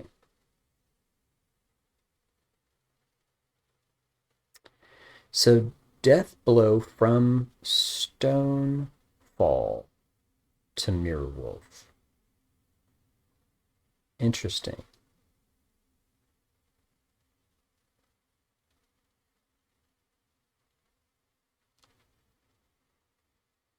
See, 0, 1, 2, 3. So yeah, zombie bear attacked as well, but then stonefall did, and that caused a death blow. So mirror wolf died. I guess I'm not actually logging any normal attacks. It's only the death blow. So I guess we're seeing everything we're supposed to see. I mean, I kind of want to see it say, like growth serum attacked mirror wolf, but I mean, I don't log that, so I guess that's fine. I saw it happen.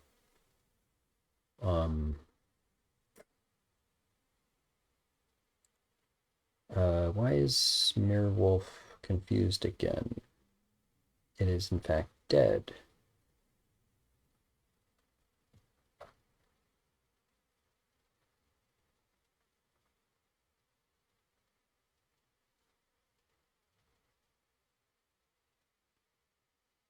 fact, it stays there. Why is it still just confusing Mirror Wolf over and over again? It's stuck here. That's weird. Oh, because it's turn 0? Oh yeah, right. It's turn 0.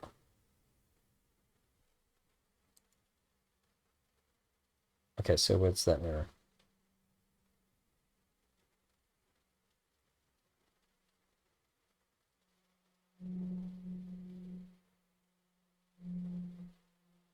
Okay, that's literally just the update bug from Unity.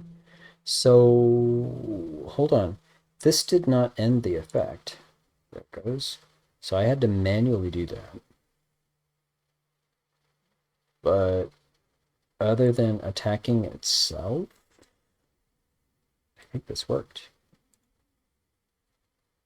So it's not an error that I put in. It's from Unity, but it looks like a log. That's strange. Unity at least warns, if not error. But this returned a null thing because it chose to attack itself. I would, excuse me, I would prefer it not to attack itself. Ever, ever, ever, ever, ever, ever, ever. I don't think there's ever going to be a Perl that says stop hitting yourself, but I guess if that's true, then I will need to change it. Until and unless I actually do that, this get target should never return a reference to the card that is currently attacking.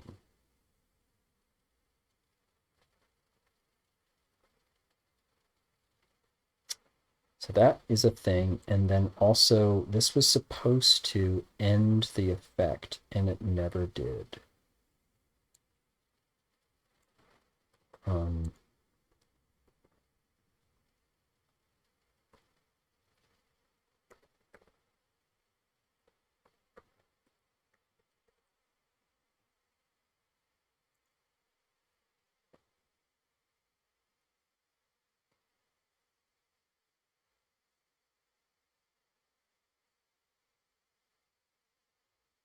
I should very explicitly say no confusion. I'm surprised I didn't do that already.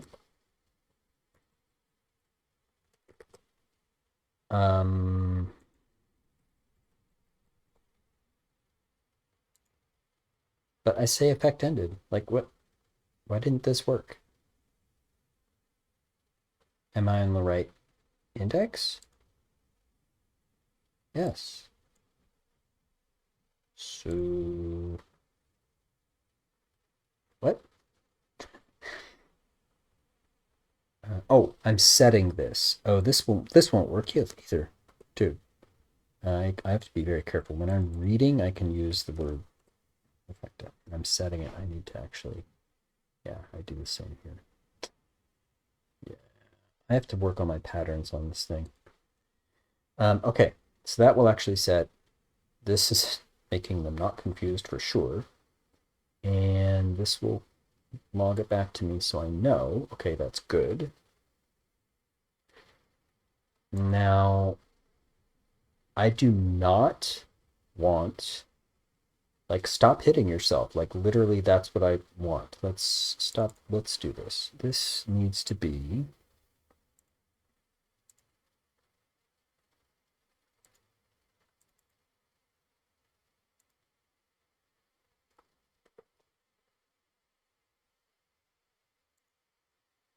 you're going to return an index, and it should be -1 if you can't find a target. If you found yourself, yeah, you should absolutely never return yourself.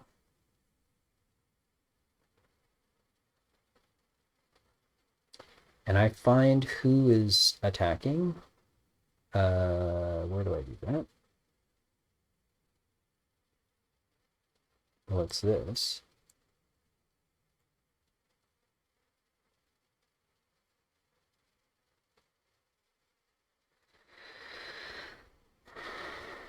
So, I mean, as a last resort, at the very end, I can say, hold on, if this equals yourself, then -1. But instead, let's just try to avoid ever accepting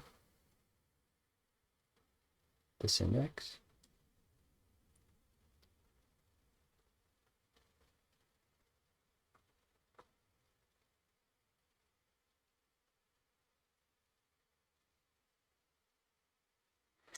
This array is helping me because among all the opponents you could attack, right? I want to find all of those potential targets.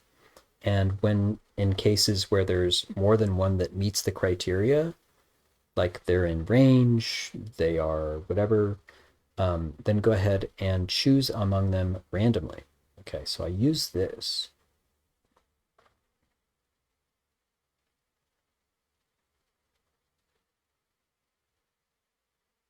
What I need to do is say, don't pick this index if it happens to be you. Now, I never ever thought that was going to be a thing I need to worry about, so it kind of makes sense.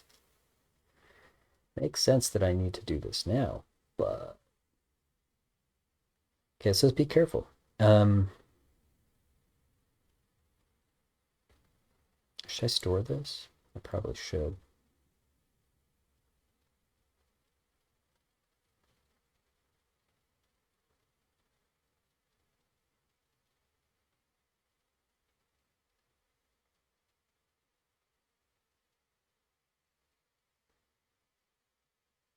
So I start this card position.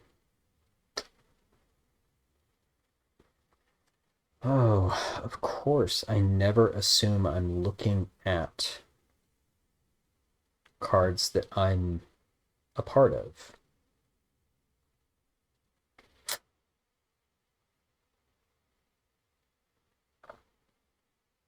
Well, one thing I could do, because I do a whole bunch of like, yeah, skip this card if, and then there are these conditions. Well, I mean, rather than add to a new condition, I can probably mess with this. If you are in range, it's because you are close, right? Well, right. But let's just say you must actually be some distance away from them. Because if this distance is actually 0, or should we say less than a very small number, then no, I don't want you to think it's in range.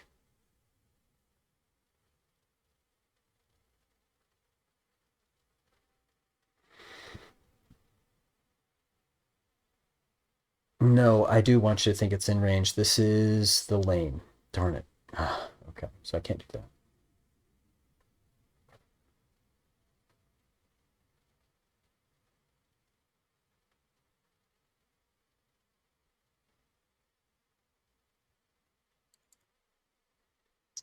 Again, targeting one side or the other. I never anticipated this to be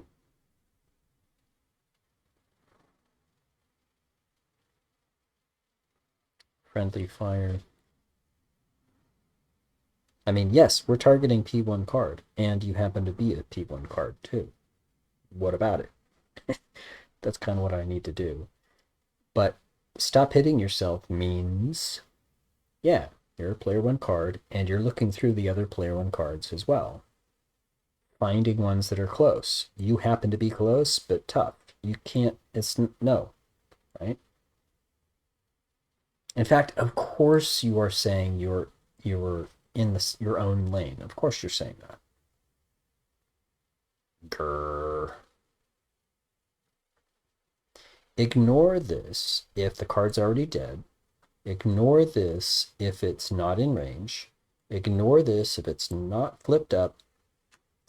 Ignore this if it is in fact you. That sounds reasonable.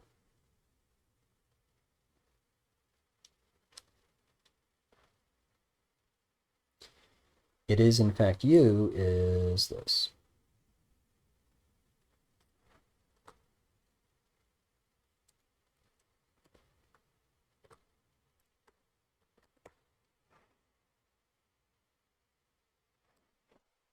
So it doesn't matter what side you're on. It's like stop hitting yourself. That's what that is.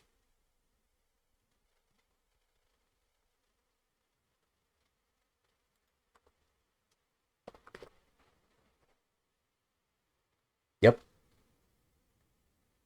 So that should stop. I mean, yeah, this is so.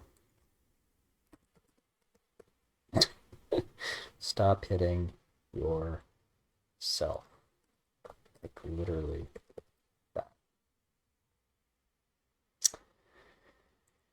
I never thought I'd have to do that. And here we are because it's weird. Because pearls. Ugh, I'm so upset. This is that jade wall. I'm now very much regretting even coming up with the idea. I should have thought that through a little bit further. I don't mind being aggressive and jumping into the unknown, but I jumped in and made a big old mess. And now I'm, yeah. See, these functions are even grayed out. Like, there's no way to actually do that and mess with that. How is that happening? Wow. All right. So, Confusion Curse should now give us nice sparkly effects, cause the enemy to hit each other, which means the best time to drop that pearl is, in fact, when there's more than one opponent card flipped up. And they should not hit themselves, but instead attack each other, as well as us attacking them, which makes it a powerful pearl to drop. And then it should clean up. Now, am I missing anything? I don't know. Let's see. Let's think it through. I probably need more coffee. Probably true.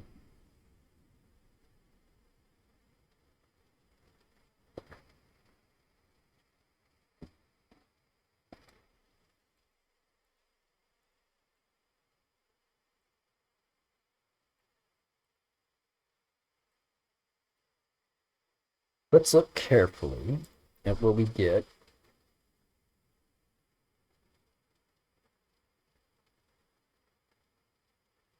I am going to let it move forward. I need more than one card on the opponent's side. What is this? Why did it feel like lane 2 should collapse? Oh, I can't ignore this anymore. I need to get through Confusion Curse and come back to Jade Wall immediately because this is a brand new problem caused by what I was working on for Jade Wall. Oh, that is so awful. This is an example of exactly why I did not want to mess with the prototype script. Ooh, wow.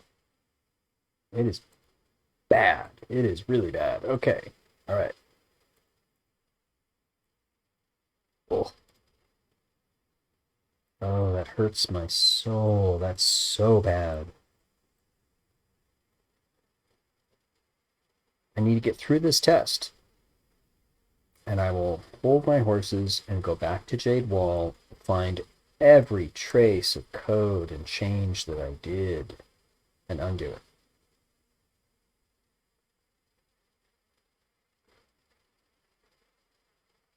Wow, man.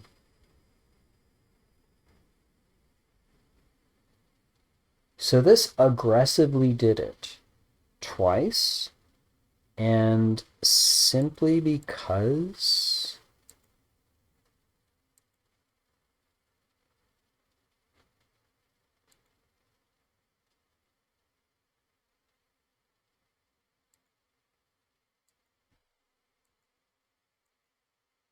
they were not yet flipped up. I can't pay attention to this now. I have to focus on the thing I was focused on so that I can confirm it works and put it down.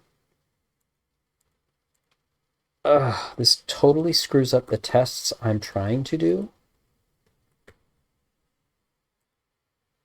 And I can't stop to think about that. I need to move on. I need to move through this series of tests.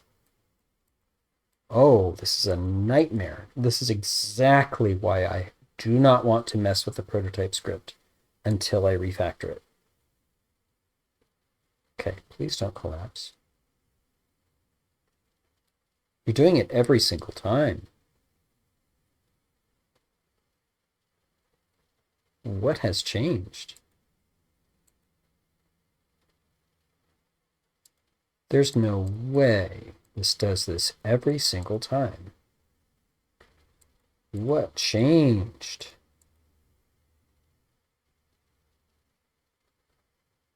I mean, now these cards are going to meet.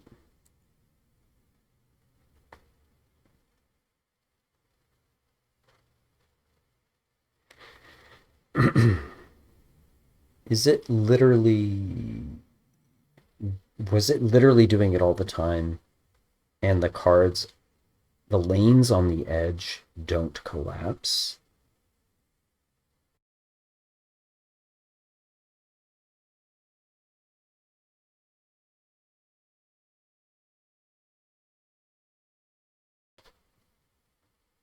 I mean,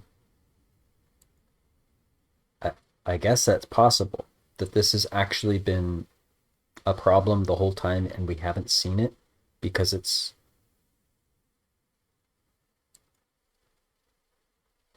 it hasn't come up. Um,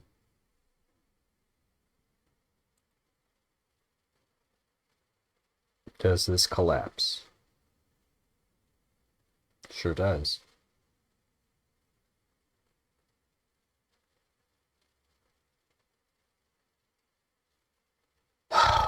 All right. Is it possible for me to complete these tests, or do I need to stop, come back to Confusion Curse after I fix Jade Wall?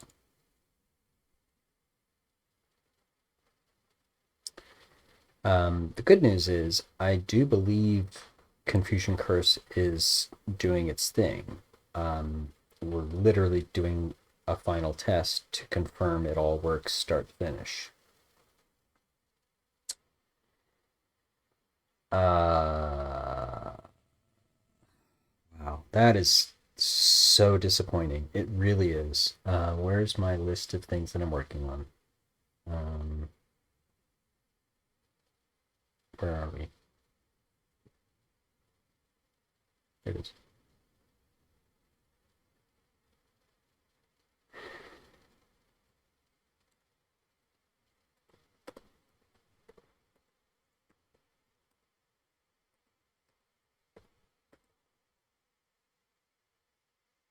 This is now a showstopper. This literally makes everything break. I can't even test right now. So I will come back to this. Um,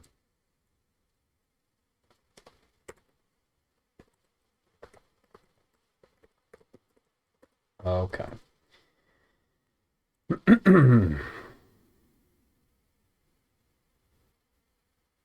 Top to bottom. Confusion Curse. Nope.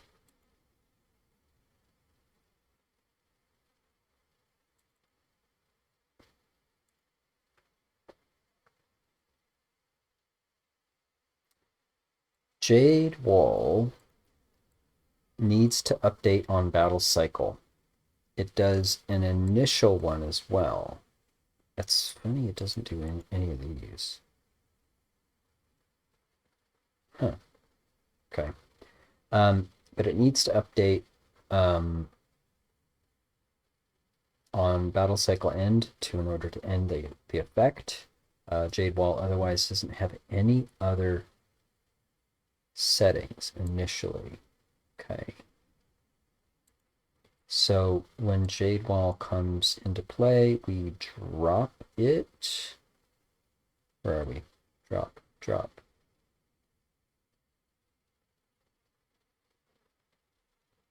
Drop.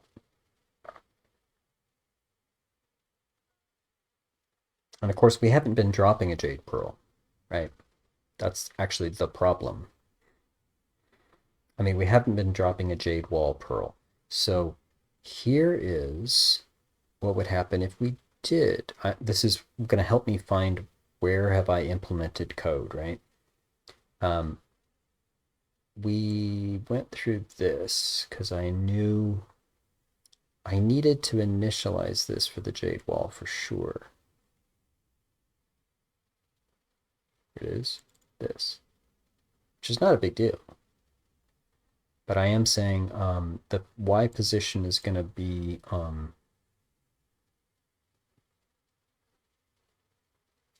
set to an initial value so I can use it to detect this needs to be set. That's why I initialize it. I say I need this so that when I update, I know when to find an open lane and set this value at that position. Okay. And I swear, all this, I should have known immediately. This was a really bad idea. This is why I've been avoiding this problem.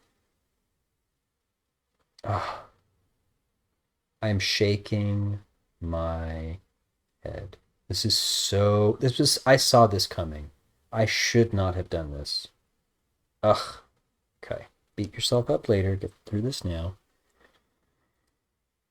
So I just initialize this effect, and then I want these functions. Is lane position blocked? Yes or no?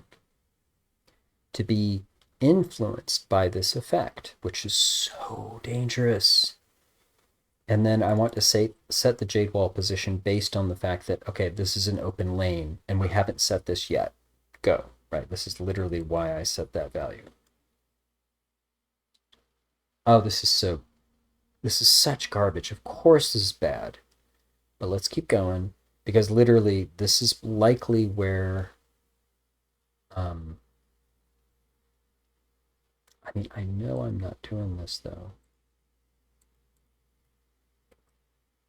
I'll come back. So I don't call this anywhere except one place where I am looking to see if this is an empty lane.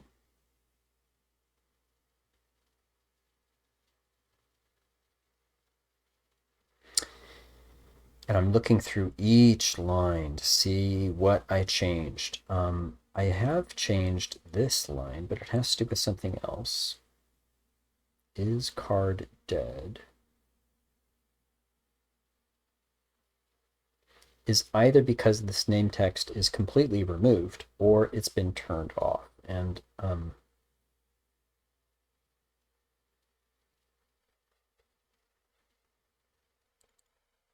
that hasn't caused a problem. But again, has it not caused a problem because I haven't seen it? That condition? It's a great question.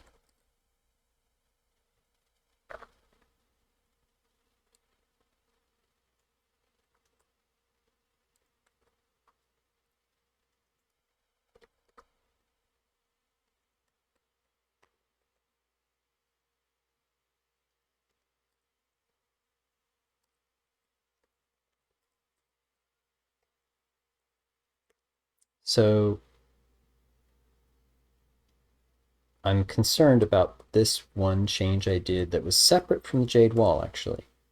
I mean, I thought I had removed all of the Jade Wall stuff, and maybe I did. Maybe this has been a problem for a longer time. Let's see if this is a problem.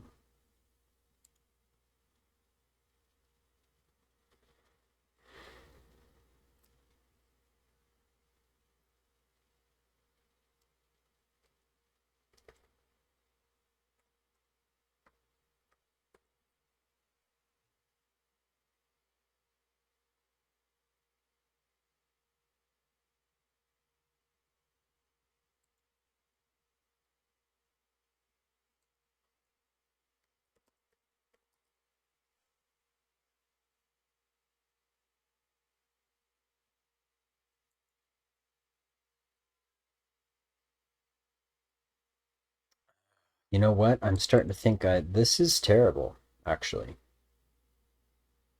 My thought was, hold on, I don't remove the name object. I don't delete it. I don't destroy it. That was a terrible thing because I need to resurrect cards. Instead, I'm just going to turn it off. And so I'm looking to see if I've turned it off. Sounds reasonable. Until you realize, hold up, that's not the only time I turn it off. Check. In other words, I don't think I tested nearly enough yet. Like, I know I didn't. Quick play. Do round. Hey, what are these cards? Well, they're just blank cards. Cool, cool, cool. Do we see names? No, of course not. Of course you don't see names. Because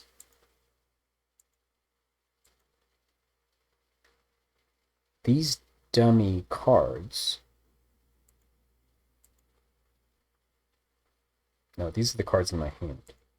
Stop.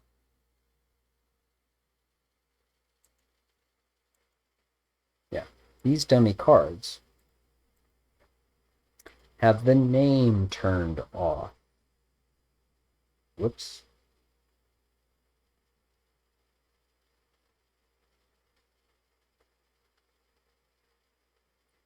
And in fact, I do that over and over again. Here's what you're seeing here is the name, so you can see the name, but it's repositioned so that it's appearing over the portrait. Now I go like this, you can still see it right there, and then turned off. And literally what this has is a bunch of cards, and all of their names are turned off. So this is garbage. This way of doing this is absolute garbage. In fact, let me just prove that right now.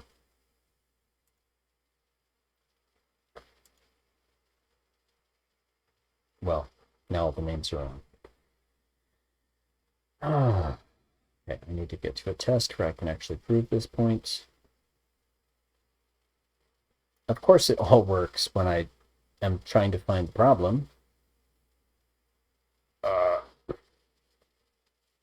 the reason why I was saying I probably didn't test enough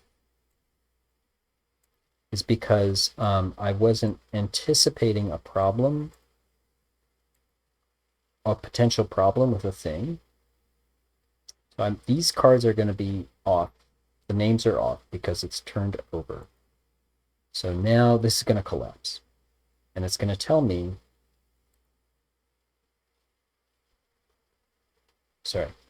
I totally just deleted the console. And it was probably telling me right there. Damn it. And of course, I'm not seeing this problem now. Oh, I'm in hell. Oh, this is really the casted curse, is it not? It's the confusion curse, is it not? It absolutely is. Oh, I'm in hell. I need to test where we see the problem we just saw. I haven't fixed anything yet. Show me the problem, please. Okay, so these have to be flipped over still. Please collapse and tell me it's because of this thing that I am looking at right now, because I swear this has to be it, right? Come on, tell me, tell me, tell me.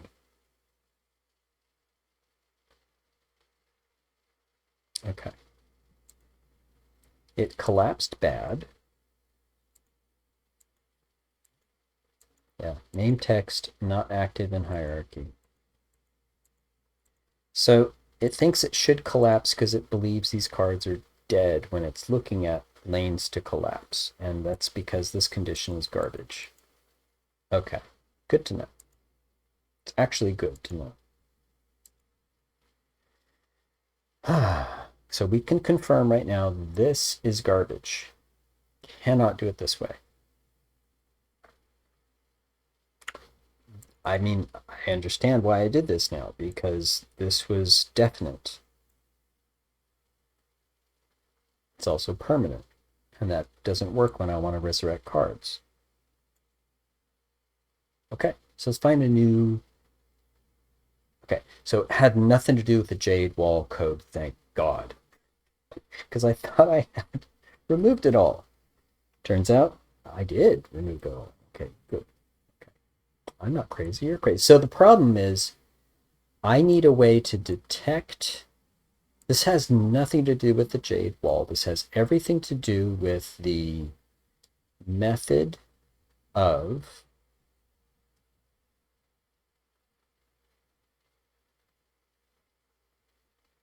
This has everything to do with our way that we would like to handle resurrection, which begins with not destroying the card, because we might need to just turn it back on.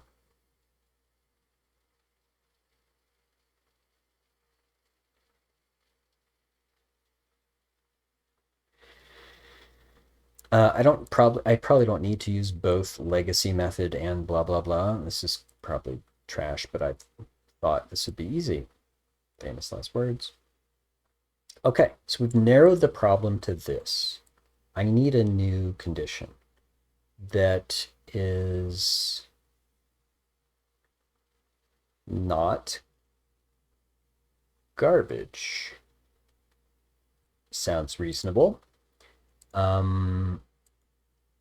For example, is there a neat and tidy way for me to just go check the hit points, perhaps, or something?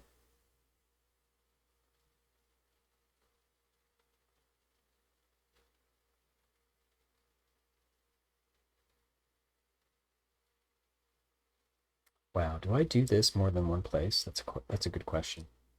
I was just thinking about the lane collapse stuff.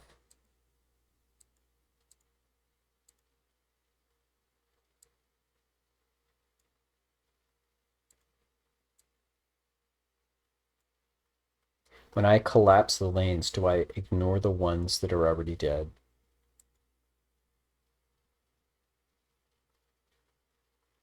Oof, that's exactly what I do. I ignore the ones that are already dead. Yeah, and I check this death condition the same way in all the places. Wow, so I really need to find a new way to call this dead.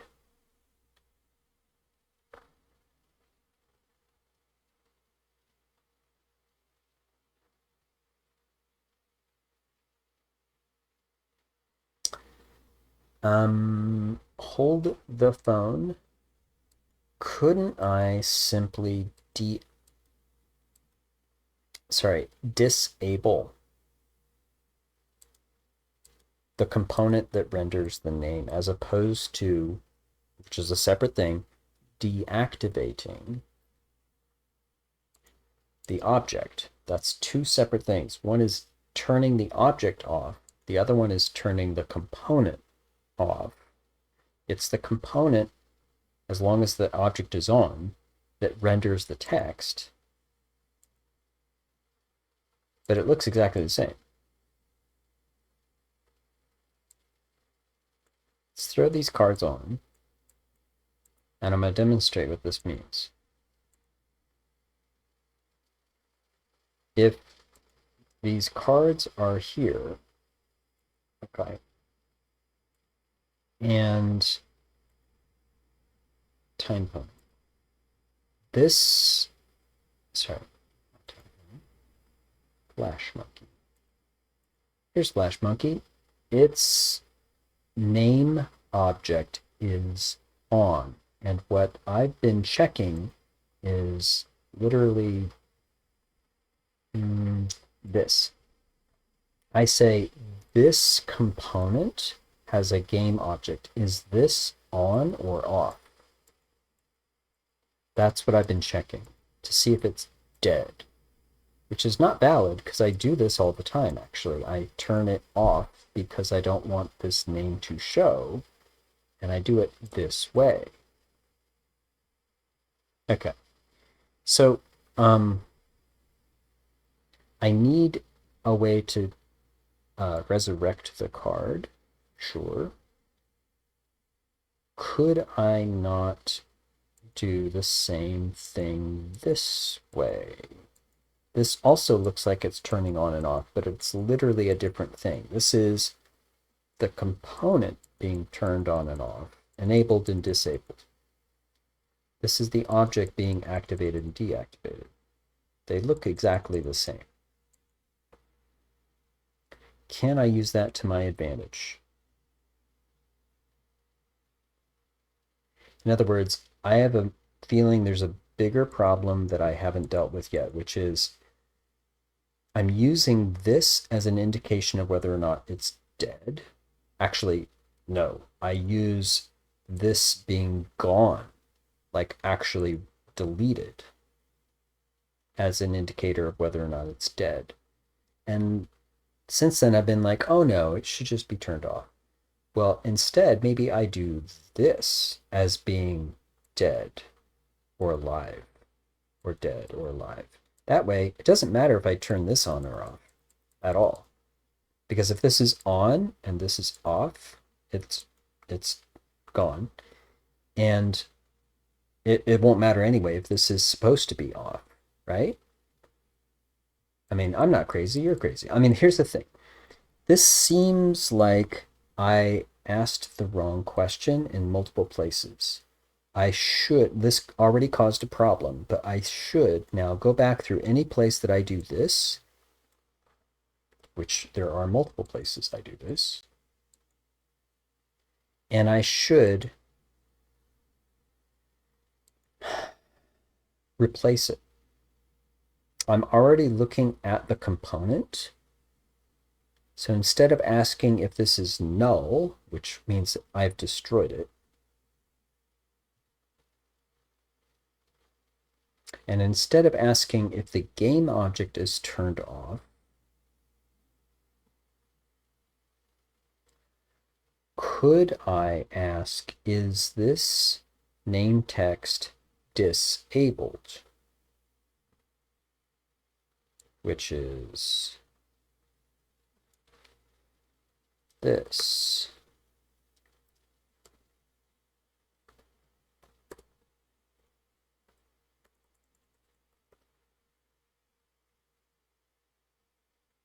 Why is this not letting me do that? Oh, wait, no, wait, what? This is a component.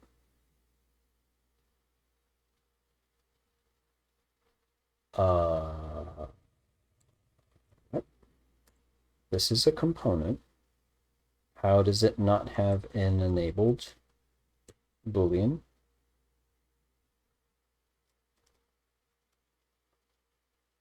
Bruh. What am I looking at? What is this?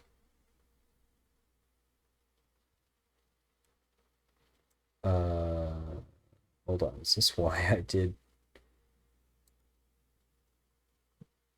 Okay. All components have an enabled flag. That was literally the checkbox I was just checking on this thing. Oh, there is none. Oh my goodness. So could I do this instead? The renderer? Aha, okay. Screw that. I'll do the renderer. So you've got a reference to this text mesh, so you can write the name. That's fine. Go up to the game object. Now go back down to the renderer and look at this. That's what I need to do. Wow, really? Whatever. Seriously.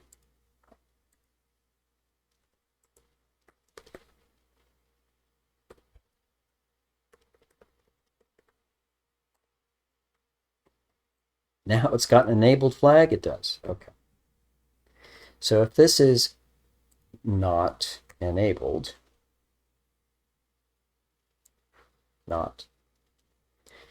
this is not enabled, then Yeah, this is our new method of detecting if it is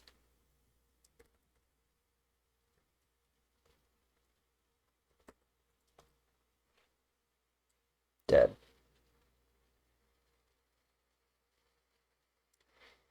And that's hecka longer. Sorry, that is hecka longer than this. Absolutely. Yeah, it's a mess. But I think that's better. Um, I mean, there is no other time in which we're going to mess with that renderer. Excuse me. And so I need to consider how I can call this thing to be disabled. Um,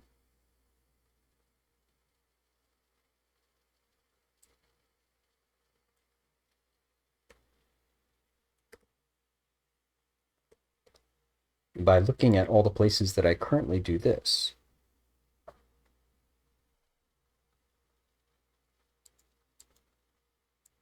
Ah, here it is. I just passed by it. Do it again. So right here, I set this to be inactive because it is defeated instead of destroying it. And here, so this is the new routine that I just did to resurrect cards. I say, nope, I'm not destroying it. I'm destroying a copy. But let's deactivate it so it doesn't look like it's there. Nope. I actually need to do the crazy. I need to do this. Hey, that renderer that's on there? Right. No. Make that disabled.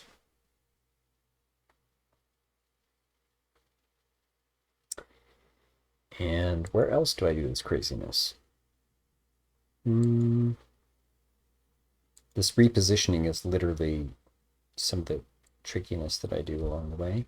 So this should now detect that it's dead because I just looked at the place where I set it to be dead. All right.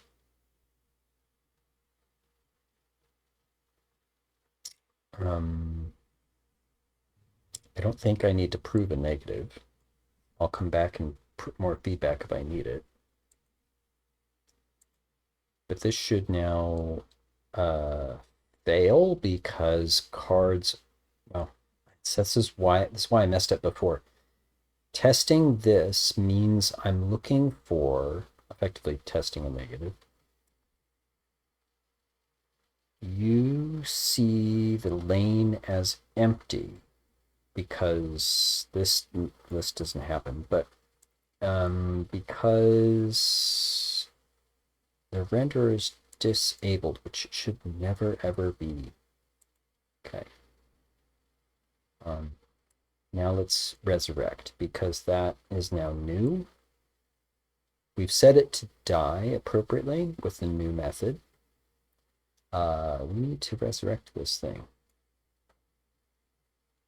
This had nothing to do with the Jade Wall. That's so crazy. So here we are re-enabling the game object, and that's wrong. We're not doing that no more. Resurrect the card, but do it this way. Go find the renderer and make it enable.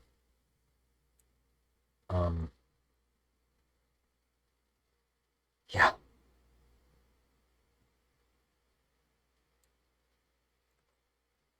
Messy. So you can see why A, I did not want to mess with the prototype script. B, I did not want to do several effects, Perl effects at the same time, right? And C, why I couldn't continue testing Confusion Curse until I figured this out, right? It's about focus. As long as I can focus on one thing, then when things go wrong, if they go wrong, I know where to look. In this case, yeah, there was one place where well, I'm lucky, frankly, that the same place I was looking for what I thought was the problem is the same place where there was the actual problem, so I could find it easier. I mean, this is lucky, frankly. I knew to very carefully look through this because I thought it was this problem. It wasn't. But good thing a previous issue that I had raised and didn't notice before was right here. Wow, that actually is super lucky. Okay, what we're looking for now is making the conditions where these lanes collapsed stupidly. And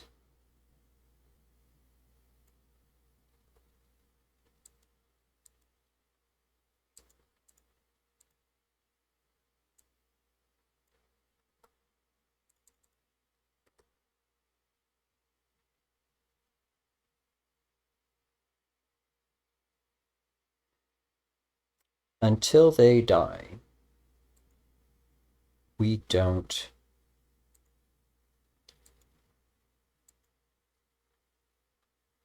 see it collapse. And I'm just thinking, is there any other issue about the visibility of this name? I don't think so.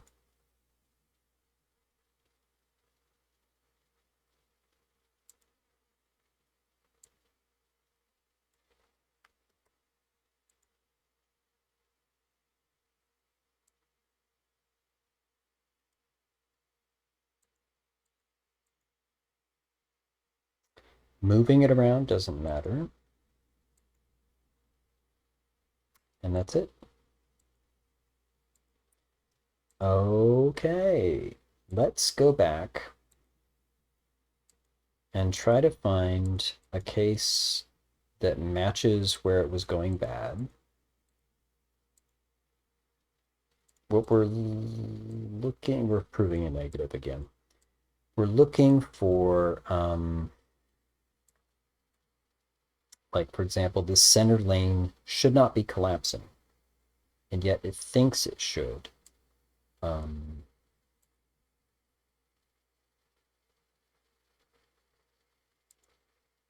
Wow, it actually makes sense now why it was hard to see this happening. Because there's only a rare case, like it's not the edged lanes, of course, because those don't collapse, but the center one does. And I've been testing first round all the time because that's the fastest way to test what I need to test. So, yeah. Okay, well, it collapses normally correctly, so that's good. Okay. Can I get this test to work from here? Really depends on the opponent's formation as well. This is kind of a pain in the ass.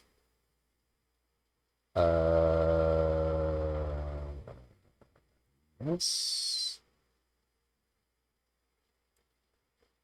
Think that work? It's a combination of these two formations. I'm trying to get, no, this is still gonna, okay, yeah, okay.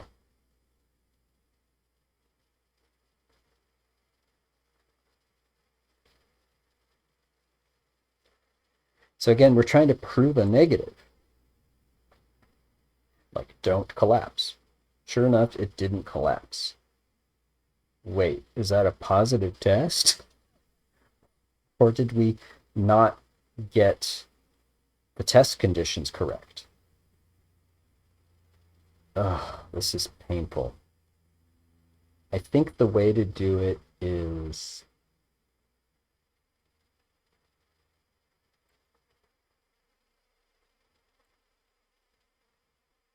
the way to do it might be to give ourselves feedback in that function. Gosh darn it, this formation screws us up because we can't, darn it, let me do this again. I need the opponent to do this. A formation like that will work fine. Let's do that. Okay.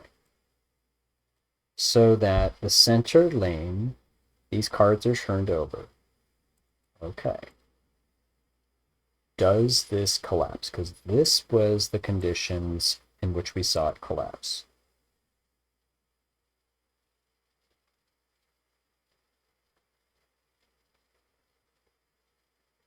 It does not collapse.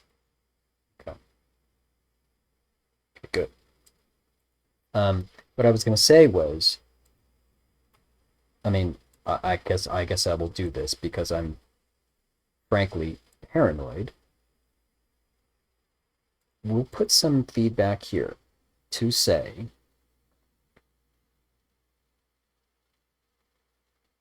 same thing basically. We're going to do this in reverse. I can't prove a negative very easily, but I can definitely prove a positive. So let's do this. Cards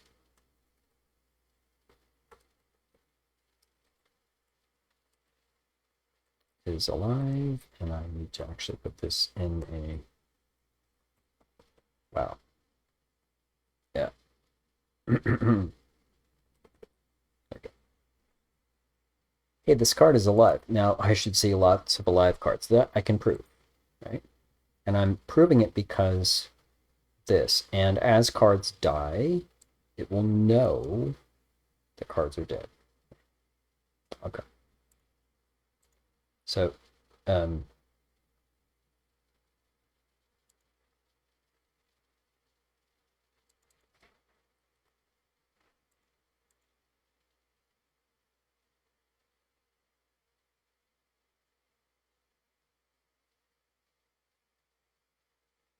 yeah, this has to be replaced now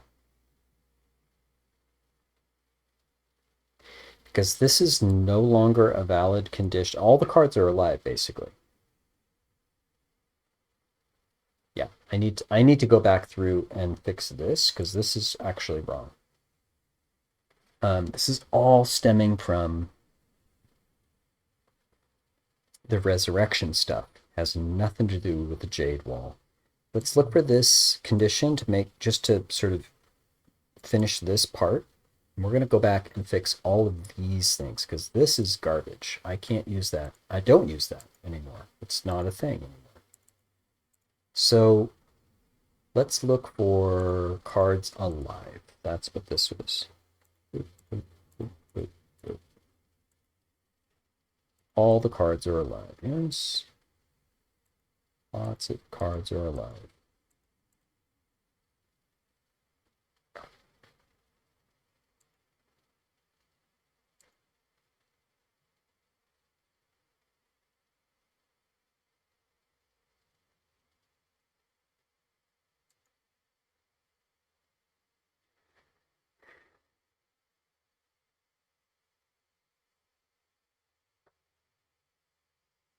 I guess that function has to be called.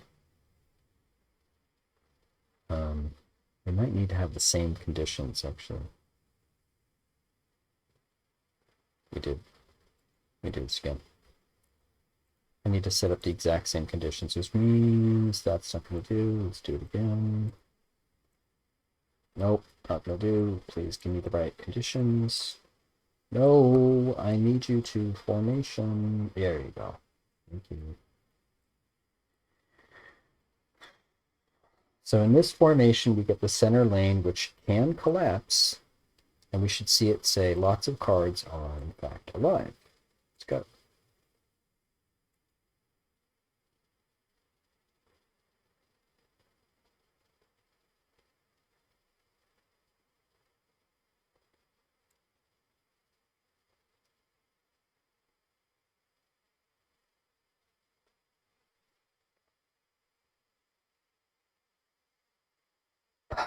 Why aren't you saying things? I want to move on. I would like to think this is going to work fine.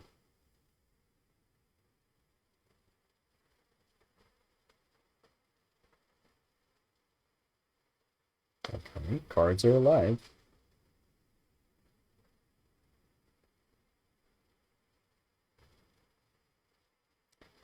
Wow, I need to just let it go then. I'm getting this when it's called, and it's just not called very often. So it's kind of not helpful.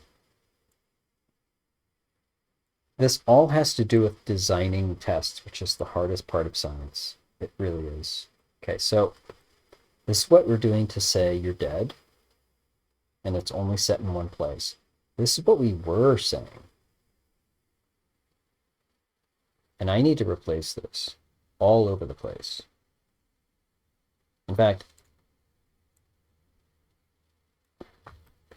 bruh, I just shouldn't do this anymore.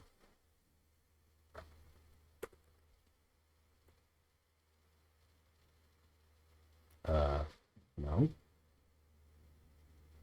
Oh. No, I just completely hit something really weird. Okay.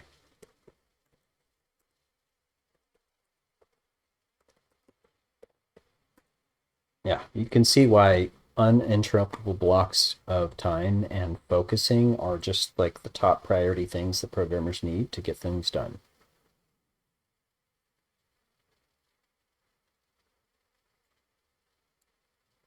Yep.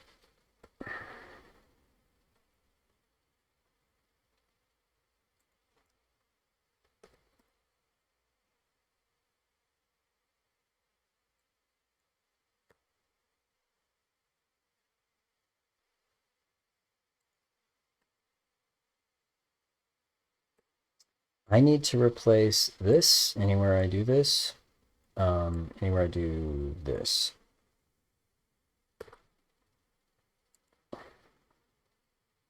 One, and this is collapsing lanes. Two, this is finding the lanes to collapse.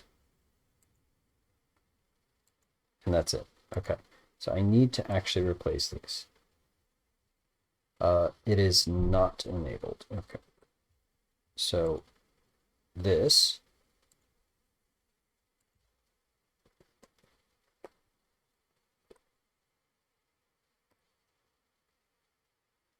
if it's not enabled. And this is not I, it's N. Got to be very, very careful what I'm doing when I paste code. And this is not I, this is N.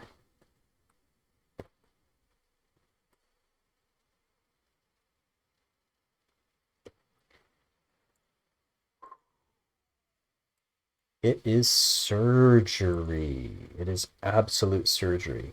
I hate messing with this prototype script, but it's true. If I am going to do it, it has to be done carefully and thoroughly, which is just slow as molasses. I understand that. I get it. It's not fun. I get you. But now that we are thinking about a new way of detecting death, we are using that as a means to find out which cards move when lanes collapse and detecting how many lanes have collapsed. And this is appropriate. We need to do that.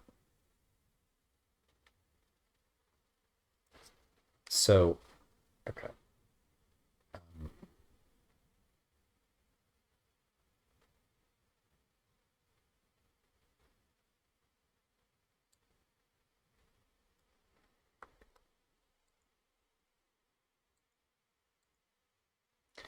So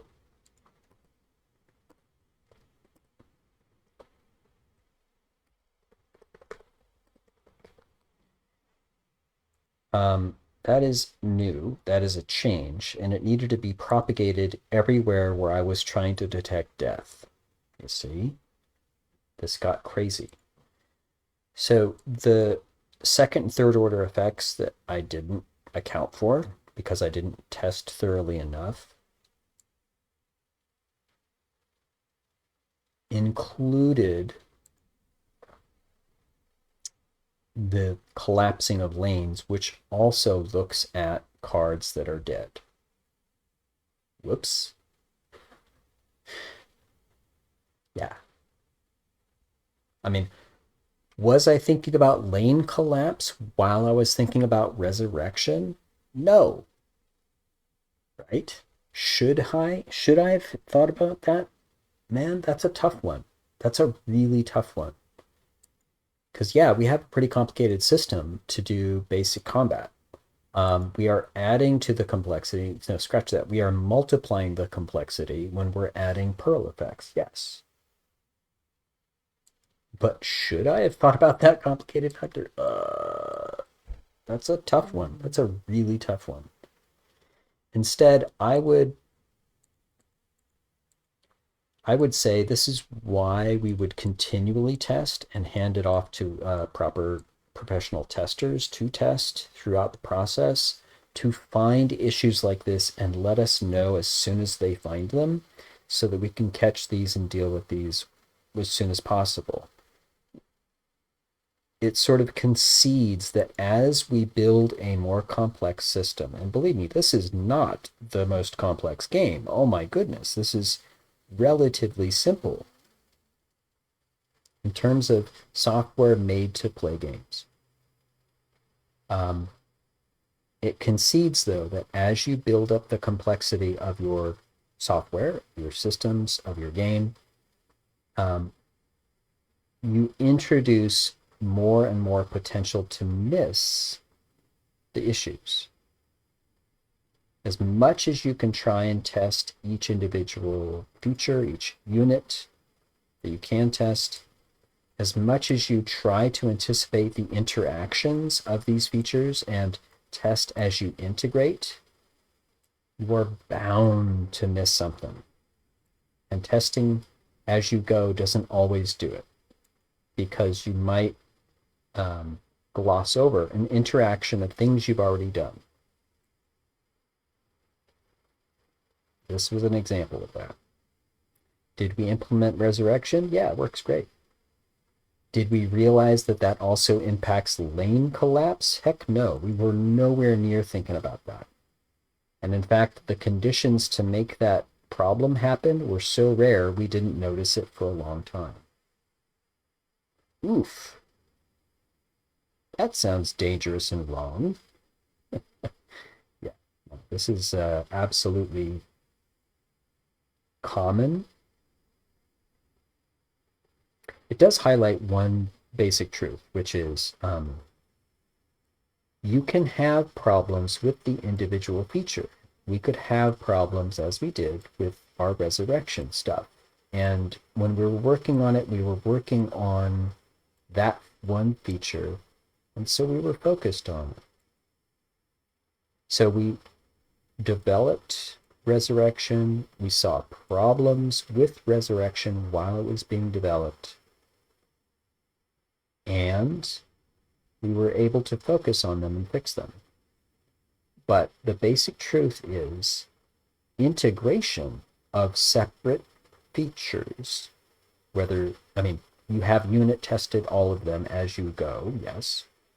Integration of features introduces brand new, unforeseen problems between the features. In other words, there's a set of issues you get on each feature, and there's new sets of issues between features as soon as you put them together. That is a basic truth. This is why, regardless of how well you prototype some individual features, expect that when you integrate them, you are going to find brand new unforeseen problems. If you do expect that, then you can be more ready for them. You could look for them. You're absolutely testing for them. And if you ignore them, that's where it just explodes into complexity and problems. So the basic truth that there's going to be potential problems as you develop a single feature is true, and there's going to be a new set of problems when you integrate features is also true. Interesting it collapsed that lane. I mean, it was a lane that wasn't on the edge. I think I've seen this actually on an overtime because it takes like 5 lanes to actually have that condition happen. I think I've seen that before actually. It's not terrible. I guess it's a detail complication of lane collapse stuff. Lane collapse, I remember, was kind of a bear when I was dealing with it. Once I found one way to make it work, I was like, yay, get me out of here. Okay, Can we move back on what we were doing? Oh my God. I think we've diverted enough from that craziness and we need to get back to the confusion.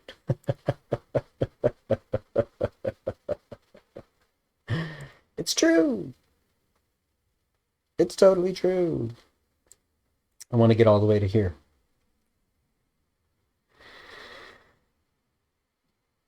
I want to bring a confusion curse pearl into battle. Drop it. See pretty effects. Watch the enemy hit each other, but not themselves. And then the effect go away. That's where I was. I was testing at the very end of this development of this one pearl effect. So fingers crossed. We got this.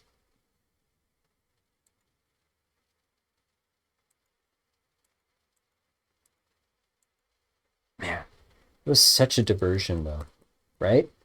Like coming back to remembering where I was and what I was doing and how to get back to testing this thing. I mean, it's wow. It's a good thing I didn't have anything else going on. I would have been like anything else in this game that I'm developing. I would have been lost. I would have easily missed something, right?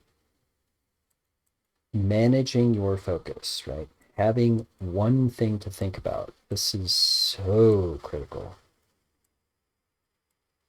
If you ever are in a position to manage programmers,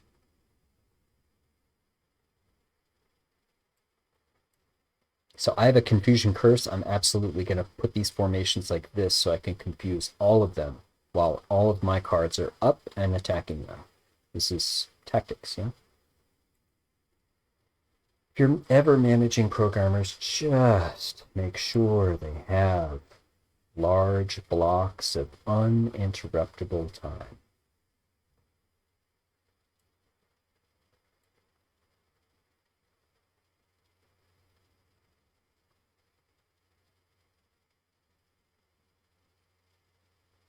That's odd.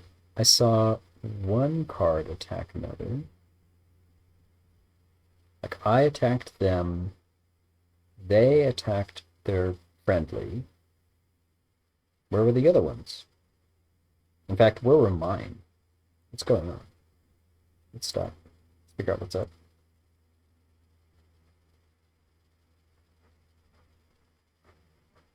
This one was confused and made to attack a friendly.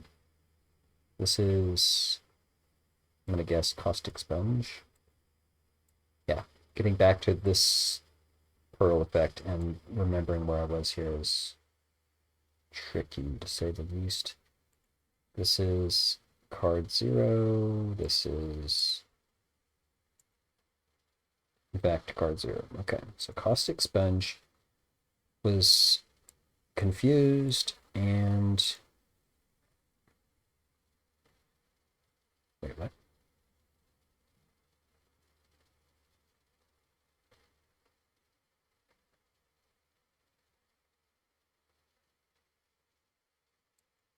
Caustic Sponge was confused, and Caustic Sponge dealt a death blow to a friendly card, Innocent Wish. Okay, good. But Innocent Wish turned it around with a luck win. That's fair. Innocent Wish is a luck card. This makes sense. Caustic Sponge has a super low luck. This makes sense. Like, they're battling it out. This is what happens, right? But this stopped after that because this was out of range. Okay.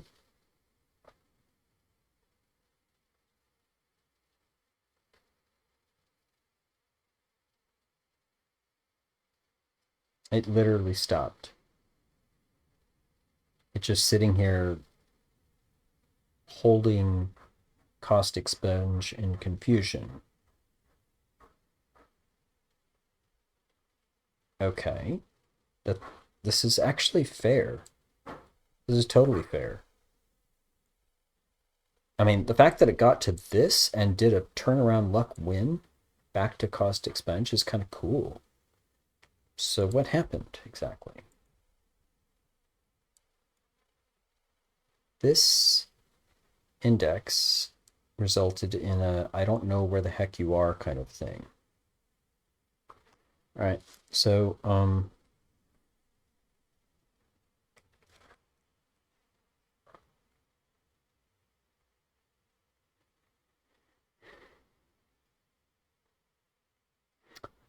hold on. Did our hit points work? Did Innocent Wish end up with 1 hit point? That's a good question. Battle data. Because a couple of things have to happen on a luck win. The hit points of the card that was going to die, Innocent Wish, gets restored back to 1. 1. Good. In fact, it started more than 1, correct? Indeed, started at 4. So this worked. And then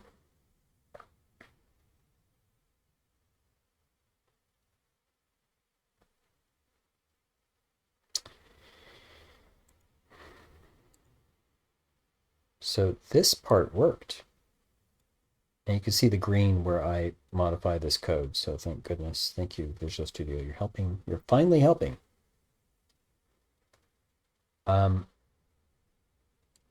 I have to remove all of the unlucky card hit points. This would be cost expunge.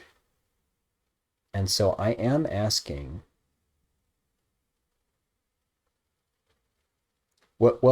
is this player 1, then go deal with player 2 hit points for a luck win? Sorry. So this is going to get confusing because it's turning it around in a luck win. So it's like we're reversing 3 times in this process. But think about this. The attacker is player 1. That's what this used to say. And in that case, attacker defeated player 2. And yet it's a luck win. So actually it's turned around. Player 2 gets their hit points back to 1. That's what this said. And then because player 1 was the attacking card, their hit points are reduced to nothing.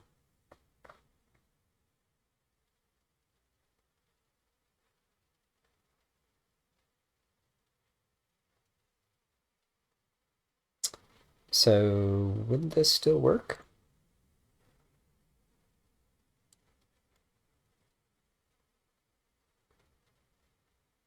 This would still work, right? So if player 1 was attacking and we're not doing friendly fire, then absolutely, because it's a luck win, reduce your hit points to 0. Remove yourself from play. You were luck win defeated. You are done.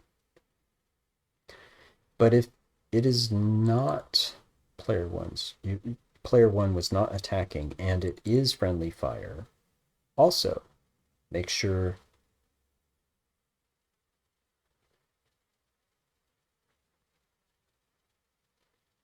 attacker is not player 1 and it is friendly fire.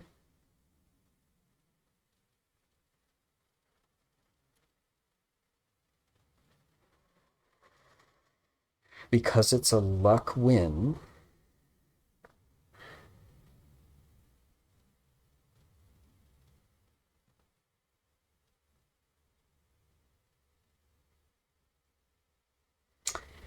a luck win means the attacker is dead. So player 1 is not the attacker. Okay, so player 2 is attacking and it is friendly fire. This is wrong. Okay. Okay, good. Because we ran into an error, I kind of want to find the problem, and I think I just found the problem. So, okay. So do I literally just need to flip these around? Literally, player 1 was attacking and it's not friendly fire, so player 2 gets its hit points restored. It is a luck win. If it was player 2 who was attacking and it is friendly fire, then likewise, player 2 gets its hit points restored. It is a luck win, and player 2 is going to die. Oh, that's why this is so confusing. Yes. We need to modify the attacker.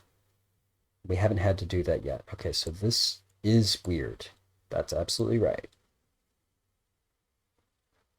Yeah, I really just need to flip these.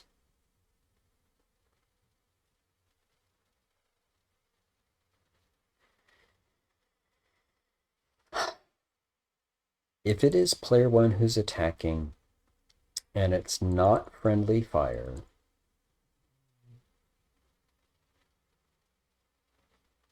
player 1 dies. Oof, my brain.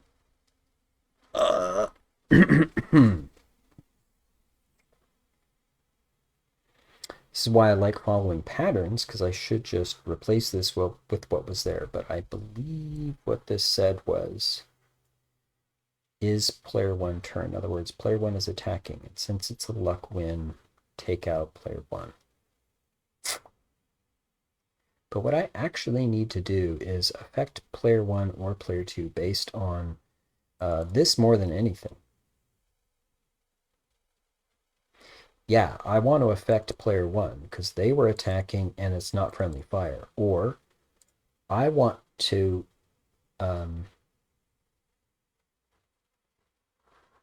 actually, this is the only case.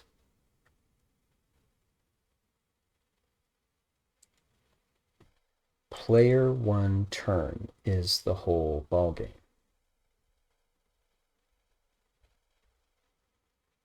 Because friendly fire or not, that's the thing. That's why we're modifying the attacker. So it really does not matter if it's friendly fire or not.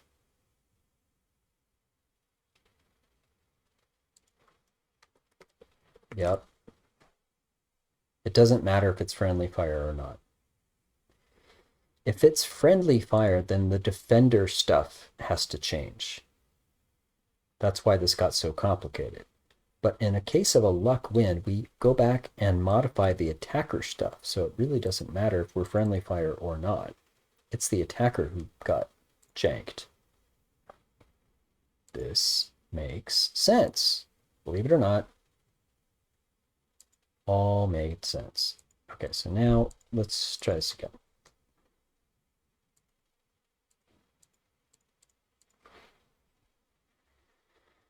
Where are we at? Like remembering which, oops.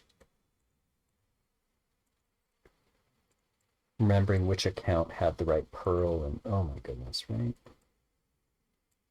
Right. Okay. Remembering which formation we need to test it, blah, blah, blah. Yeah, this is all kind of nutty, crazy, cuckoo.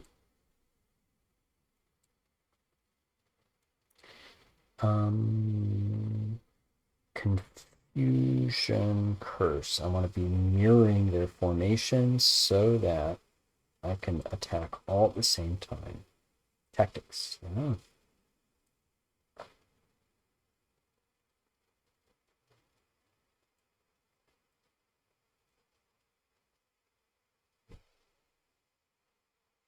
No, no, don't attack me.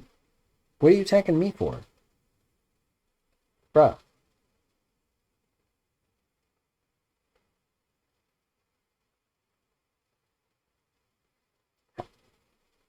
Something went weird, and I don't believe.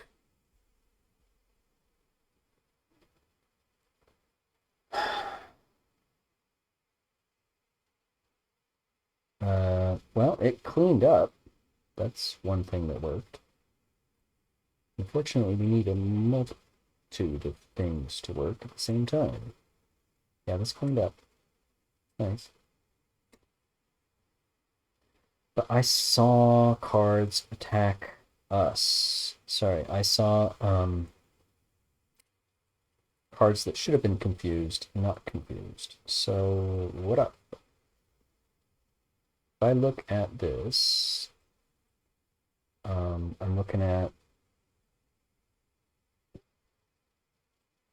unconfused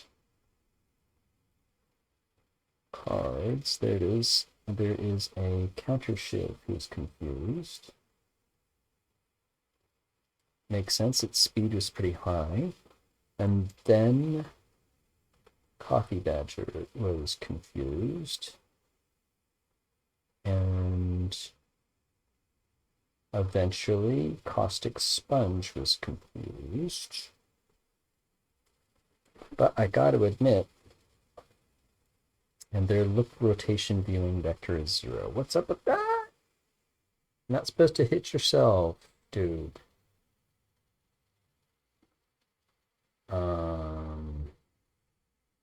No. I thought we were at the end of this feature. Well, at least it cleaned up. So this did the same issue when it was hitting itself.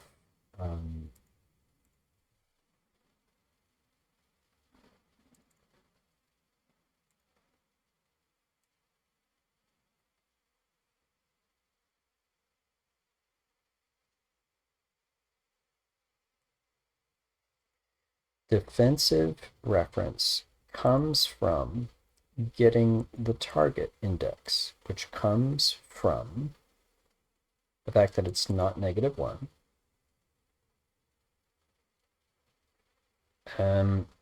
It is get target. Bruh, this is what we've been doing. Bruh. And it takes friendly fire into effect. If friendly fire is on, then we are, as player 1, attacking player 1. Is off, then as player 1, we attack player 2. And vice versa. Bruh.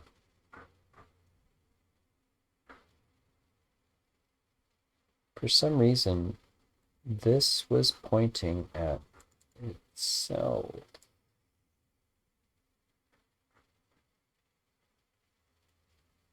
I can confirm that by asking if the defense reference and the attacking reference is the same.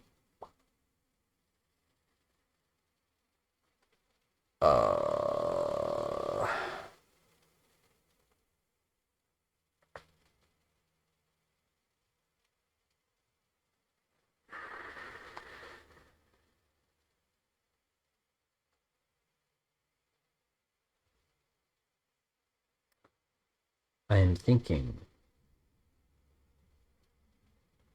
because I saw cards that should have been confused attacking the enemy. So this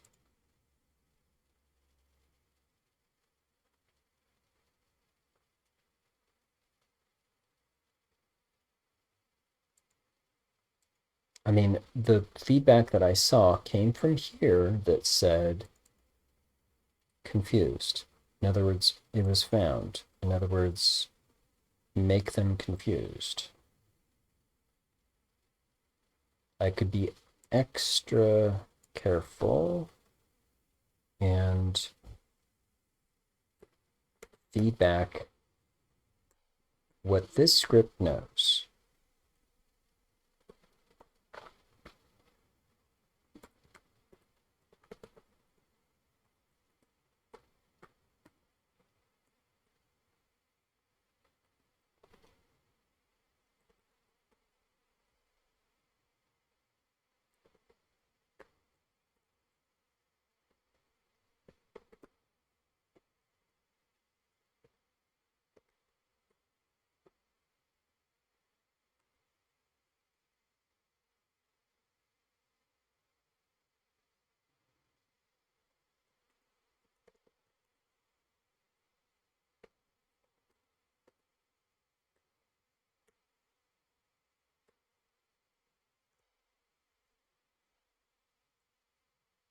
In other words, tell me all the stuff that just happened, because I'm right here looking for a target. And here's the attacker attacking this target, and friendly fire is whatever it is. So let me just check, give me all of that, because what I saw showed me confused, but attacker attacking the opponent, not themselves. I mean, I guess I could actually do this.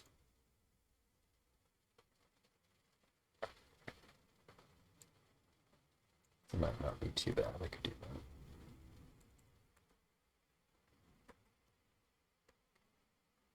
that, I think.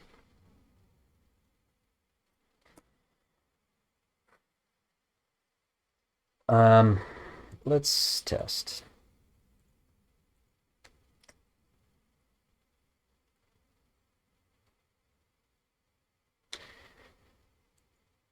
We're looking to bring the Pearl Confusion Curse into battle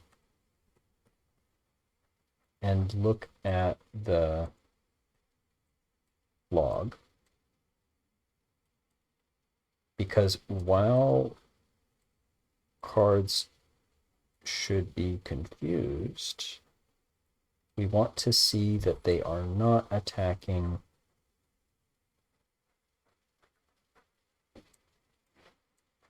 the opponent, they're attacking themselves. We want to see who they're targeting. Doesn't matter what the result is. I want to see who. Dude, you should be attacking me. Okay, you sort of attacked each other. Kind of, sort of. The heck was that? Like, totally inconsistent. What the heck? So, I see all the cards that I want to monitor.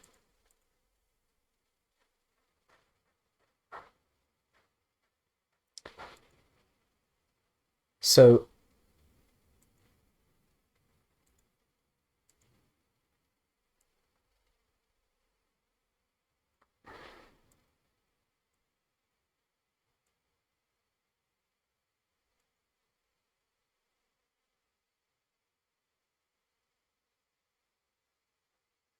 we're looking at all the cards we want to monitor.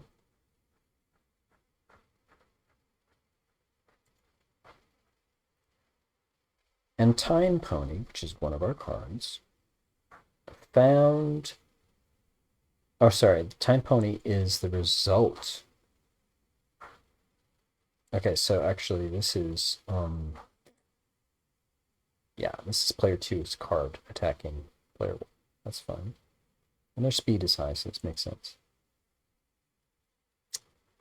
We weren't even confused, so it's fine.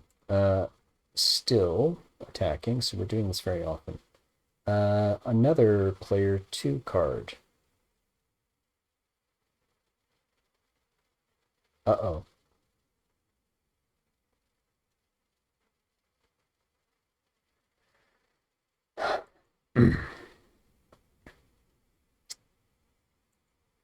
This is a player 2 card, Tactical Squid. Should not be affected by confusion.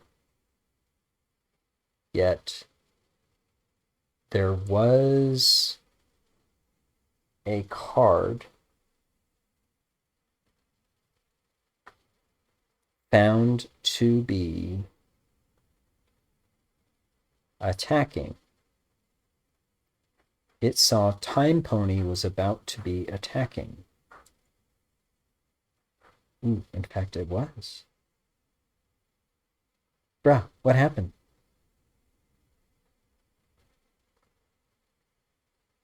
Whoa, wait a second. Oh, attack for Time Pony. Okay, so this failed. First of all, it was not confused. Whoops. And so, of course, it attacked the opponent. Damn. It was not confused. It wasn't found to be confused. Whoops. In other words, my timing issue is now a problem.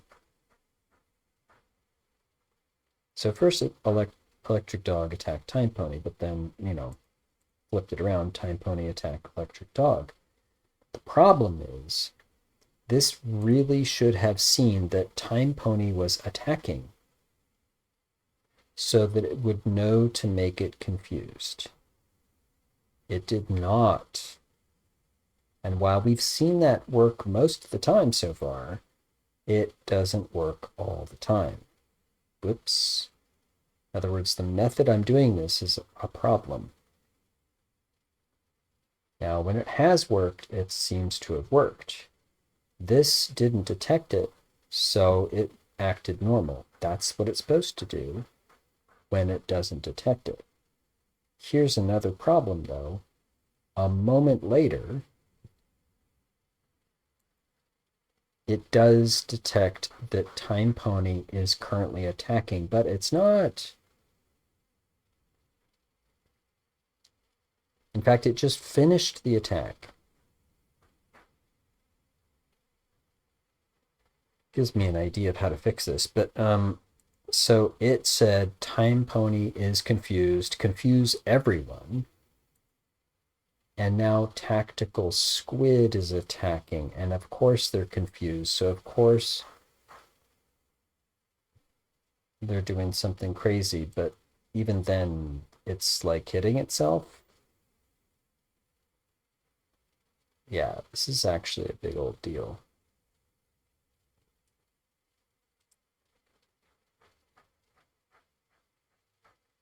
So when we find, so not found, not found, found, when we find one, we are saying friendly fire is true. And yeah, that's good. Now here's Stonefall attacking Time Pony. That's great. That's confused stuff. That's good.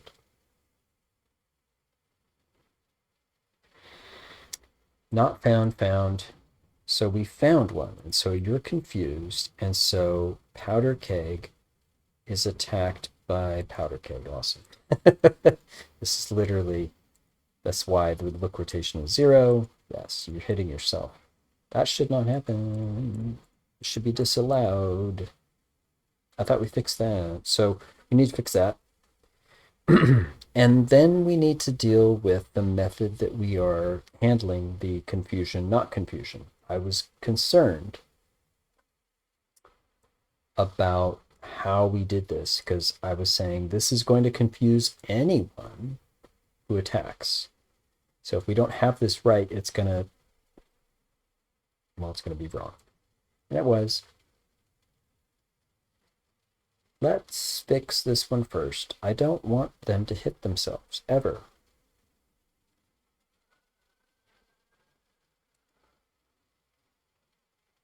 So it literally picked Powder Keg from attacker Powder Keg, and that's exactly wrong.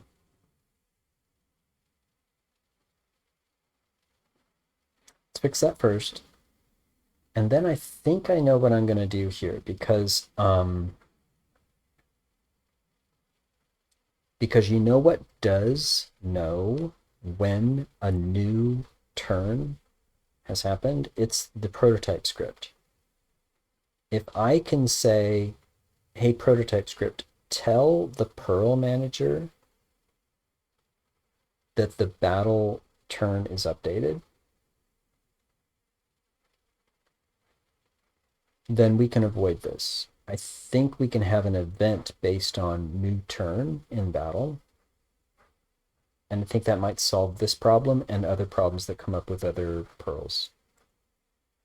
So let's do the not hitting yourself stuff. Let's stop hitting yourself.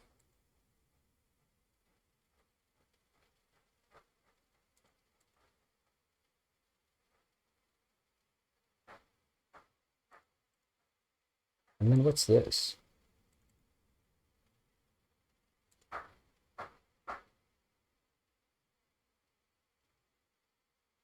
Get reference.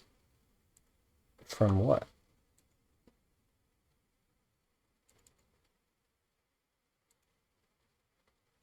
Oh, from my log? Yeah, I don't care. So it's actually this. That's fine. I actually don't care. That's fine. This helps for me to see the feedback, but I'm literally going to remove this when everything's fine. So look, yeah, so I actually don't care about this error in particular. That's fine. Let's get them to stop hitting themselves. Wow, how do I test that?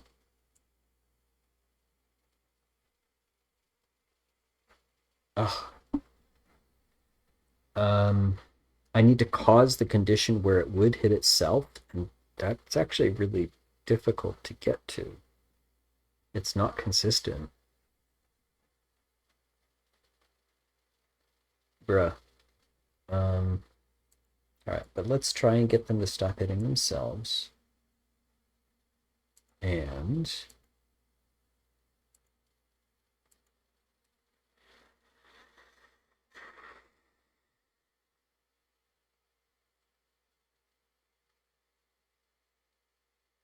And then we'll work on. So I was really concerned about this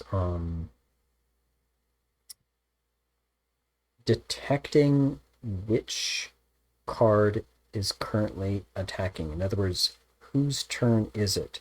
Does that match with one of the cards I'm currently looking at? I was concerned about it, frankly, because I have two scripts running off of two different timers. The Pearl Effect Manager has a timer and it's checking um, the attack update based on that timer. That's a terrible way to do it. The prototype battle script is running on its own timer. And so the fact that they could be out of sync is just sort of like, duh, of course it can be. And instead, what I can do is say, hey, prototype script, tell the Perl Effect Manager when you're updating the turn. Done. I mean, then it's no longer a time-based thing, it's an event-based thing, and fixed. So I think that's going to be okay. I I think that'll work.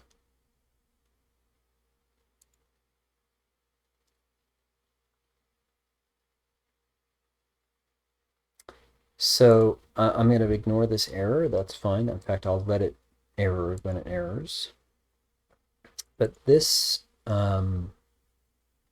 function should never come back with a target that is itself.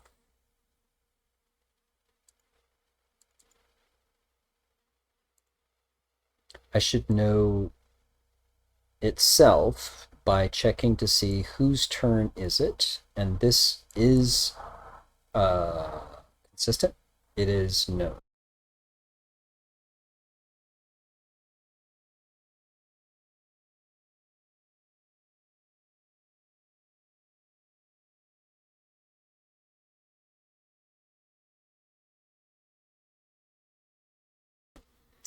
I thought it was this.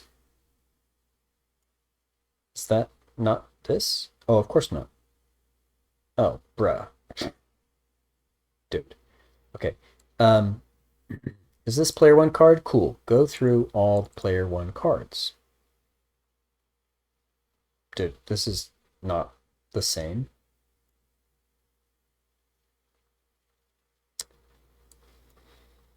This is a shorter length array. This is not all the cards in the battle order. Yada, yada, blah, blah, blah. This is not the same.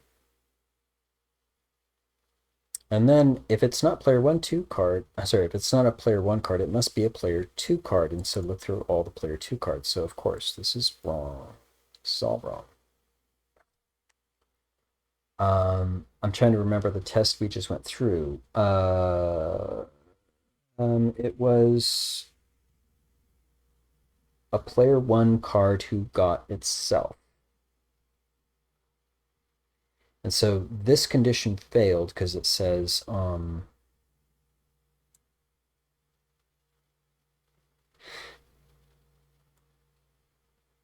I guess this condition failed because it was targeting a player 1 card. It was confused. And it got itself because it didn't see that this index of the player 1 cards matched the index of the battle order. And that makes sense. That totally makes sense. This would fail because this is not equal. They are different.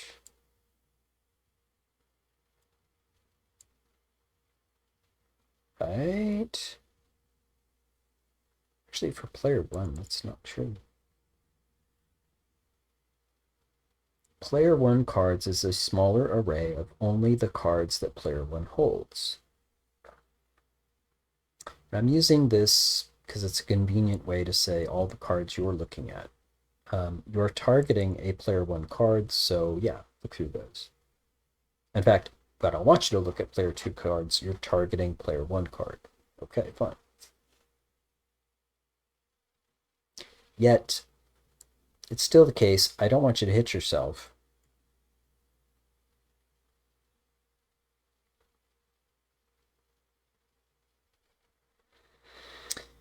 So while I want you to ignore it if it's already dead, or if it's not in range, or if it's not clipped up, I also want you to ignore it if it is your self.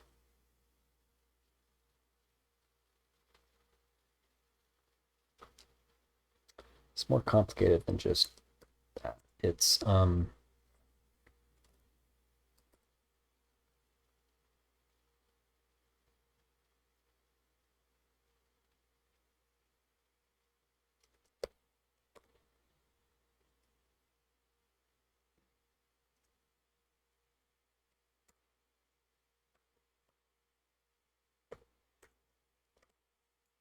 so we have the index of all of the cards, both player 1 and player 2, as referenced by an array of indexes called battle order and the current term in the battle order. Great. That number, however, doesn't correlate with this array, so what are we doing? I need to say if this number, based on whose turn it is right now, is, I don't know, less than the length. I think that's true. It's got to be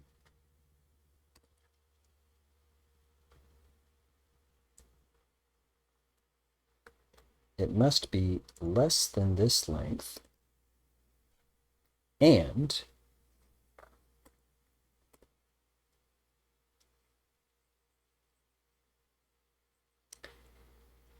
then I can say, so the resulting index number is, it happens to be less than this length. So I know it's one of these player 1 cards. You are targeting a player 1 card, yes? Okay.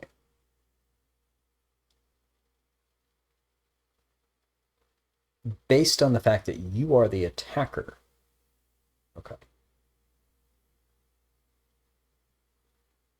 Now, which is a bizarre thing, but let's go with it. Of all the cards you could be attacking, right? You, as indicated by this, happen to be one of the player 1 cards. And now is I equal to that. It's kind of the same thing, right? How is this not the same thing that I had before? I mean, it's more explicit, I guess, but the point is, like, wouldn't this have been true anyway?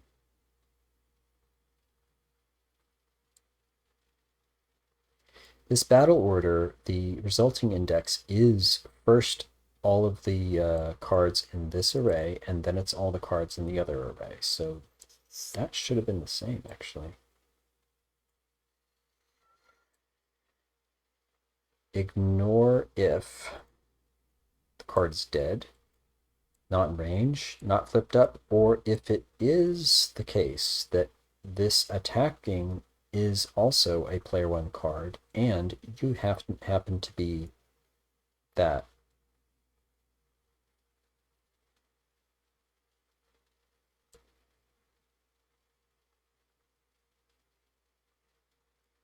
You attacking happen to be the same as the one we're currently looking at. If that's true, continue. Okay, that that makes sense. That makes sense. It's a bit long, but it's actually making sense. This one has to be different, actually. So is this more than or equal to, right? Because we are not attacking a player one card, we're attacking a player two card. So now we're saying you should skip this if you, the attacking card, happen to be a player two card and you are you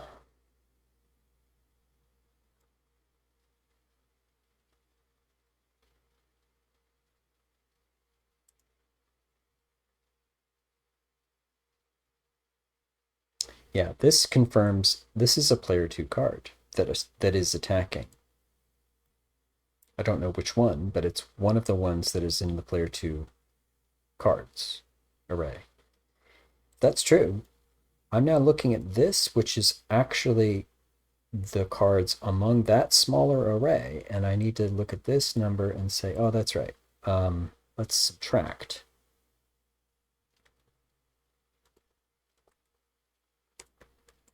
that.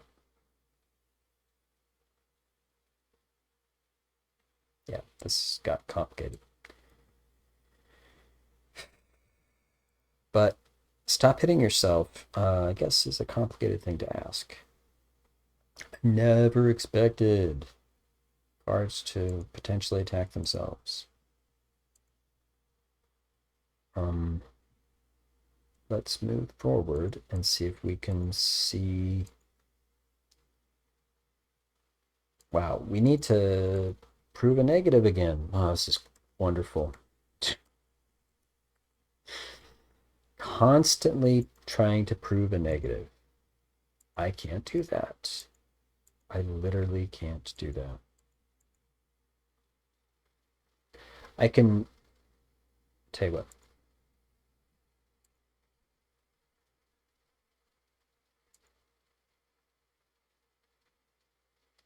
I can bark very loudly if I was about to do that.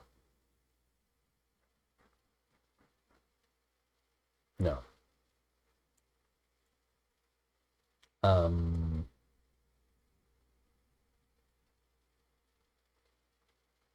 yes, I can bark loudly if I was about to do that. And at least then I'll see the cases where I have properly ignored.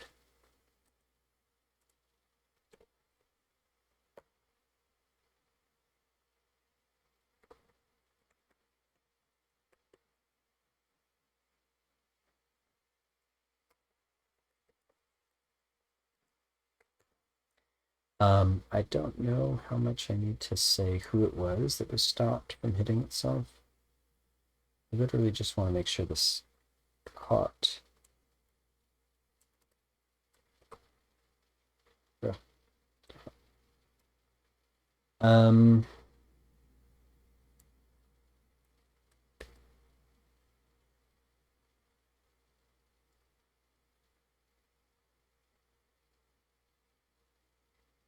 I don't necessarily need to know who it was that was prevented from hitting itself.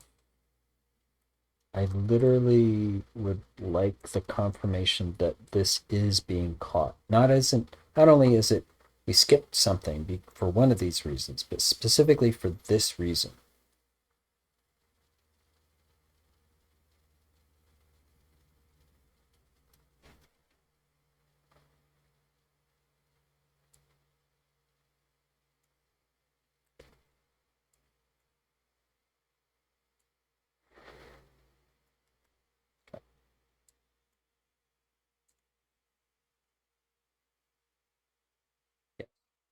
This is different than the one above.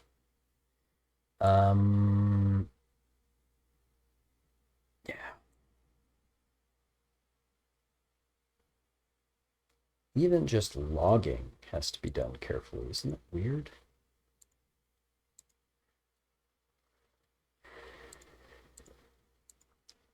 Gives appreciation to the human brain that just organizes and handles all of this stuff in a blink of an eye. If I just tell you the rule, you handle it. To tell a computer to handle the rule appropriately? Whoa. We want our cards to be in battle and battling confused cards. So let's do. Oh, top card. Really? Okay. Try it again. All right. I would like all of them to meet at the same time.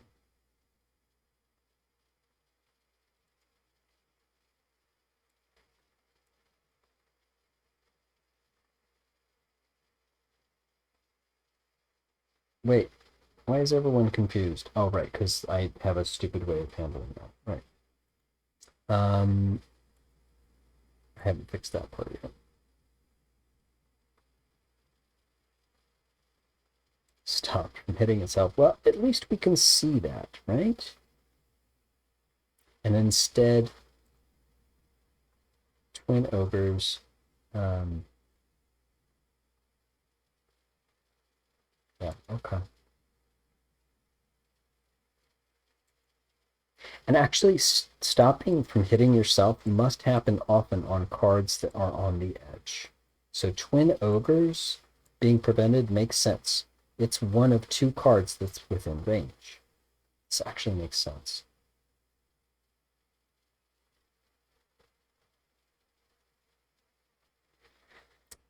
Okay. Just the fact that we got this to log that it's getting that condition is making me feel a little better about that.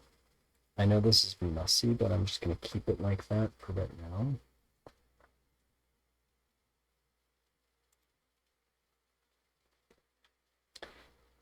Because the other part we need to do,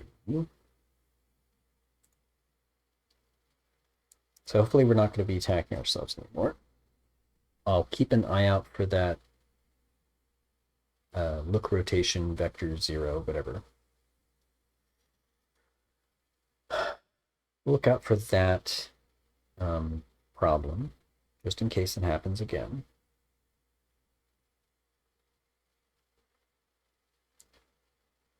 We're now ready to, in fact, I think I got that error again. That's fine. That's literally fine. We're now going to focus on how can I make sure I'm only confused in who I'm attacking at the right time.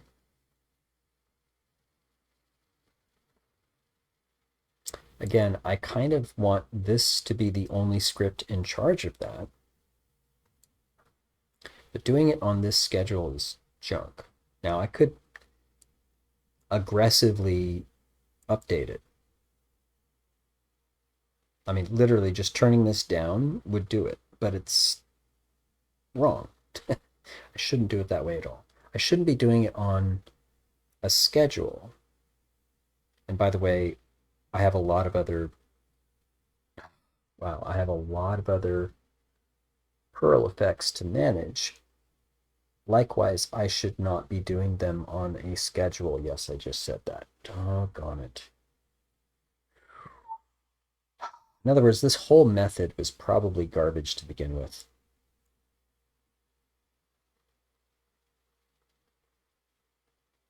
It kind of worked most of the time, but of course, not always. Especially when I'm going through the battle cycle. And attacks happen often.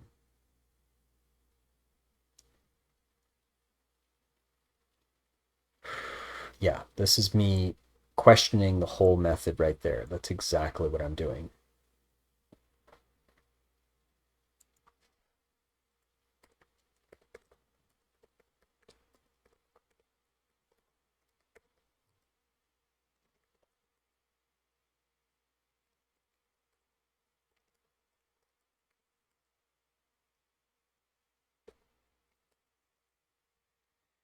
See,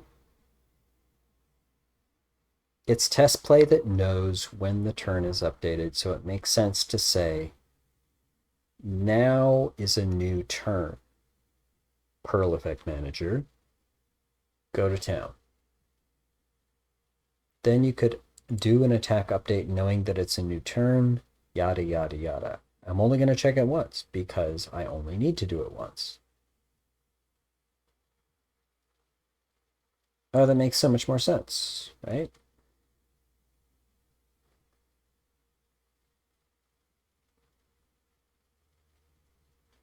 Like literally, I'm doing this on a timer, and I should be doing this on an event. I almost don't mind if I do it both. But literally this.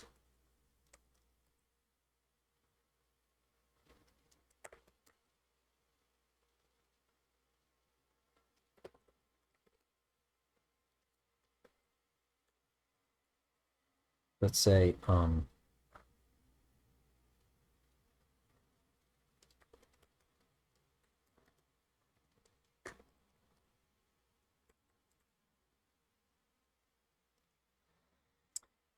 think so. This should be done this way. It's called check attack update. Yeah. So any card that I'm affecting will be updated now. That's what this function call means. And if that's true, it really should help because then the updates that I had been doing on attack are done at the right time once the turn is in fact updated. So here I am dealing with the battle data as it currently stands. A lot of this was ready to just do whatever, but effectively here is the first time that I say, I need to interrupt when this next card is going to do an attack. Very specifically, this card is attacking, so I need to modify stuff right now. In other words, I need this script to tell this Perl manager to perform this so that it can feed right back and say whether or not the attacking card is currently confused. And then the next time there's a new turn, call this again and maybe reset it or whatever. Much better. Much, much better. So this might not be as hard as I thought. I mean, I didn't think it was going to be hard, but it is a change from what I've been doing, which sort of gets me to wonder how much more I need to go back and change. If this works, I'm starting to think, actually, I need to do it this way. I don't know why I did it the turn-based way to begin with. I mean, timer-based. I need to do it event-based.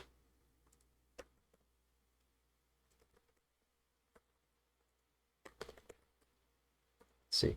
Battle turn has, update. So, new battle turn event. That's what that is. Thank you. It's a signal to this script from test play. Okay. Hey, when do I update the turn? Right? That's the next question. If I'm from here and actually I should go to the top of the script. Go to the top of the script because what we're talking about is the battle data. Where are we? Battle data. battle data. Here we go. Now, hey, battle data. When do you modify turn?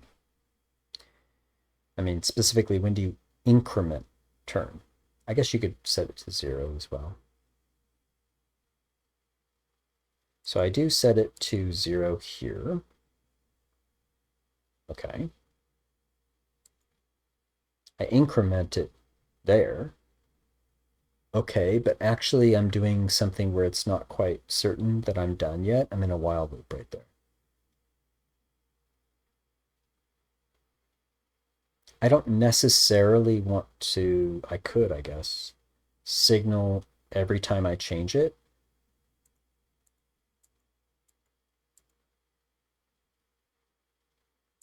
I suppose I could, and then I'm accessing the data, I don't care, but incrementing, yeah, actually I care.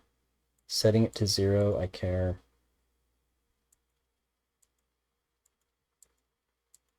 Like literally this and that. Anytime I do that, I can signal to the Perl effect manager, you should know there is a new turn afoot. Yes? This sounds like a job for coffee. You know what I'm saying? I know you do. I understand coffee as being important. In a jungle, it's critical. I mean, have you heard? In a jungle, coffee is life. I will be right back. I think the music continues while, yeah, music continues while I'm doing this. Okay. Uh, indeed. I will be right back.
Yep.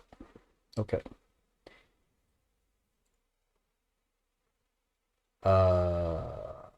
Yeah. Roll. Let's roll. I believe any time that I change this value from this prototype script, I should be signaling back to the Perl effect manager, hey, the turn updated. I think that's reasonable. I think we could do that. So let's do that. Yeah.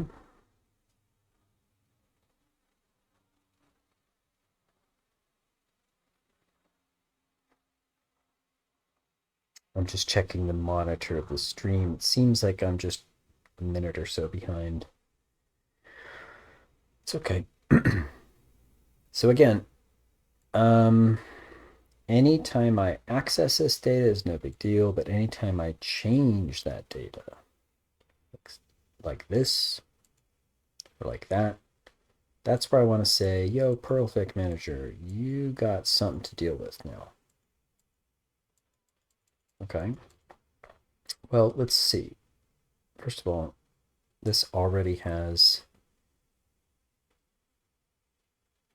a reference to the Perl Effect Manager. Oh, goodness. Wait, I do, right?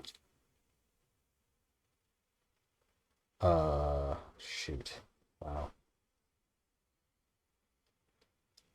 Well, of course, if I had that, I would be doing event-based stuff, of course.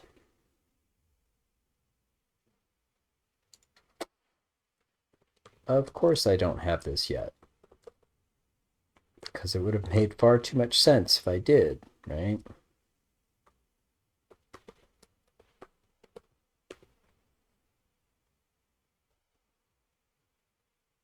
You know what? I'll bet you I do actually call it.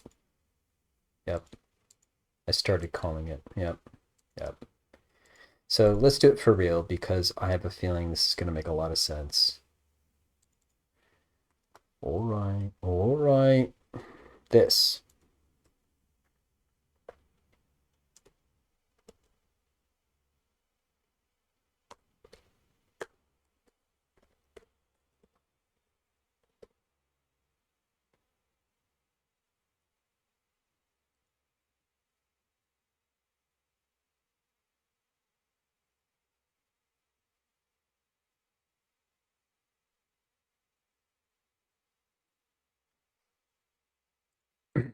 This doesn't seem like the function call I normally do. Yeah, I normally do that.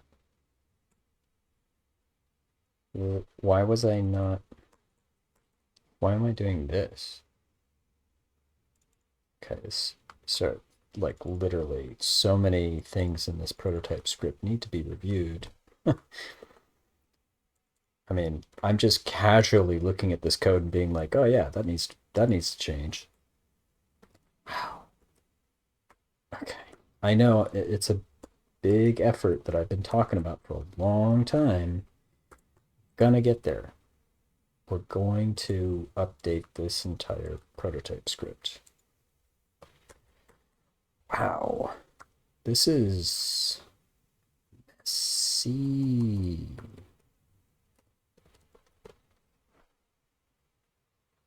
So this Perl effect manager needs to exist or no, and that's fine actually because it is in the same scene. So yes.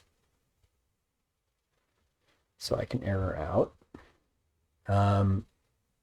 And yeah, okay. So that now is guaranteed to exist.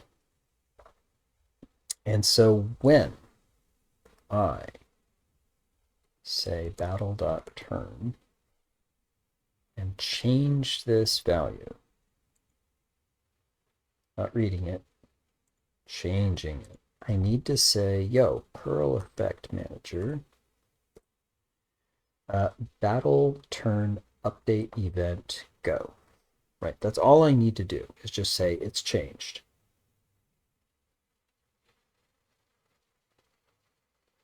I should confirm that that's true. But I've seen that this Perl effect manager looking at battle data is not just a copy. It is a reference to it. Like there is no extra battle data. It is the same thing. So I'm pretty confident about that actually. So likewise, I don't care if I access it, but if I change it, yo, Perl effect manager, battle, turn, update event. Not accessing it, just changing it. That's what I want to do. Perl effect manager, battle update event. So I don't like touching the prototype script yet, but I've run into enough of these situations so far. I'm convinced it's necessary. Convinced it's a good thing. We'll find out, right?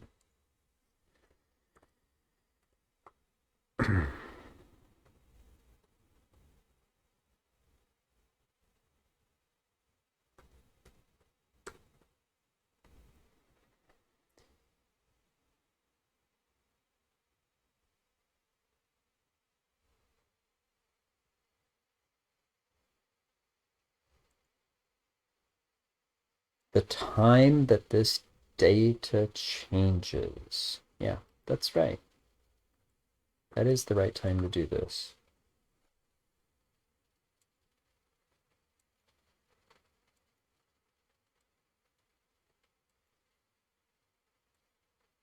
I do not care when I'm accessing the data. I care when I set the data, like this.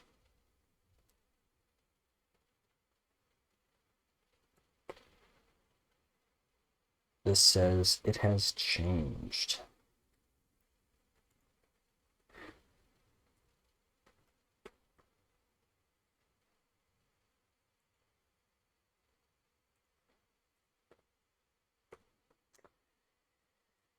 I think this is right. I think this is right.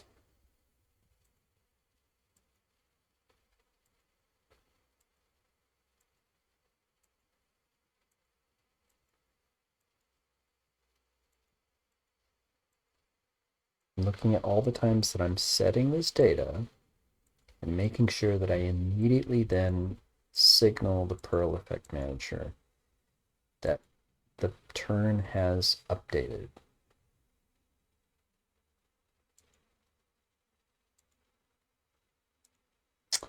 All right, I guess that's it. And with that, I want to stop touching prototype script for now. This means that this is now called, which means this is now called, which means this is now called for any of the, well, for any of the effects that are currently caring about battle update, which there could be hundreds of them, but right now there's just one or two. Usually none, but which means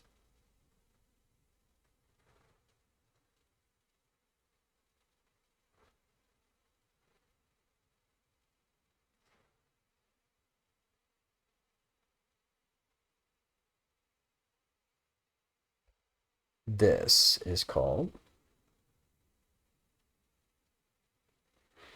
So literally every one of those places we just inserted in the prototype script is now eventually getting its way to here when it needs to.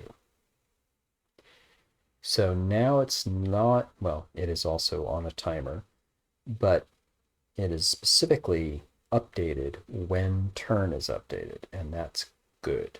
Every time turn is updated, this is called, which, among other things, for all the Perls, Confusion Curse cares that it is properly setting whether or not the current attacker should be confused and set to friendly fire. Because most of the time that's false. But these conditions say it's true. You should be.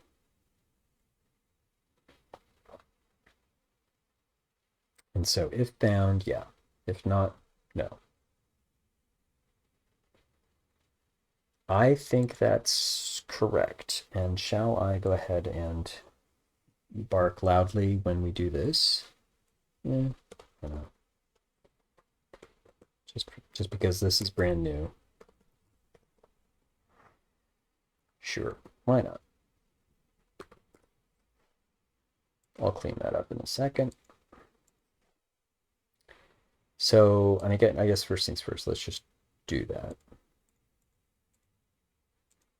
Show me lots of turn update noise, please. Okay. I love you, console, but please get out of my way. Okay. All right. That'll turn updated, really? All right. Let's see.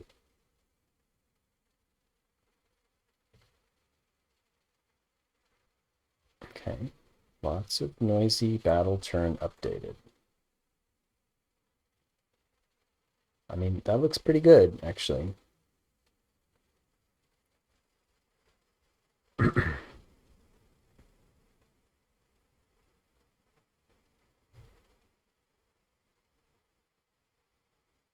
Not even looking at the battle. I'm literally just making sure this is saying battle turn updated often.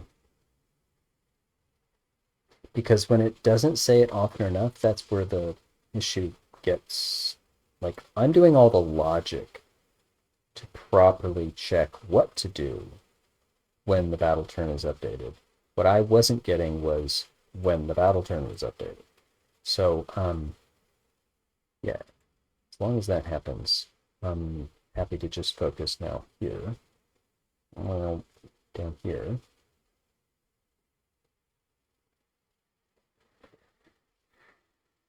So let's use this now. I do want to keep an eye out for any cards that hit themselves.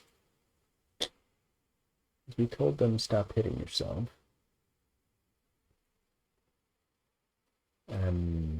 Yes.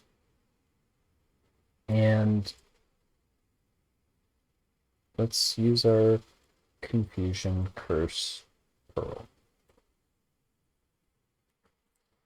Hey.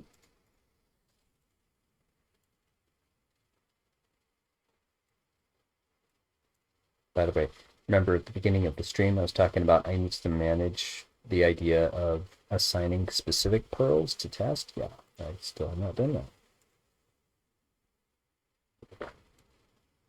I still need to do that. Nothing has changed on that front, including the progress, which is kind of sad, but true. Oh, I should have set up the formation properly. I didn't do that. Looks like I'm going to use this in round 2.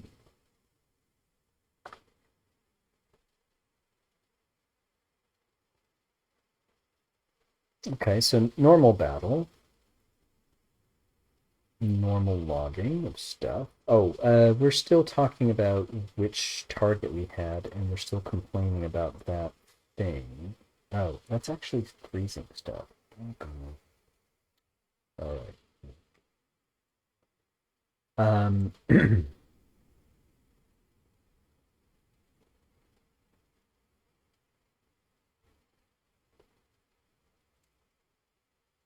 The advantage I had with logging this, so find your target.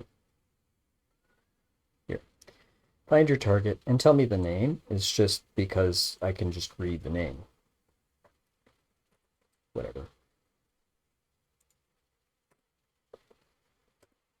It's causing enough of a problem. I'll just go with this instead. That's fine.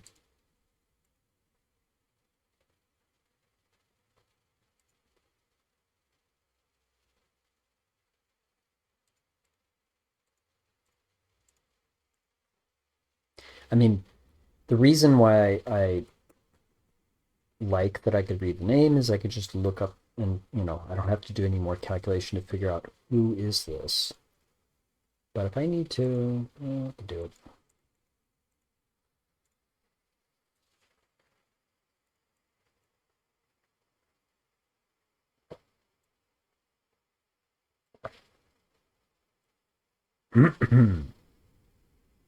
Wow, can I get some decent cards, please?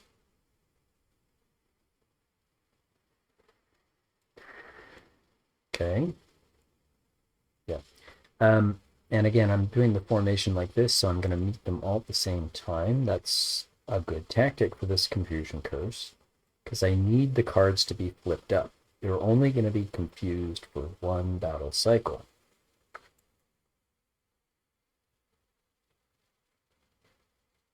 No, don't attack me.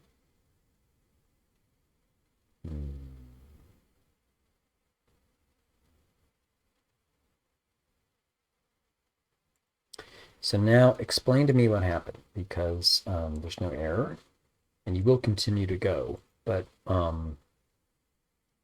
bruh, the stream died. What's up? I swear it's not me. I swear it's not my internet. I swear. It's not my fault.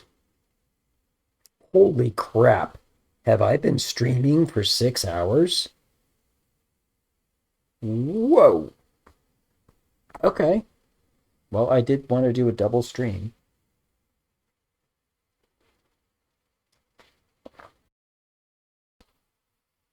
All right. I'm not planning on ending right now. I'm just saying, wow. So,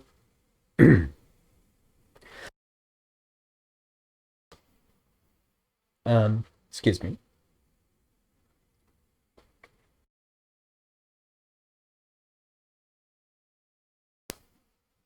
All right. So,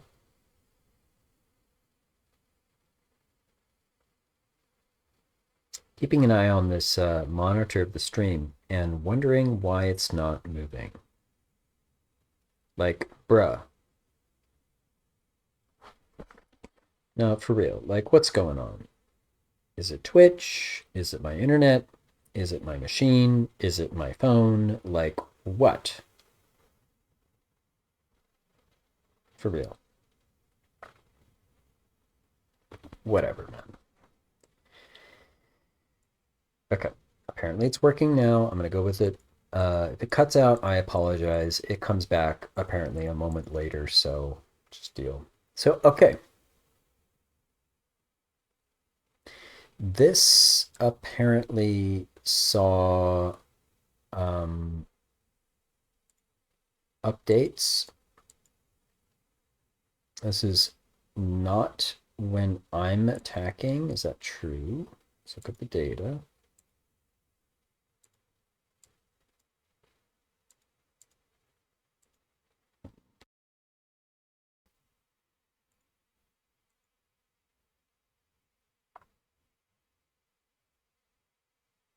True.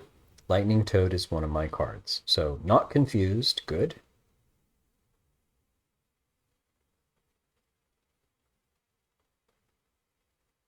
Continues to monitor. In fact, I should take out the timer at this point. I should just rely on the event-based thing and fix it if it's wrong. Fear Kestrel is in fact a player one card, and it should have been confused. I am Confusion Curse looking for someone to confuse, and I should be confusing Fear Kestrel. Bruh. Bruh.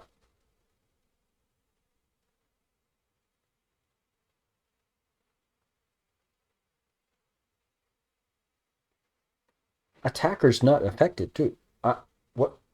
What? So hold up. It didn't think that it should be confused. It knew to update, and somehow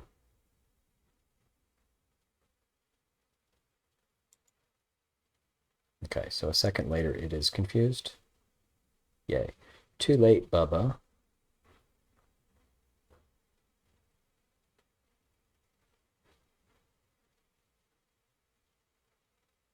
But that's wild because it should be happening immediately. The signal goes to the Perl Effect Manager, and the Perl Effect Manager makes its way back to the prototype script immediately. There's no delay. Like that program flow leads straight to a signal right back to the prototype script to set this thing confused. So why this happened, I mean, perhaps this was a moment before, and this happened before the next. Okay, that doesn't just seem unlikely. That seems not correct.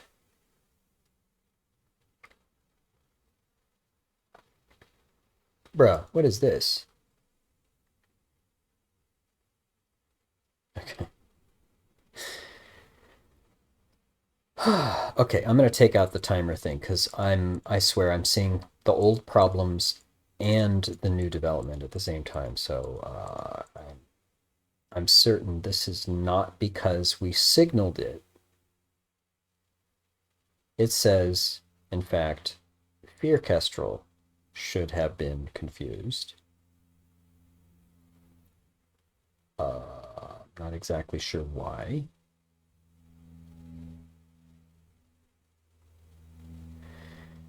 I'm going to take out the timer.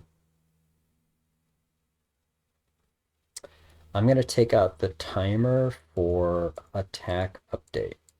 And that scares the heck out of me because I have other pearls that I previously did that are based on that. Oof.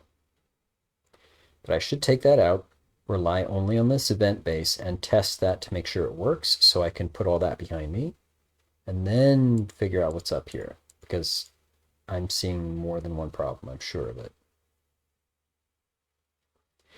So like this is one of my cards being confused. Whoops. That shouldn't happen. And then one of my cards not confused is fine. One of their cards not confused. That's wrong. So this is like completely off the wall wrong. It's so weird. It detects this after the attack.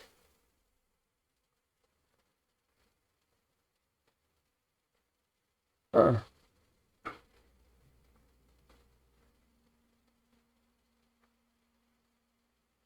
I got another idea. What if I didn't signal the Perl Effect Manager when the prototype script updates turn, but simply when it's about to attack?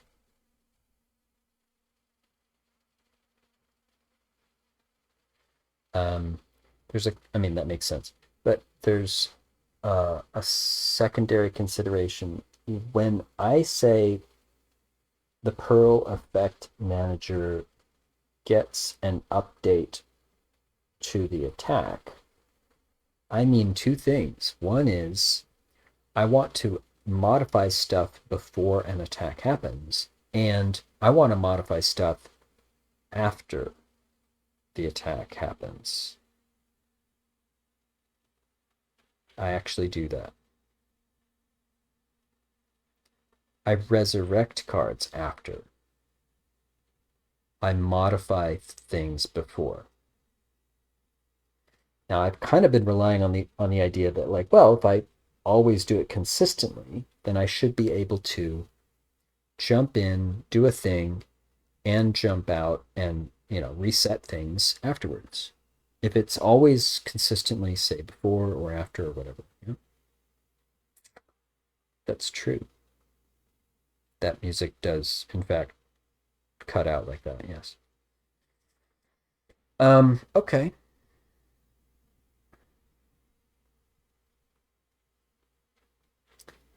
Well, I've got two options. One is I'm going to do two different events, a pre-attack and a post-attack. And there my bases are covered. I can have all my Perl effects do what they need to do. I'm going to then need to update and revise my data and the processing to accommodate that.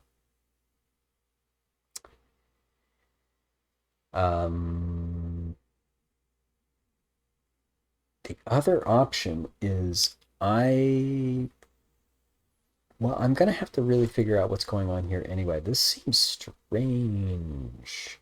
There's a couple of places in this log where I kind of detected after the fact, like this attack happens, and then I detect that it should have been confused, right? It was not confused, so it attacked normally, and then I realize, oh no, wait. This timestamp literally gives me nothing because it's not precise enough. So part of what I need to do is log a bit finer detail in order to discern how this event-based stuff is working and to get it to work properly.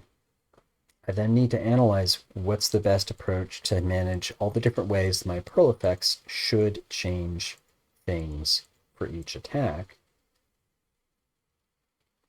And then I can make those changes. I need to remove the timer-based crap because I am 100% certain that was a gamble in the first place, and I think I was just waiting to watch it fail. That's exactly what I was doing.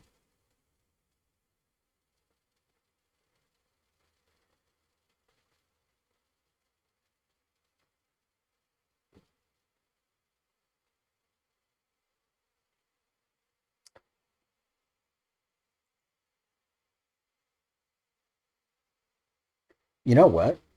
I don't think battle cycle end is properly signaled either. Like, I can't do this timer-based stuff from the Perl effect manager. It's not just that it is imprecise. I think it's actually incorrect because check out, this is multiple cycles of battle. Wait. Oh no, it did work. No, it did work. This did end. Okay. This is different logging. All right, all right, all right, all right, all right. This is me literally just making sure I don't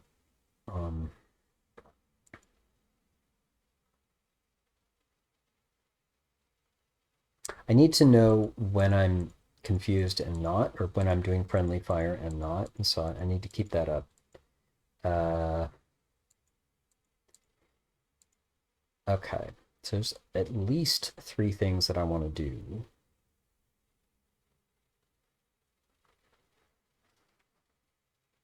One of them is to take out the timer-based update of attack and settle how I'm doing it as an event-based signal.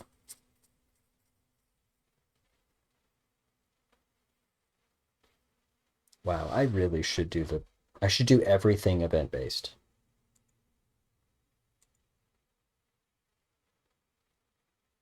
There's no reason to do this timer-based at all. I think it was for convenience, and that's ridiculous. Because it's so error prone. Yeah. All right. The three things that I'm doing is I'm signaling when the battle cycle ends, I'm signaling when there's an attack, and I'm signaling when there's move. This move, in fact, is also something I want to adjust. And that's literally the beginning of the move and the end of the move. Because I need to freeze cards and unfreeze cards.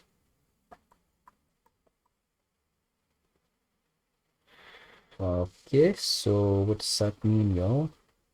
Event-based for that would be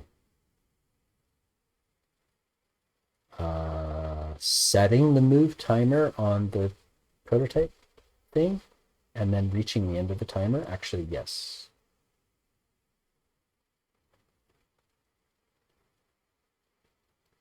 The prototype script it runs on timers, actually. That's probably where I got the idea for this.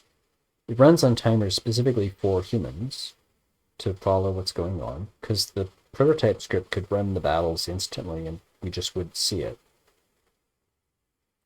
So it runs timers for things like moving, where it says, begin the move. The cards are going to advance, and so the timer is long. Well, I know when that is, and that can be an event. And then it says, you're going to collapse lanes, and so set the timer long, and I know when that is, so I can set an event. I can also say, hey, that move timer is done. I think I can do that. Actually, that might be a different kind of signal, but I could also use that, I think. Oof, there's a whole lot of I think in that one. I should analyze this a bit better.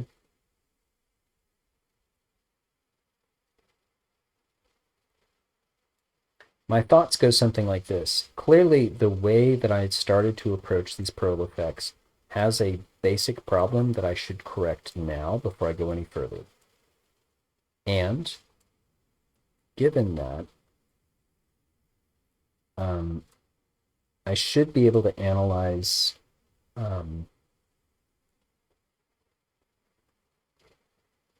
decent guess at these things, so I can test that best guess, the prototype, confirm or deny that it works, and once it works, move on. Moving on, solid that. Then I have signals that directly correlate to when things should happen instead of doing it on a timer and checking to see if it should happen. Yes?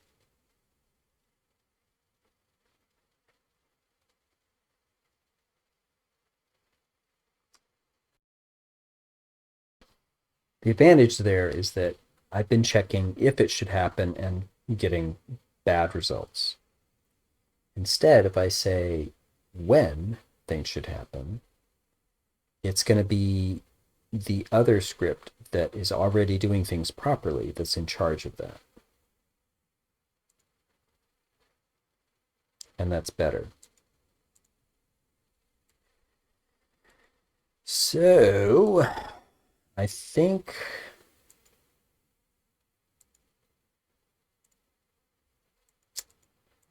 this is right. I think I need to pause the confusion curse Perl development for a second to settle how I signal all the Perl effects in terms of signaling when things happen from this prototype script. My aversion to messing with this script probably led me to try and just be on the outside looking in and do a timer for a number of things, and this just caused too many problems. So now that I'm like already signaling, I should just do this. Yes? Yes. This should not be timer based. This should only be event based. Likewise, I should probably find a way to make sure this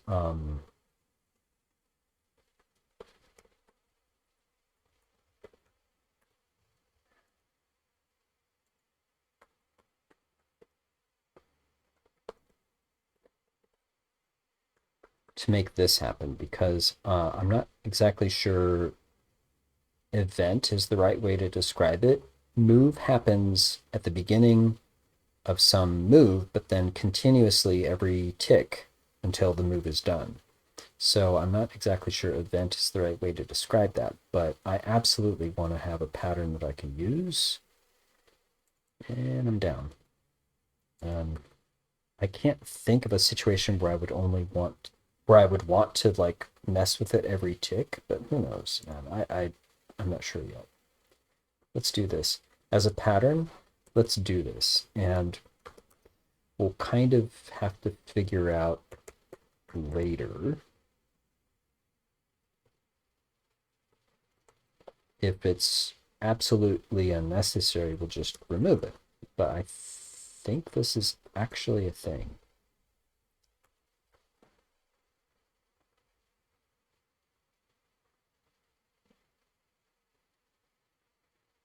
To me, this is like just like this battle turn got updated, so signal the Perl effect manager.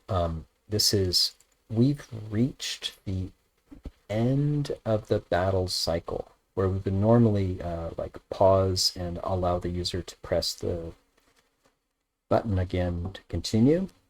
That's where I want this to signal because that's where we can update these effects appropriately. I think that's true. So I'm not exactly sure where this is yet. At some point, we're going to remove this. I don't know about this check timer jazz at all. Which cards are in play? Updating the battle data, we definitely need to do that. And actually doing that on a schedule seems to work pretty well. Matter of fact.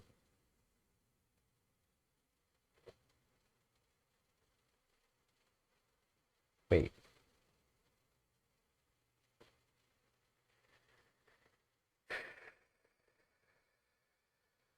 Bruh. Is this why this was out of sync?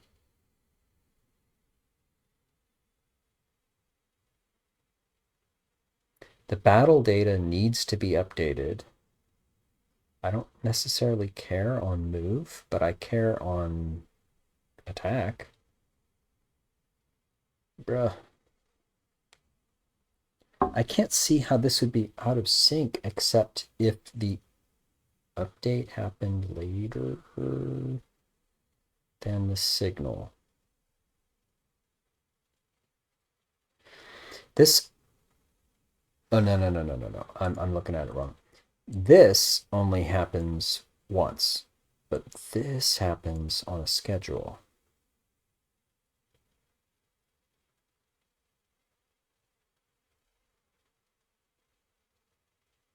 I thought for sure, I should test this again, but I thought for sure this is not just a copy, that this is actually a reference.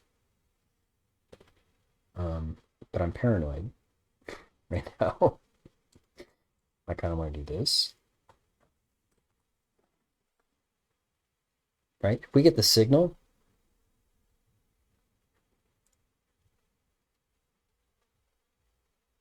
go grab the data and operate on that data right now. That's what this means. Yeah. I'm starting to wonder if that was actually a bigger issue. And if that's true, then maybe I need to do this. I kind of want to triple check and see if this really is a link and not a copy. I know it's a link. So this is strange. Why would I need to do that? I don't know that I do. Oh, I'm wincing because I might not need to do this. And to test that. Well, yeah, actually. How would I test that? What I'd be testing is, hold on, is what you see there now different than what you have currently?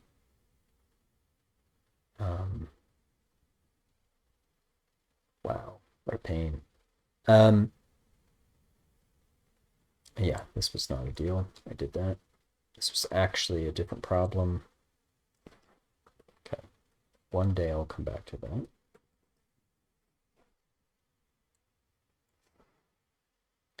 modify attack. That is, in fact, what we're doing.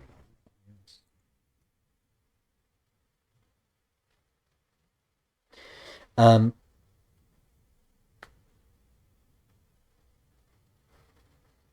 yeah. So we've taken out the attack update from the schedule of things, and it's really just happening when we signal it.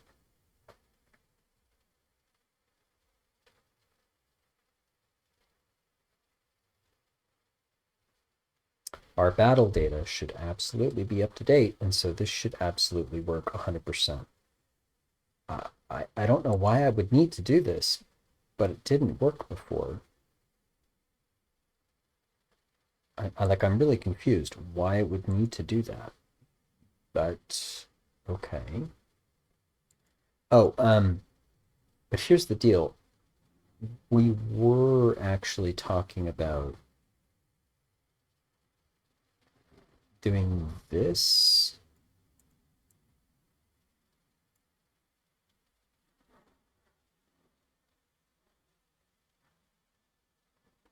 So hold on. Hold on. Like literally, this sounds like semantics, but think about it. This is the battle turn update event. That's not what I actually want.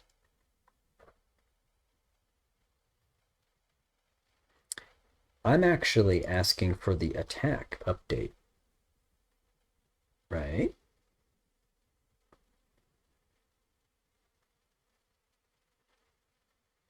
I mean, I don't mind updating it more often if that's good.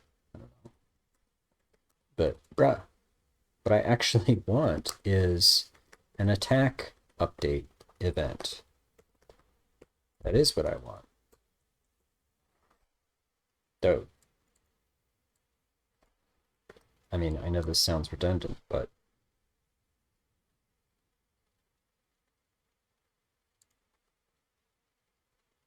I was about to do a change and I realized that this is a different thing. This is saying the turn has changed. But this would say we're about to start an attack routine, finding who the attacker is. Where are we? Here we go. This. We're about to start an attack routine from here on.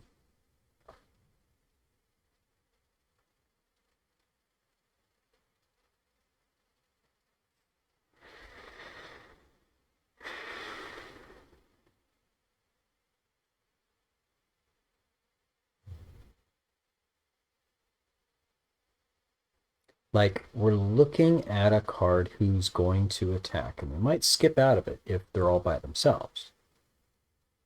But go ahead and signal that this is the beginning of an attack. That kind of makes too much sense.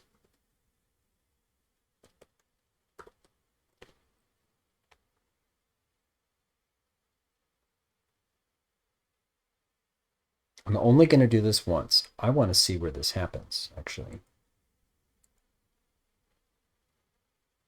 In fact, I almost want to comment this out. And I kind of wonder if I need this.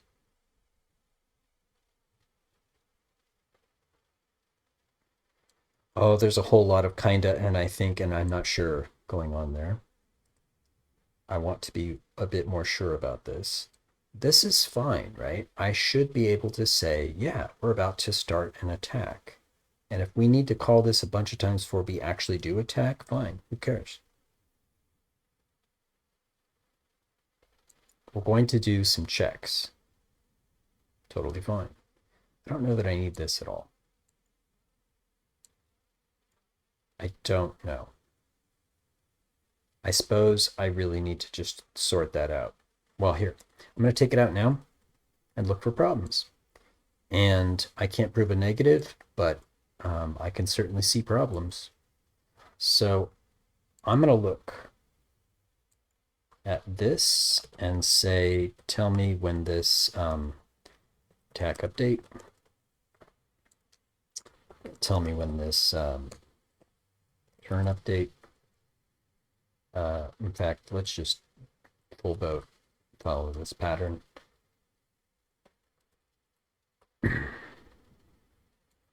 I haven't called any of these yet, but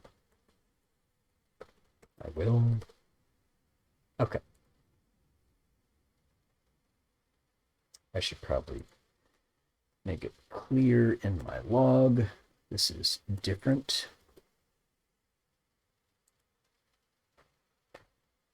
Start running out of symbols that I can use to make it look different. This absolutely helps. And it's why I clean up my logs. This is too hard. And there's a messy log and you can't tell what's going on. Too hard. Too hard. All right. Let's do some test where I'm now looking to make sure that the signal talking about attack is actually coming through.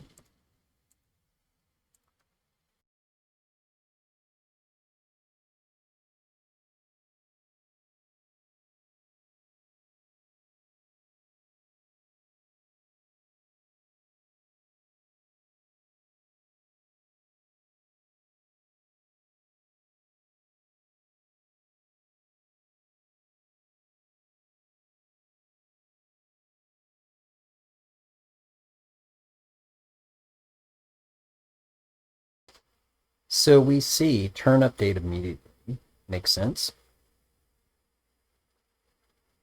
Attack update and we found a target. Turn update. Makes sense. Attack update, we found a target. Turn update. Makes sense. Attack. Turn. Okay. Now we were talking about pre-attack and post-attack. I think we just found it.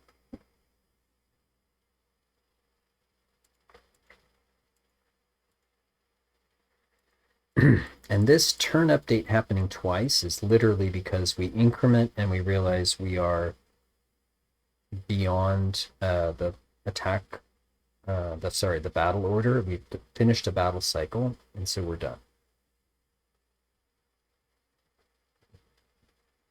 In fact, I gotta think,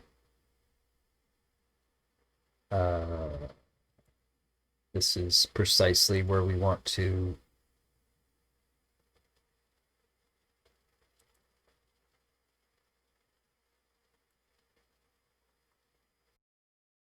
it's precisely where we want to say battle cycle update.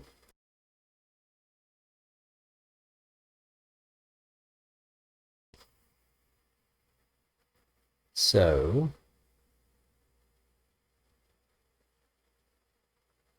I accidentally closed Visual Studio, so it has to complete and think about what is going on. And given that Unity is currently running, yes. Pause.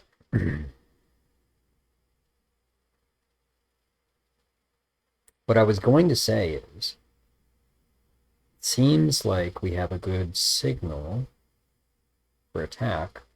We may even have a good signal that tells us when the battle cycle is done.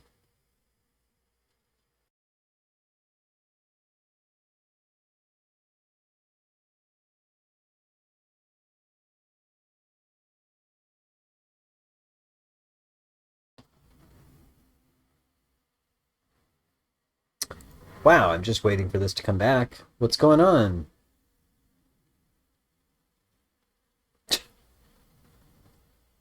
Like, seriously. Come on, dude.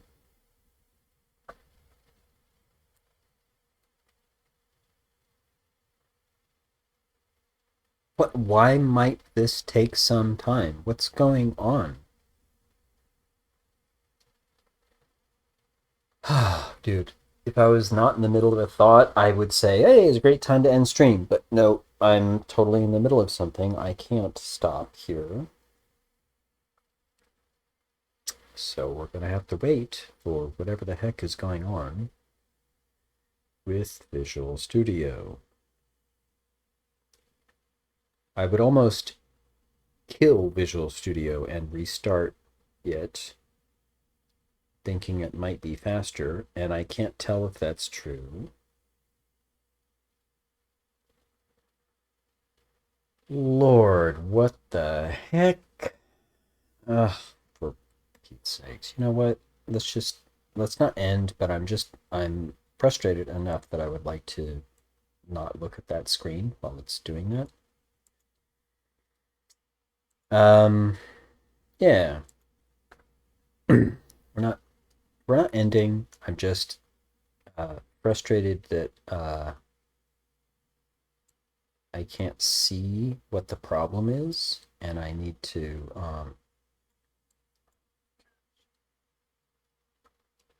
yeah. I'm gonna manage some things real quick here. Whoa, whoa, whoa, whoa! Stop, stop, stop, stop, stop, stop. Hello? What? No, no, no. Hello? What happened? Oh goodness! What did I just do?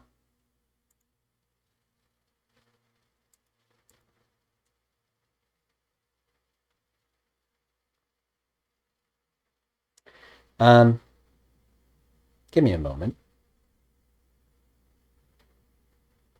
I think what happened is a cascading effect of accidental click, and I think it's related to the fact that Visual Studio is hogging all the resources right now.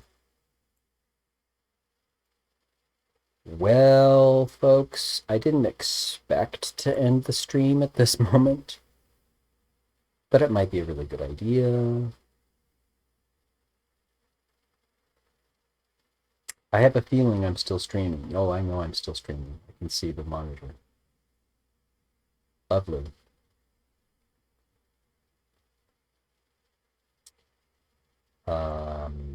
Glorious. Right. Let's see what I can bring back here. Um, there we go. Okay. Um, my God. So, crazy stuff just happened. So, can I bring this back to life?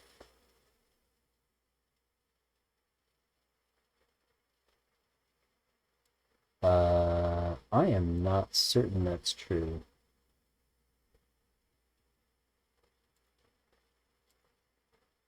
But maybe, actually, hold on. Let's try restarting the music. That sounds like a good idea. Okay, let's do a check. Do we have copy? Check. Okay. Do we have Unity? Check.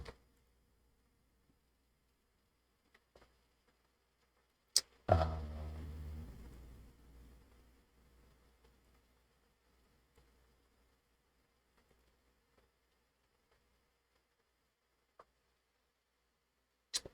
I am not sure I can get the music back, actually. This looks lost. This looks entirely lost.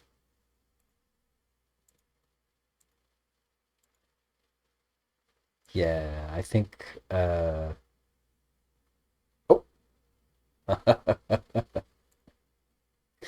Okay, this is just straight up luck, I swear.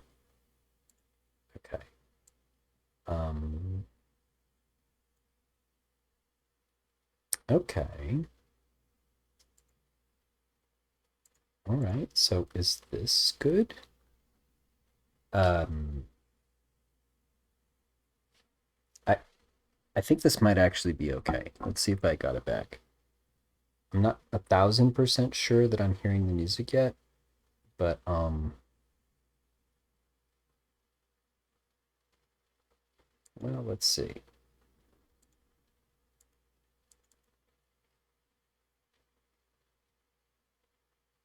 Visual Studio came up real quick. That's good. I think it was literally because I was in play mode. Um,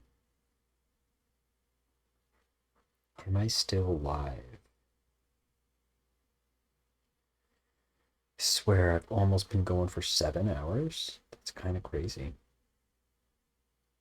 Kind of crazy. All right. Apparently we're up and running, except the music. So, give me a second. It seems like this should be running.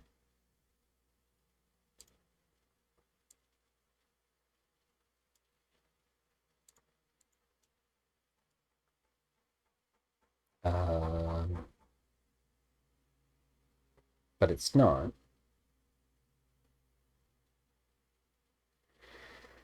All right. I will try that one more time.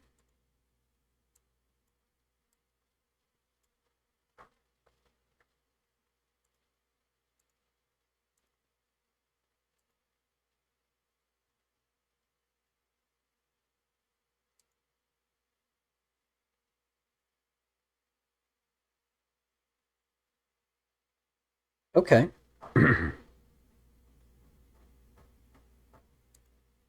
I think I got that.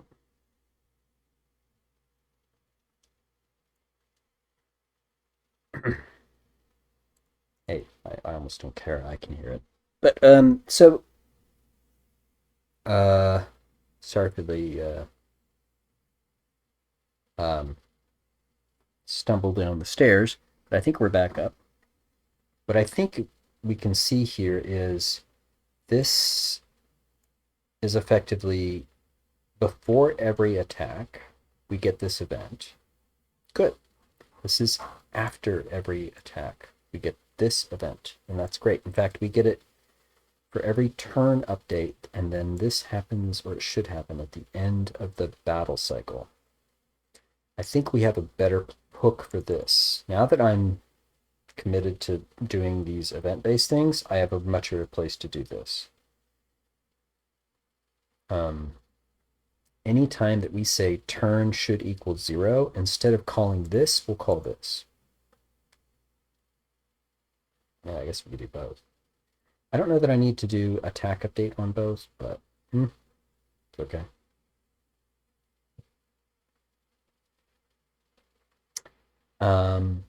And I'm trying to remember what was happening before the dumpster fire. Let's see. We were watching it give us lots of signals for these events. So that's what we were testing, and I think it was good, actually. Okay. Then I think what that means...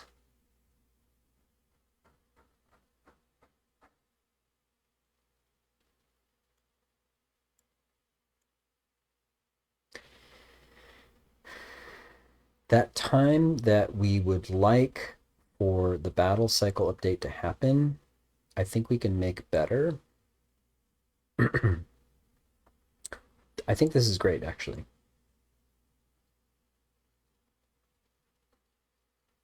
This is fine too, I think.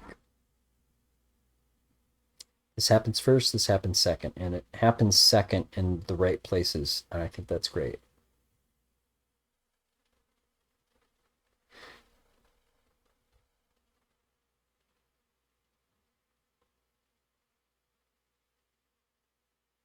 This is what I mean by a timer-based system here in the prototype script. It's for the human. We're moving to the next card in the battle cycle. Give some time.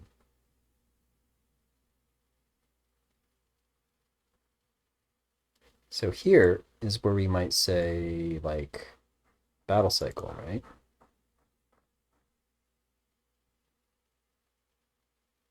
I mean,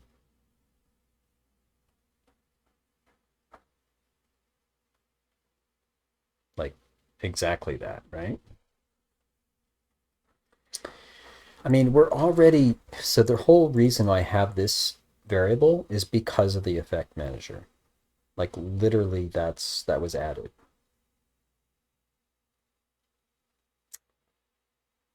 Yeah, refactoring is going to be fun. So I think I have a better pattern to follow now.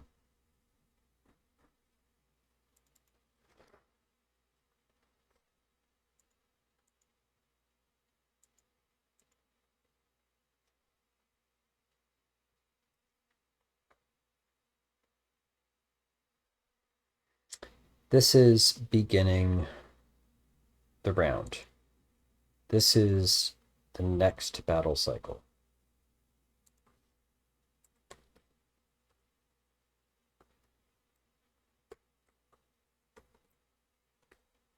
Sounds right, doesn't it?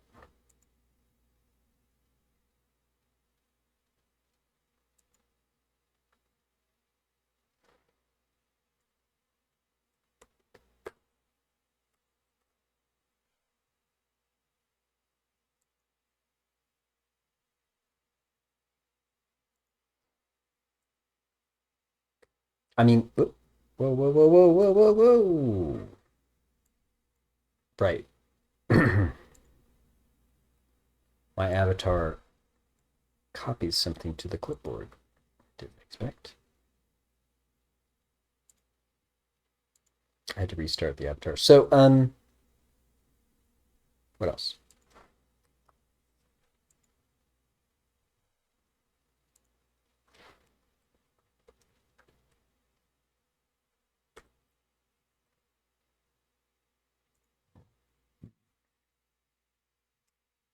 Excuse me. All right.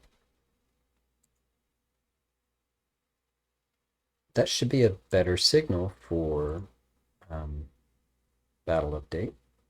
I don't think we have one necessarily for move yet, but I'm starting to believe this whole timer jazz is going to go away now. In other words, every once in a while, that's how bad this is. Every once in a while, this effect manager has checked in on the battle data to see what has changed. Wow, that's terrible. I mean, it's garbage.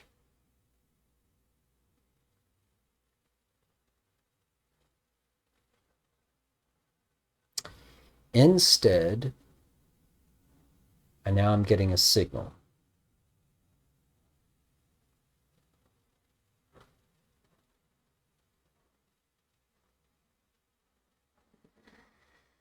I don't necessarily mind keeping this around for a little bit longer because it's on a schedule, but uh, I'm logging when this is called, so I think that's okay. I don't know. I need to think about that. Okay, okay.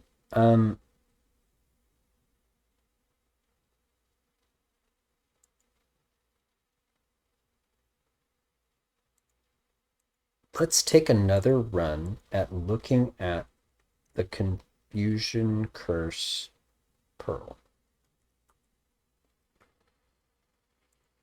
This should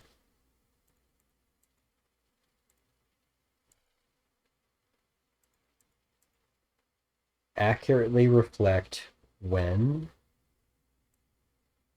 the opponents are confused and when they should be okay.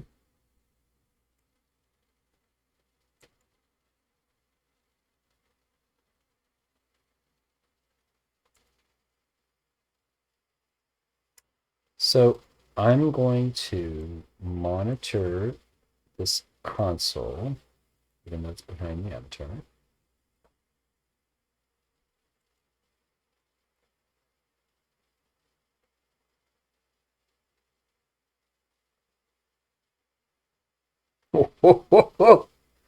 Oh, yeah. I saw several attacks that were confused because the enemy was attacking their own. They weren't attacking themselves, they weren't hitting themselves, but they were absolutely attacking themselves, even with luck wins and everything. It was still all contained within the enemy. I saw that go by so fast, but let's analyze what just happened.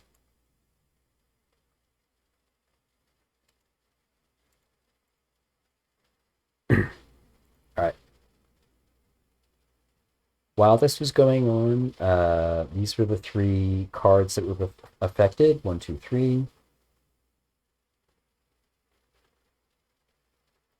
not confused because Rail Boots was fast? Yeah. Rail Boots is very fast. Makes sense. And so Rail Boots, friendly fire was false. It was not confused. It did its thing.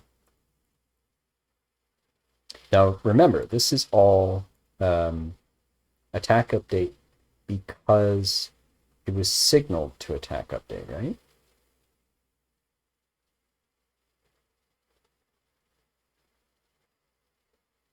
Is that true?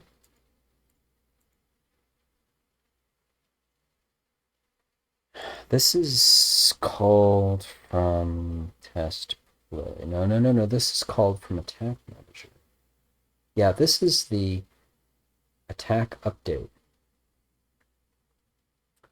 on the Pearl. Oh, right, here we go. That's right. I'm not reading this right. Yes. Attack update was called, which means the Pearl effect manager did its thing. Good. And because of that, Rail Boots knew not to be confused. It's their cards that are confused, not ours. Then, turn update because it's after that stuff. Why was this called again?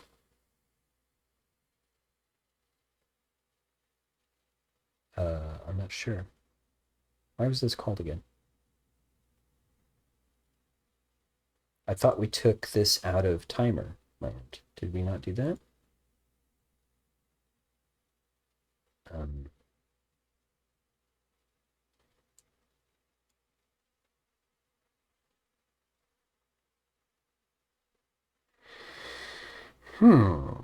Good question. What is up?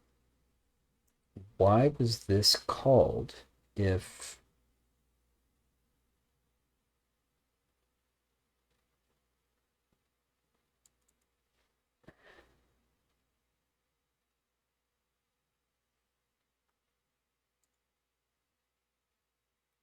check attack update?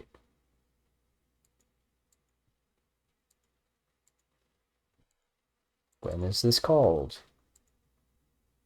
Then and oh, right, both turn update and okay, so that makes sense. Thank you. Sanity check. Because turn update, this is called again. Okay, that's kind of overkill. In fact, I'm starting to think this is going to be more confusing than helpful. Cool. Attack update, do it. Turn update, do it. Okay, fine. And here it is, attack update, where we now know, aha, you should be confused. Fear Kestrel. You are also fast. Yes. And you're confused. So you attack a friendly. Friendly fire is true. You found Powder Keg, and that's who you attacked. That is awesome. Turn update, and so we check it again. Yeah, this is confusing. We don't need to do that twice. We really shouldn't do that twice, actually. It's a good thing that it gets corrected the next time there's an attack, but this is, yeah, we actually shouldn't do that. Okay, we'll fix that. Turn update should not do attack update. Fine. If nothing else, I want to confirm that this event-based stuff is just way more robust and simple. Nothing's confused, and our regen blood attacks Fear Kestrel. Sounds good.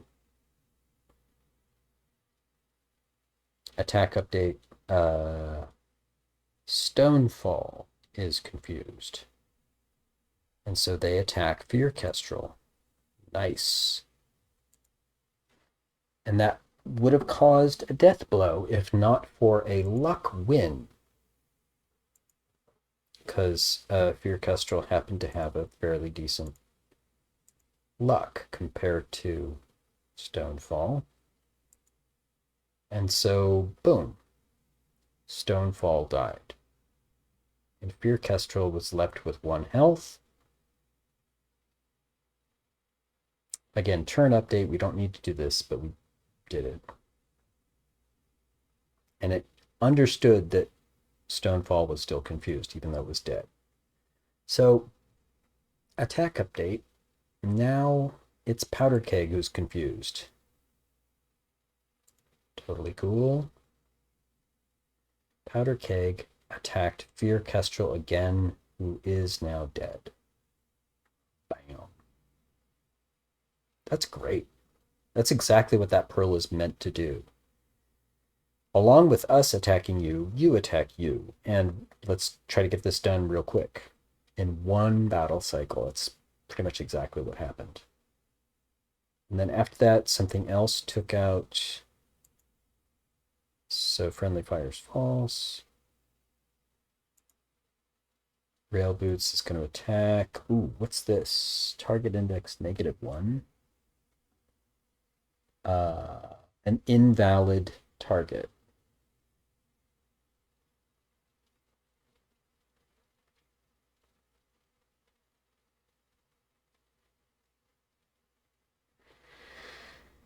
I wonder why. I'm not sure that's bad. Actually, I'm not sure that's bad at all. A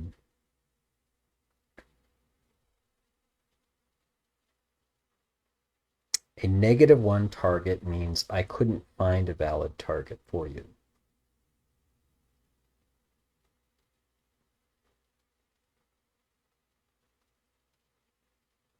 Oh, is that because they all died?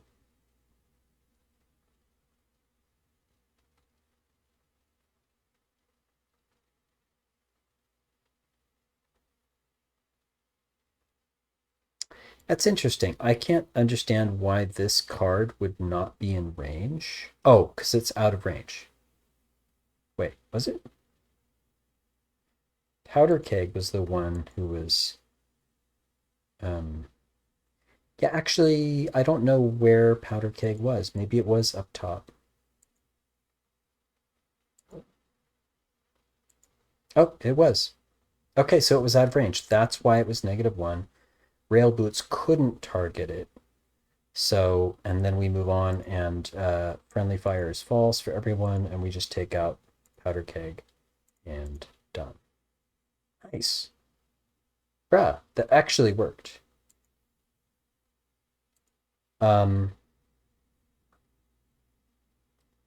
Okay. Proof positive. Event-based stuff is not just more efficient, but it's way easier to manage. Like, I'm sitting here looking at the logs and going, wow, why wasn't I doing this all the time? Like, from the beginning. I should have known that. I should have known that. All right. Cool. What we've got is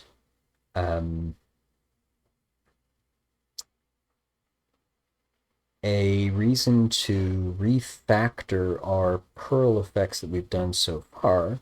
I think there's like half a dozen. To ensure they work with this event-based thing. I'm pretty sure they will, but it's good to go back and make sure before we move on.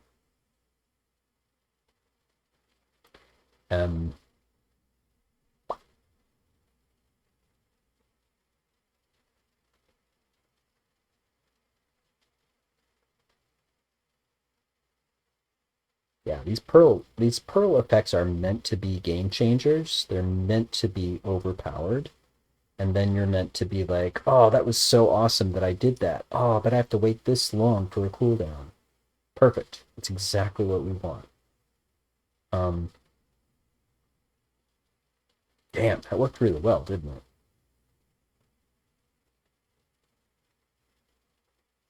Okay, time to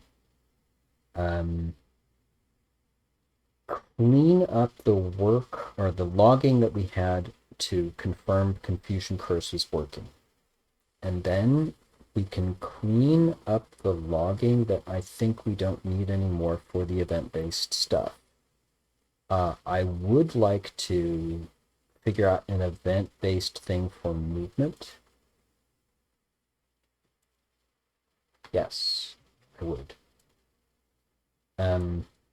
I don't want to make this a triple stream. This is meant to be a double stream, but I'm literally streaming all day. Like, I'm looking at the clock and I'm kind of shocked that the day is gone. Kind of crazy. Um, this needs to live somewhere else other than timer. It's kind of a joke right now. I don't know that I use it for much though, actually. This might not ever need to be used. In fact, I kind of want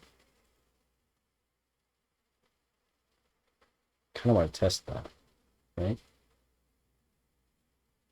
Because this is the only place that I do that, right? Yep. So I kind of want to test that because I think that was actually clean, what we saw. I'm going to take this out because I don't think we need to do an attack update on turn update, like ever.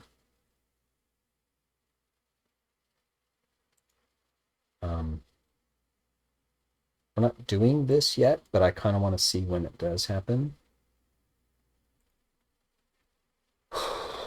So what else am I cleaning up? We were working on this. This actually looks pretty much there, actually. Modify attack for Confusion Curse and others is kind of what we did. Making the Pearl effects actually attack enemy cards, that's next. We haven't done that yet. But we're getting really close. This Jade Wall stuff, I swear, I now want to remove that Pearl altogether. I want to, yeah, actually.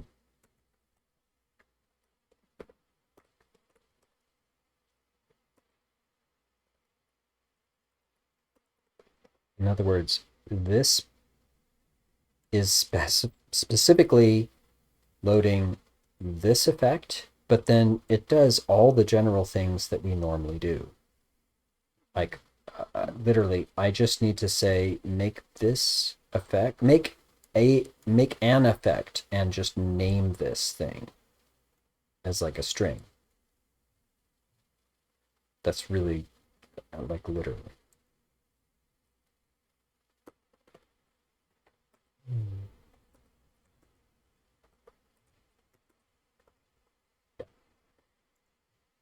Bruh. I'm just scanning through what I need to do.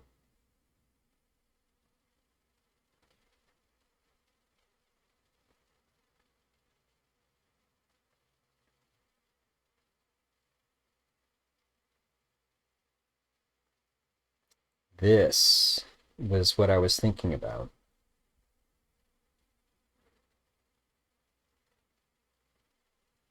I think I have a general prevent.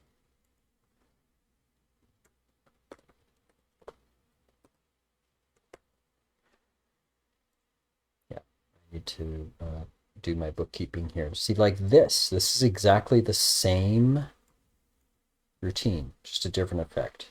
Yeah, I need to generalize this big time. Confusion Curse. Wow, this totally worked. I don't need to say this. I just want to know when I am confusing a card because of this Pearl effect. Okay. That'll make a cleaner log. Yeah.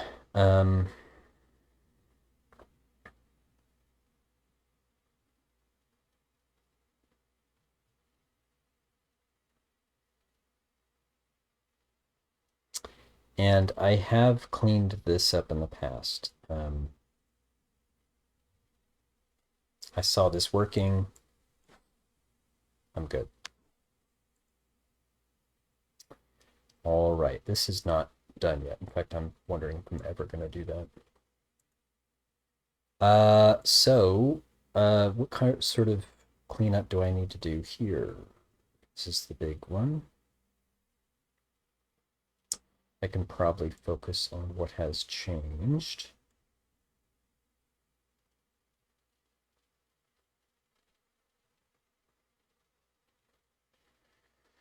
Oh, right. I restarted Visual Studio, so this is literally a jumbled mess of stuff. Okay, fine.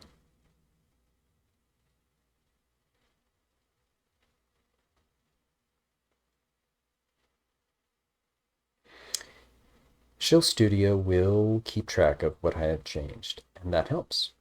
If I restart Visual Studio, though, there's no way for it to know what I've recently changed.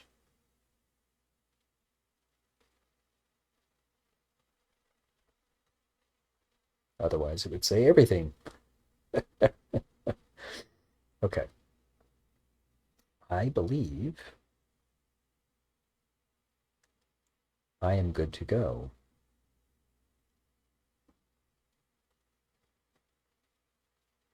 I'm still managing to avoid too much modification of this prototype script. I believe that is helping to avoid a lot of issues. Even though I know I need to refactor this thing, I'm only going to refactor it, hopefully, once. All right, this looks good. So I think what we got is a more effective way to talk to the Perl Effect Manager based on events, not time. And if that's true, we should be able to confirm that not just Confusion Curse, but these other ones do their job effectively. Let's go all the way up to Ice Drop. Yeah? I don't think I need to do every single one, but you know, why not? Let's do some testing, right? I believe this account happens to have everyone that I need. Power boost? Yeah, let's take it. Go into play. Throw down. Let's do it up. Yeah, let's go. This will boost the power of my cards. And so here we go. Boom. And see, the power just got boosted. This is all the way up to 10.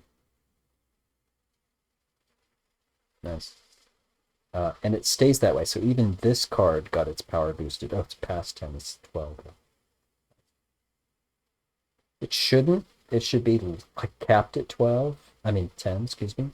But I have not put the limit on it yet. We saw the effects. I'm not seeing any errors.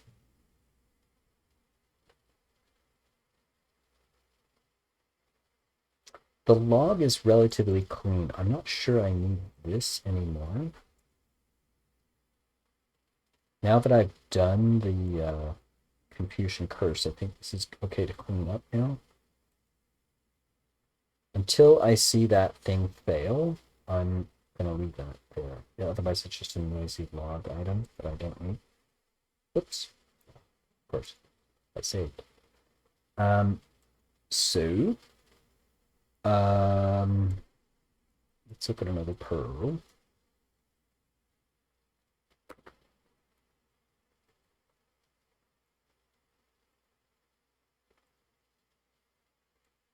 There's health boost. Give me defense boost. Defense boost? Where is it? Oh, I'm sure there's defense boost somewhere, right? Let's go. Let's find some cards that need some boosting. There we go. Sure, let's do it.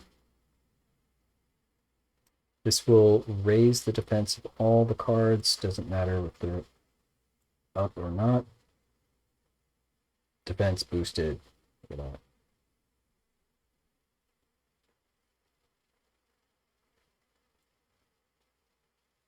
Yeah, 4.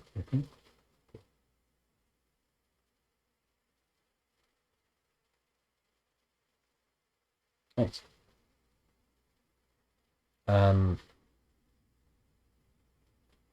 We're seeing the turn updates, which I don't think we need to log right now. It's just nice to know that they are happening.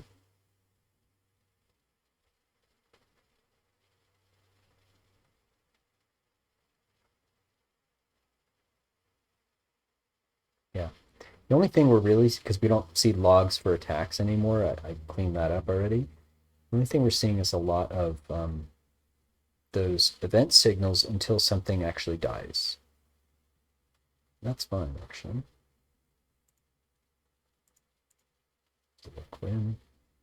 Cool. So, I think I can clean this up now. Yeah. This, I'm okay to not have this.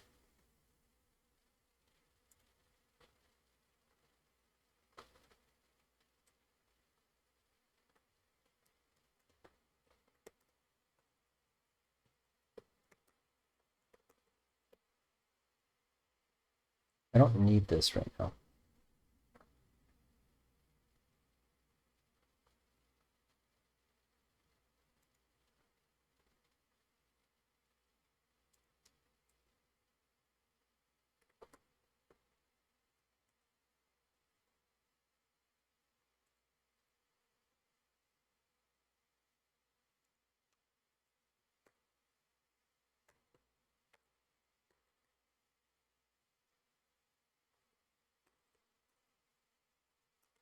I'm not really sure what this event means because, like I said, it's actually happening over several ticks, like actually several seconds.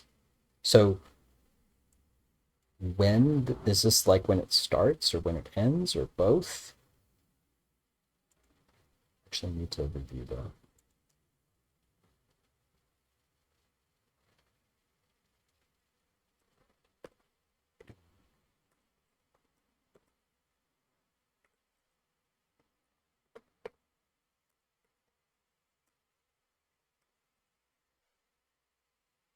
Right?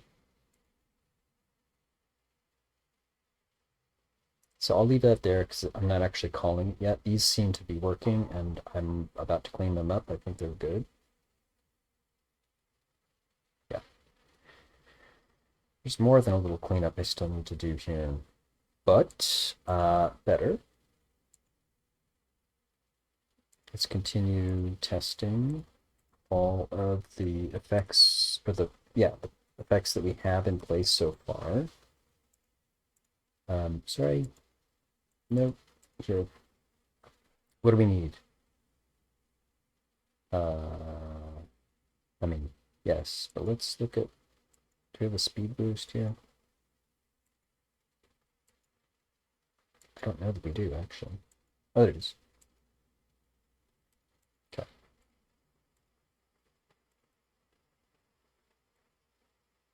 Could use speed boost. Could use speed boost. Could use speed boost. Let's go. Cool. This, that, go.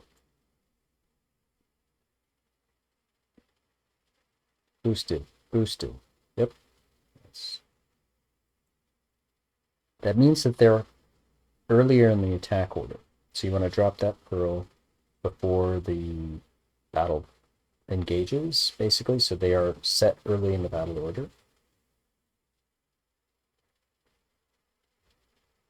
And every new battle cycle, the battle order is redone. So, yeah. Like, these stay, so, yeah, they're just faster. Awesome. That looks good. Much cleaner log. Because we don't need to do any more logs, actually. Let's look at a health boost. I'm literally just squaring the circle and making sure this still works. Don't need that. There we go. Give me some health for these cards, please.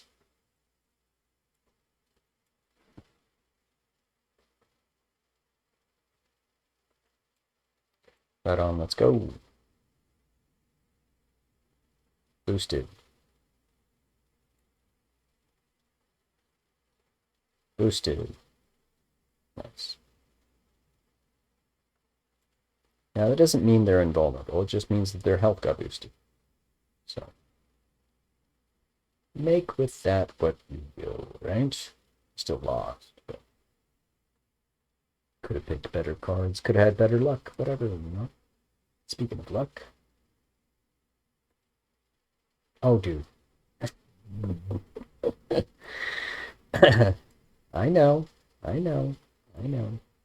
I'm just trying to test, so please let me test. Do I have a luck boost? I think I see it. It's this one, no? Yes. Okay. Literally, my own anti-cheat is telling me I'm cheating. It's like, I know, but I'm developing the code. Leave me alone, system that I developed. So this is going to luck boost. Let's pump that up to 9. We'll pump this up to 4. Pump this up to 5, I guess.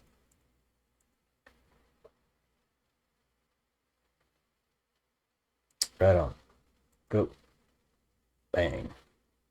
I want that to be green. How come that's not green? I want this to be green. How come this isn't green? Ah, okay. There's something I gotta fix. Oh, you know what? That has to do with the generalization of effects that I want to do. Right, because I do that as part of that new routine. Okay. Yeah, well, something else to do. It's cosmetic, but it looks better. Cool. Tons of luck. Awesome. I'm gonna get a penalty. Yeah, okay. I know. What's next to test? What is next?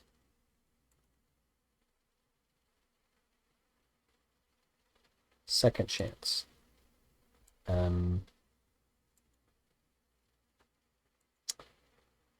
I forgot. What does that look like? I forgot. Let's just do ice drop for now. I'll come back and do second chance.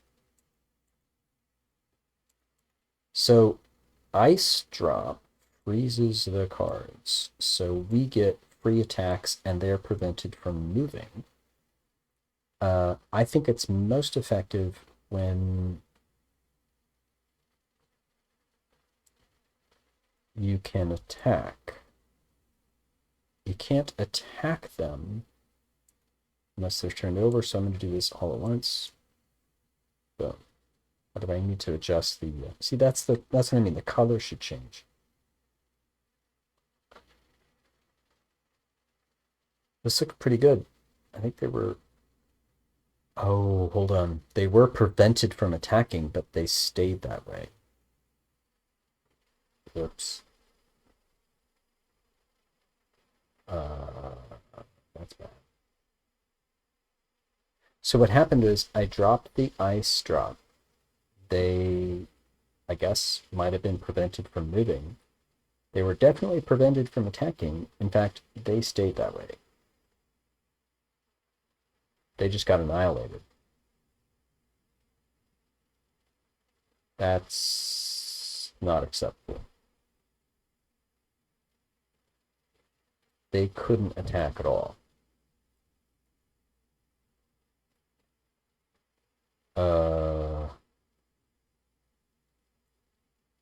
So I need to hold on.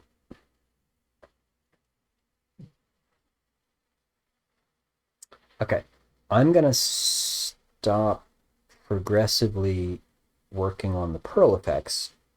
I mean, first of all, we got really far, so I don't know, that's not terrible. That's actually decent progress. What are we?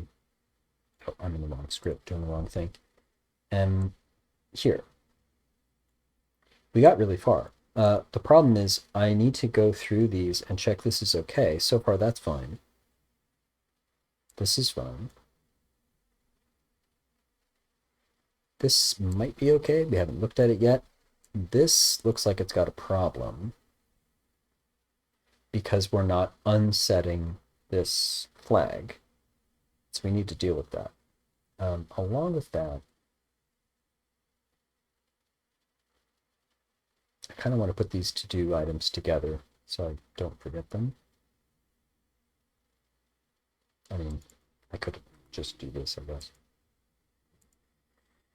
Yes, I want to do this.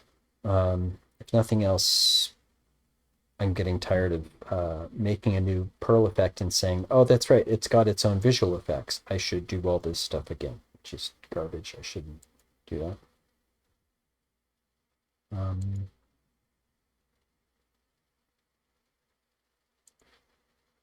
Yeah. So maybe just those two things. I want to make a generalized effect and specifically call it from these boosts. The boost effects are doing their own thing and doing it like halfway, which is garbage. Instead of, well, like here's resurrection, actually. This needs to be the same generalized effect. When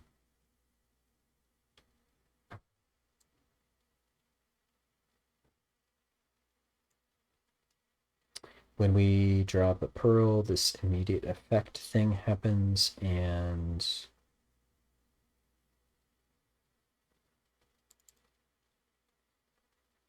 oh, wait a minute, I am calling this. Why did it look like this wasn't coloring the effects?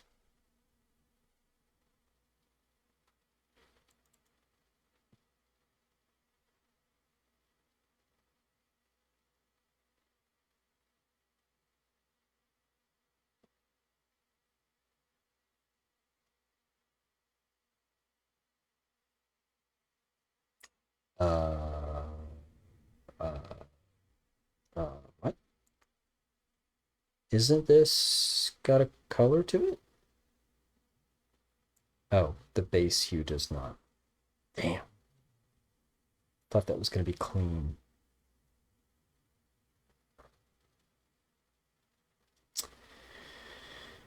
Well, I'll leave it. Right. It's the detail that actually has the color on these things. Otherwise, they're white. I guess that makes sense. All right. So, um, good. That still doesn't solve my problem of generalizing this because what I actually need is to say, make a visual effect and then call it sparkle.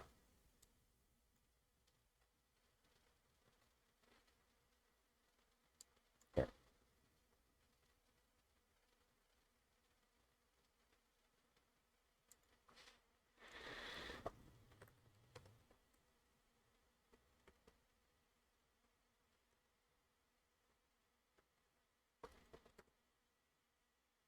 Where sometimes it is what?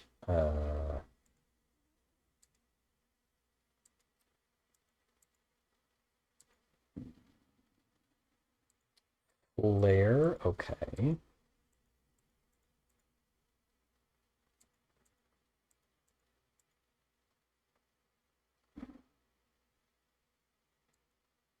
Yeah, there's sparkle burst, sparkle swirl, and sparkle cloak. Just to describe these things has been a challenge. And then there's flare, which isn't sparkly at all. Oof.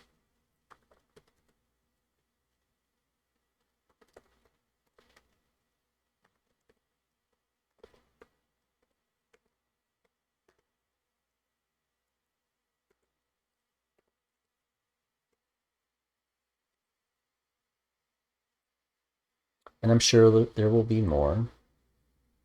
But what this does is it allows me to name it and not have to type the actual name of the resource it needs to do.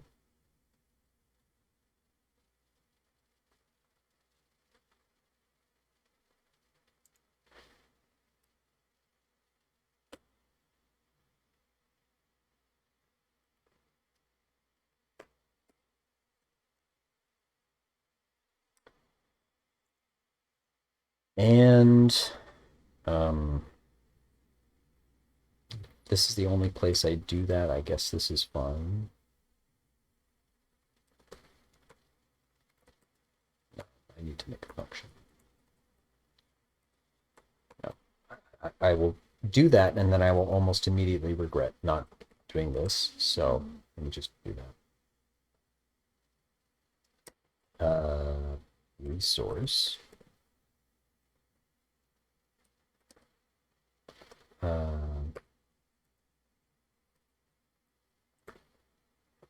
Yeah.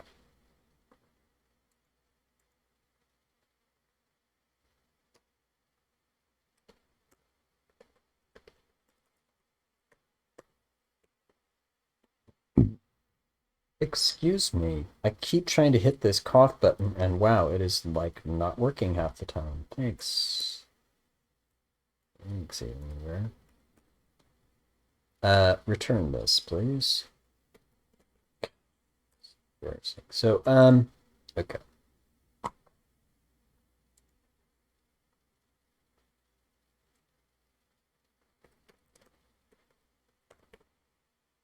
Actually, I don't need to do that twice. Do it once, thank you.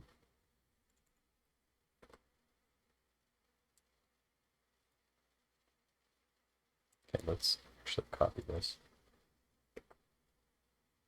Rough.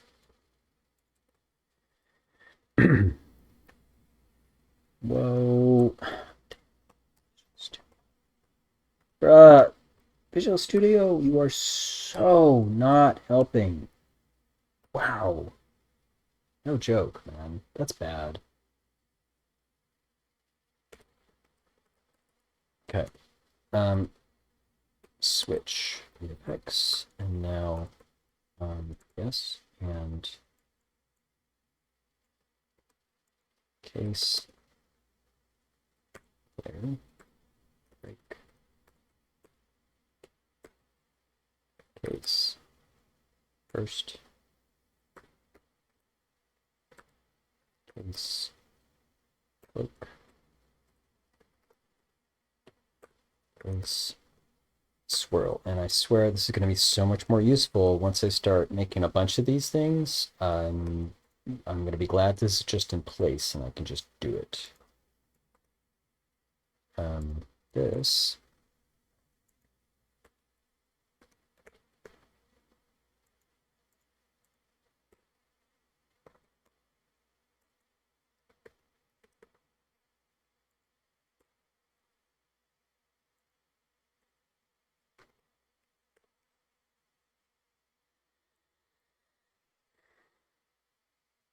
Cool.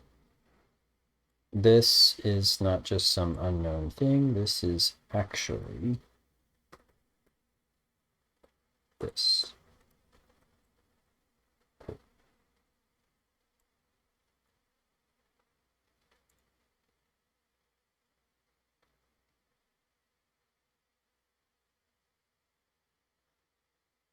And now it doesn't have to be just this.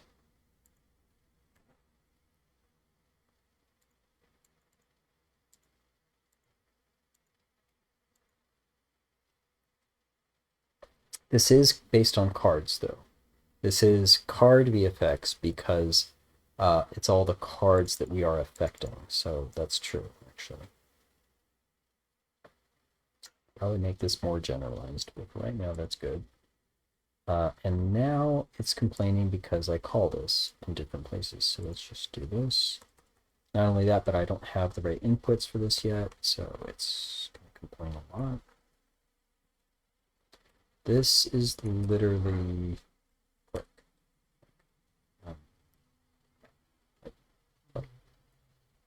don't need to do anything else right. I might change my mind on that, but for right now that works well.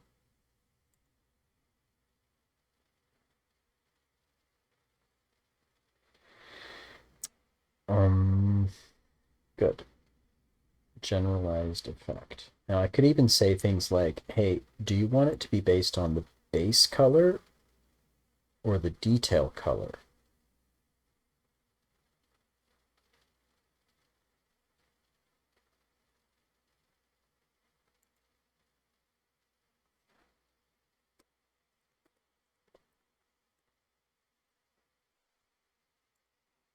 I mean, yes.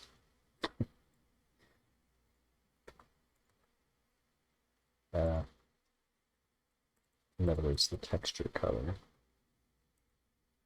The texture on the pearl is a another layer, not to be confused with textures, which are images.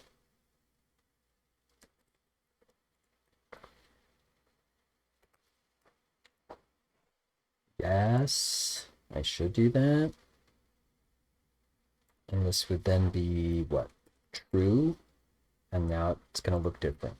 And this can be false, and mostly it could be false. Visual Studio is so in my face. Can you please get out of my way? And man, any other time that I call an effect, I should be calling this.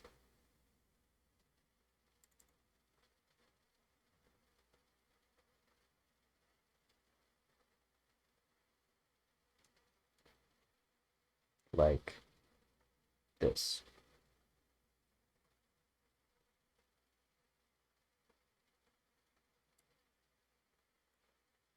So it's a swirl. Okay. It's 4 seconds, not 7 seconds. Okay. I can change that. Can I change this? Yeah, probably. In other words, I'm going to add a couple of more variables to this handy method to make it even more useful and generalizable. All right.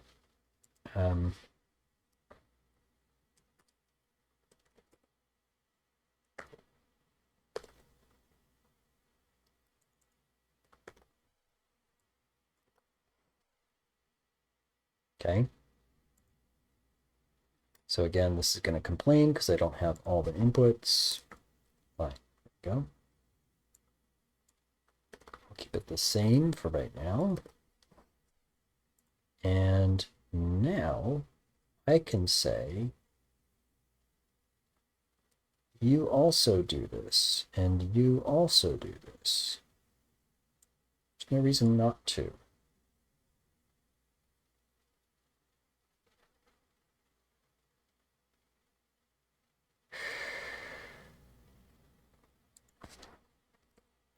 Card VFX.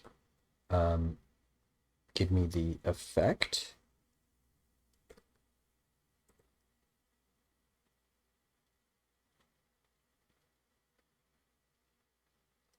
Give me which effect you want. In this case, it's swirl. Do you want the detail color? No. And how long do you want it to last? 4 seconds, please.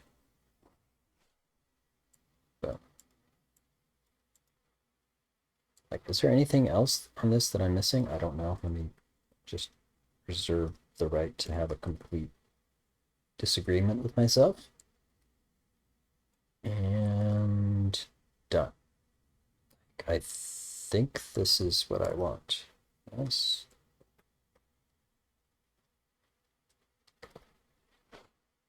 So, yes, I think so. That will look cleaner. Yeah. Anytime I can get rid of lines of code, that's better. That's a win. Speaking of which, if I'm not doing this timer jazz, I should really clean that up.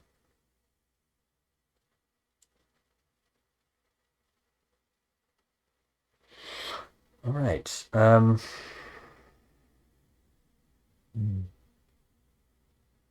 I kind of want to look at the visual effects now. I want to do a boost pearl and see how that looks. The confusion.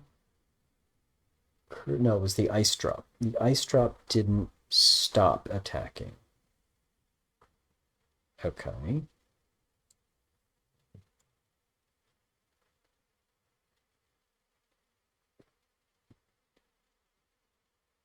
I think this is sort of a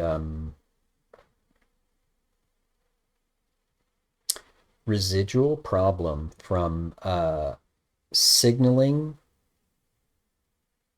You know what? It is actually. Check. If I have cards that are supposed to be frozen or confused or whatever, and I only signal when the attack update happens.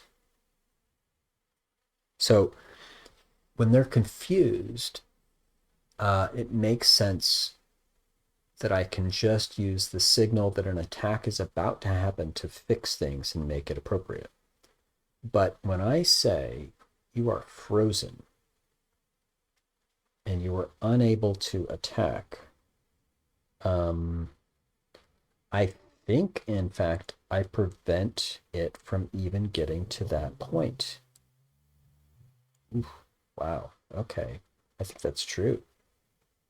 This could be a case where I need to use the turn signal, like the turn has been updated, in order to unfreeze things for an ice drop, for example. Yeah, actually, that makes some sense.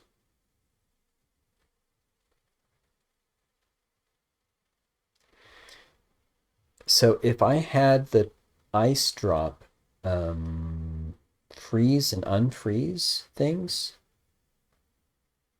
I probably needed to, and this is where I'm going to want this turned back on here.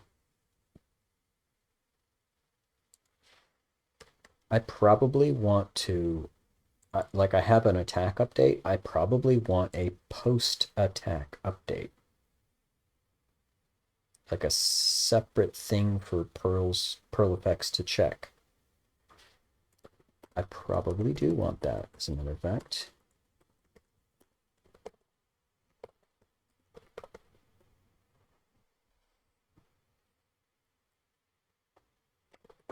Yep, I probably do.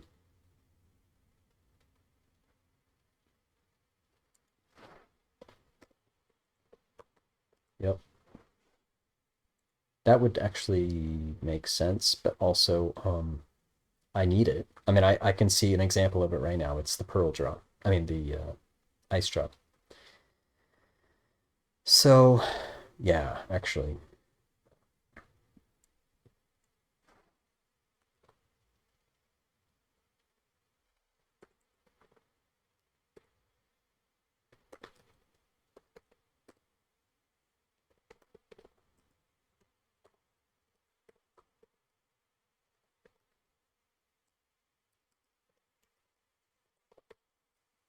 Yep.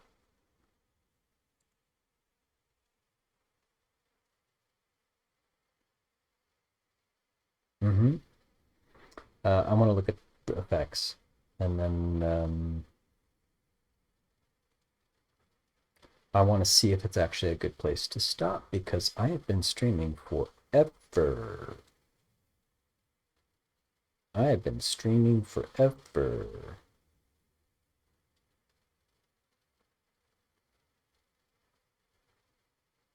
Yeah. Yeah, this is actually something that I'm fixing now. And I want to test this. So I'm gonna test second chance. I'm gonna test ice drop. I I know ice drop has a problem actually, so I'm gonna test boosts and second chance. Got it. I would be stopping stream at a place where I know I need to fix something, the ice drop. That's not terrible.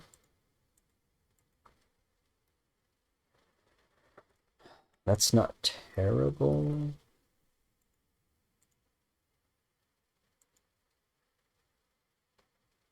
Okay, let's see if this gives it sort of a red color on the effect. Let's pick some cards that need health. Yeah.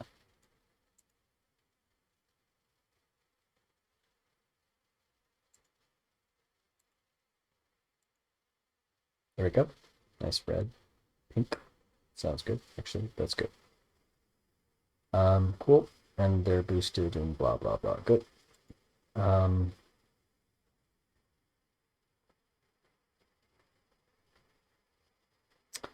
so, um, I want to do second chance now.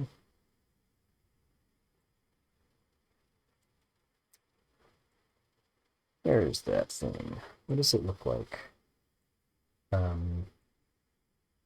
Like this is another account where I was just like, there's uh, furiously cheating to collect pearls so I could get the one I needed. Yeah, it just got a ridiculous collection. So this is second chance. I'm going to look at the effects. And I haven't been able to test this since I did the event-based stuff either. So it's possible I have both Ice Drop and Second Chance to fix. Let's see.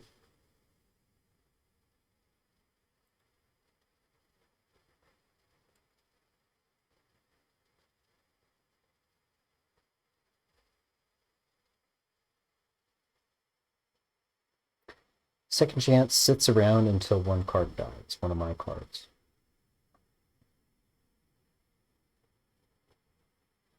Oof. What? What?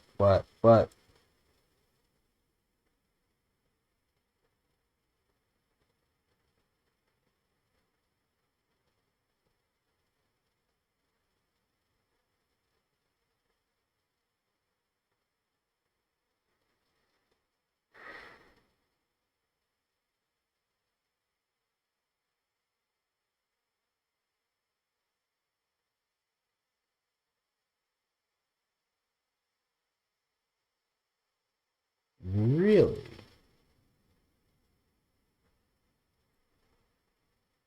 Oh, actually, this makes sense. This particular effect has more than one thing going on. That makes sense. I'm setting the color on something that doesn't exist. That's the complaint. And it makes sense because this object has a child with this particle system on it. No big deal. What I can do is say, if this does not exist, then go find the one that does. Okay, I'm going to stop this. This is true. This makes sense. And literally, it's I'm going to have some effects with more complicated things on it.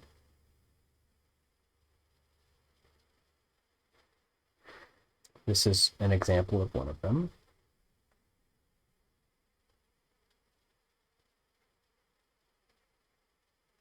Did I do that here, actually?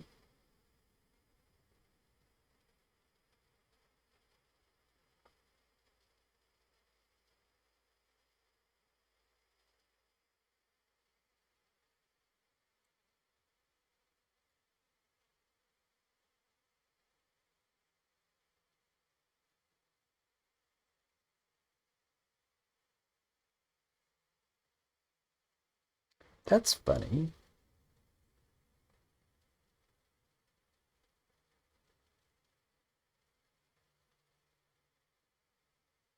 Uh,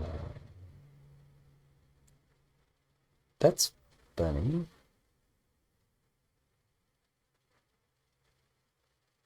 This swirl is instantiated as a game object, but this isn't where the particles are.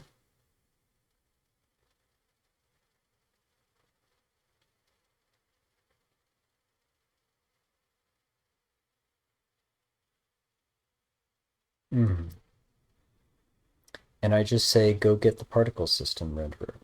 That doesn't exist. So why would it have worked when this literally failed? Go get the particle system renderer. That's weird. That's really strange. By the way, I don't necessarily want to just call this isofacts. Just realized that. Can we please?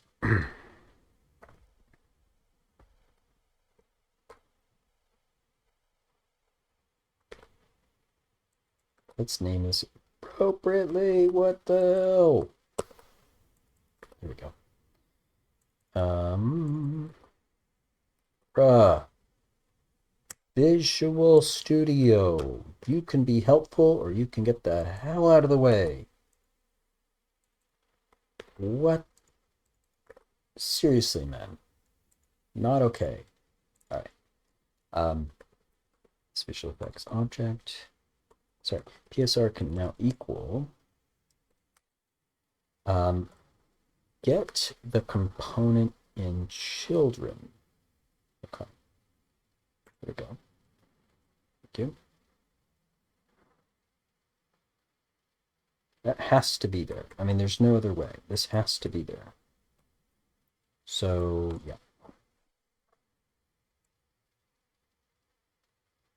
It makes sense that it gave the error because on this particular effect that I'm asking for, it actually does not have a particle system on the object.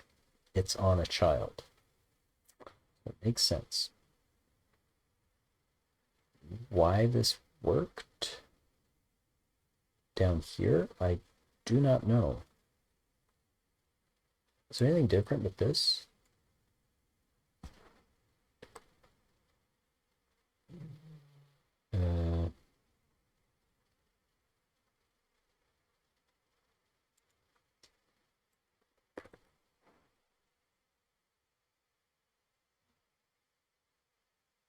No. No, that's not. That's the same. Oh.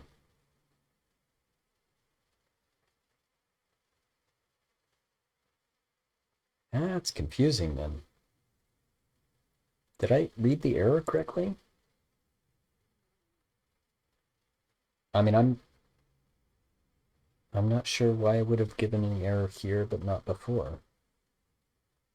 Huh. All right. I'm definitely needing to stop the stream soon. Quick tests, please. Quick tests, please. Quick tests, please.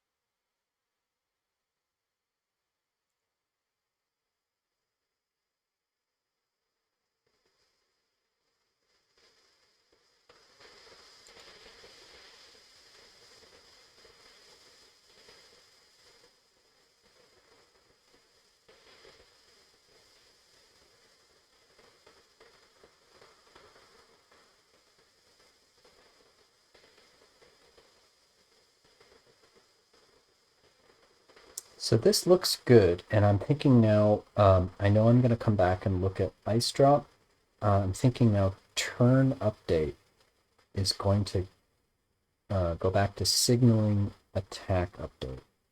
And I'm going to explicitly make a post attack update check, but for right now that works.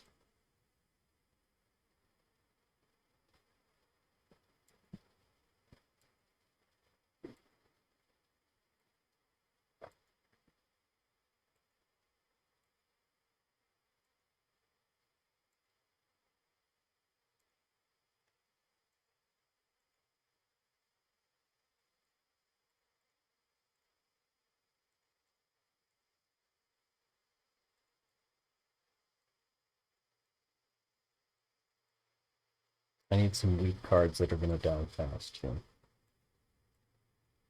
Do.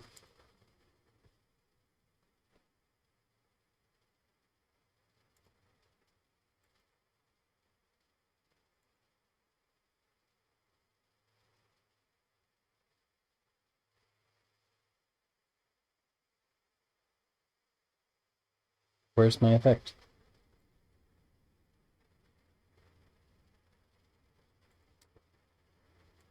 Okay.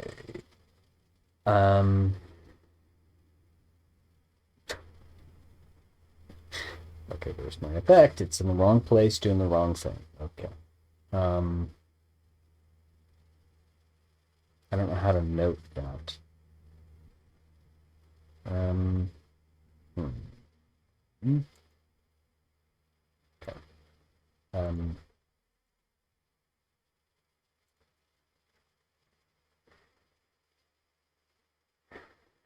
Yes.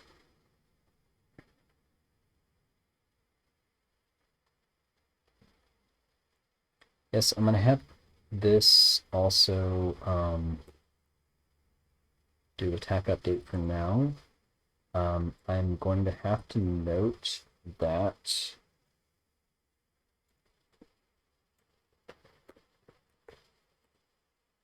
second chance. Um,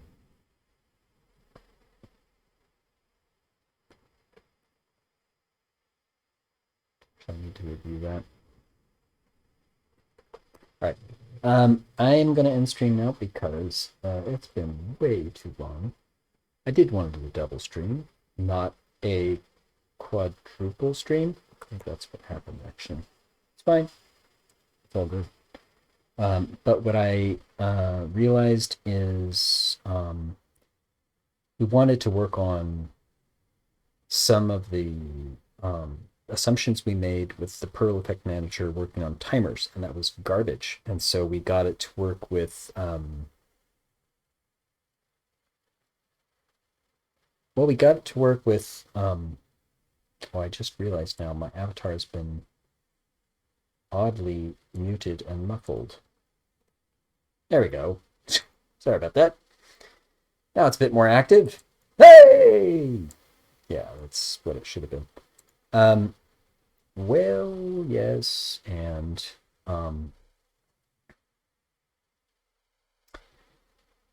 we did get through an extra Perl effect, and that's great. But we effectively began to refactor the Perl effect manager to deal with event-based stuff instead of timing-based stuff. In the process, we're going to have to go back, like we have started to do, through the boosts, second chance, ice drop, etc., to make sure that it works as expected. It actually should be more reliable event-based than timing-based. That said, because I just unhooked some things, of course it's breaking here and there. It's okay. We got it. We got this. Thank you for watching this stream. We had fun. And along the way, I think we've gotten some progress on this thing, which is going to be good going forward. I'll pick it up again tomorrow. Have fun. Take care. See ya. Bye.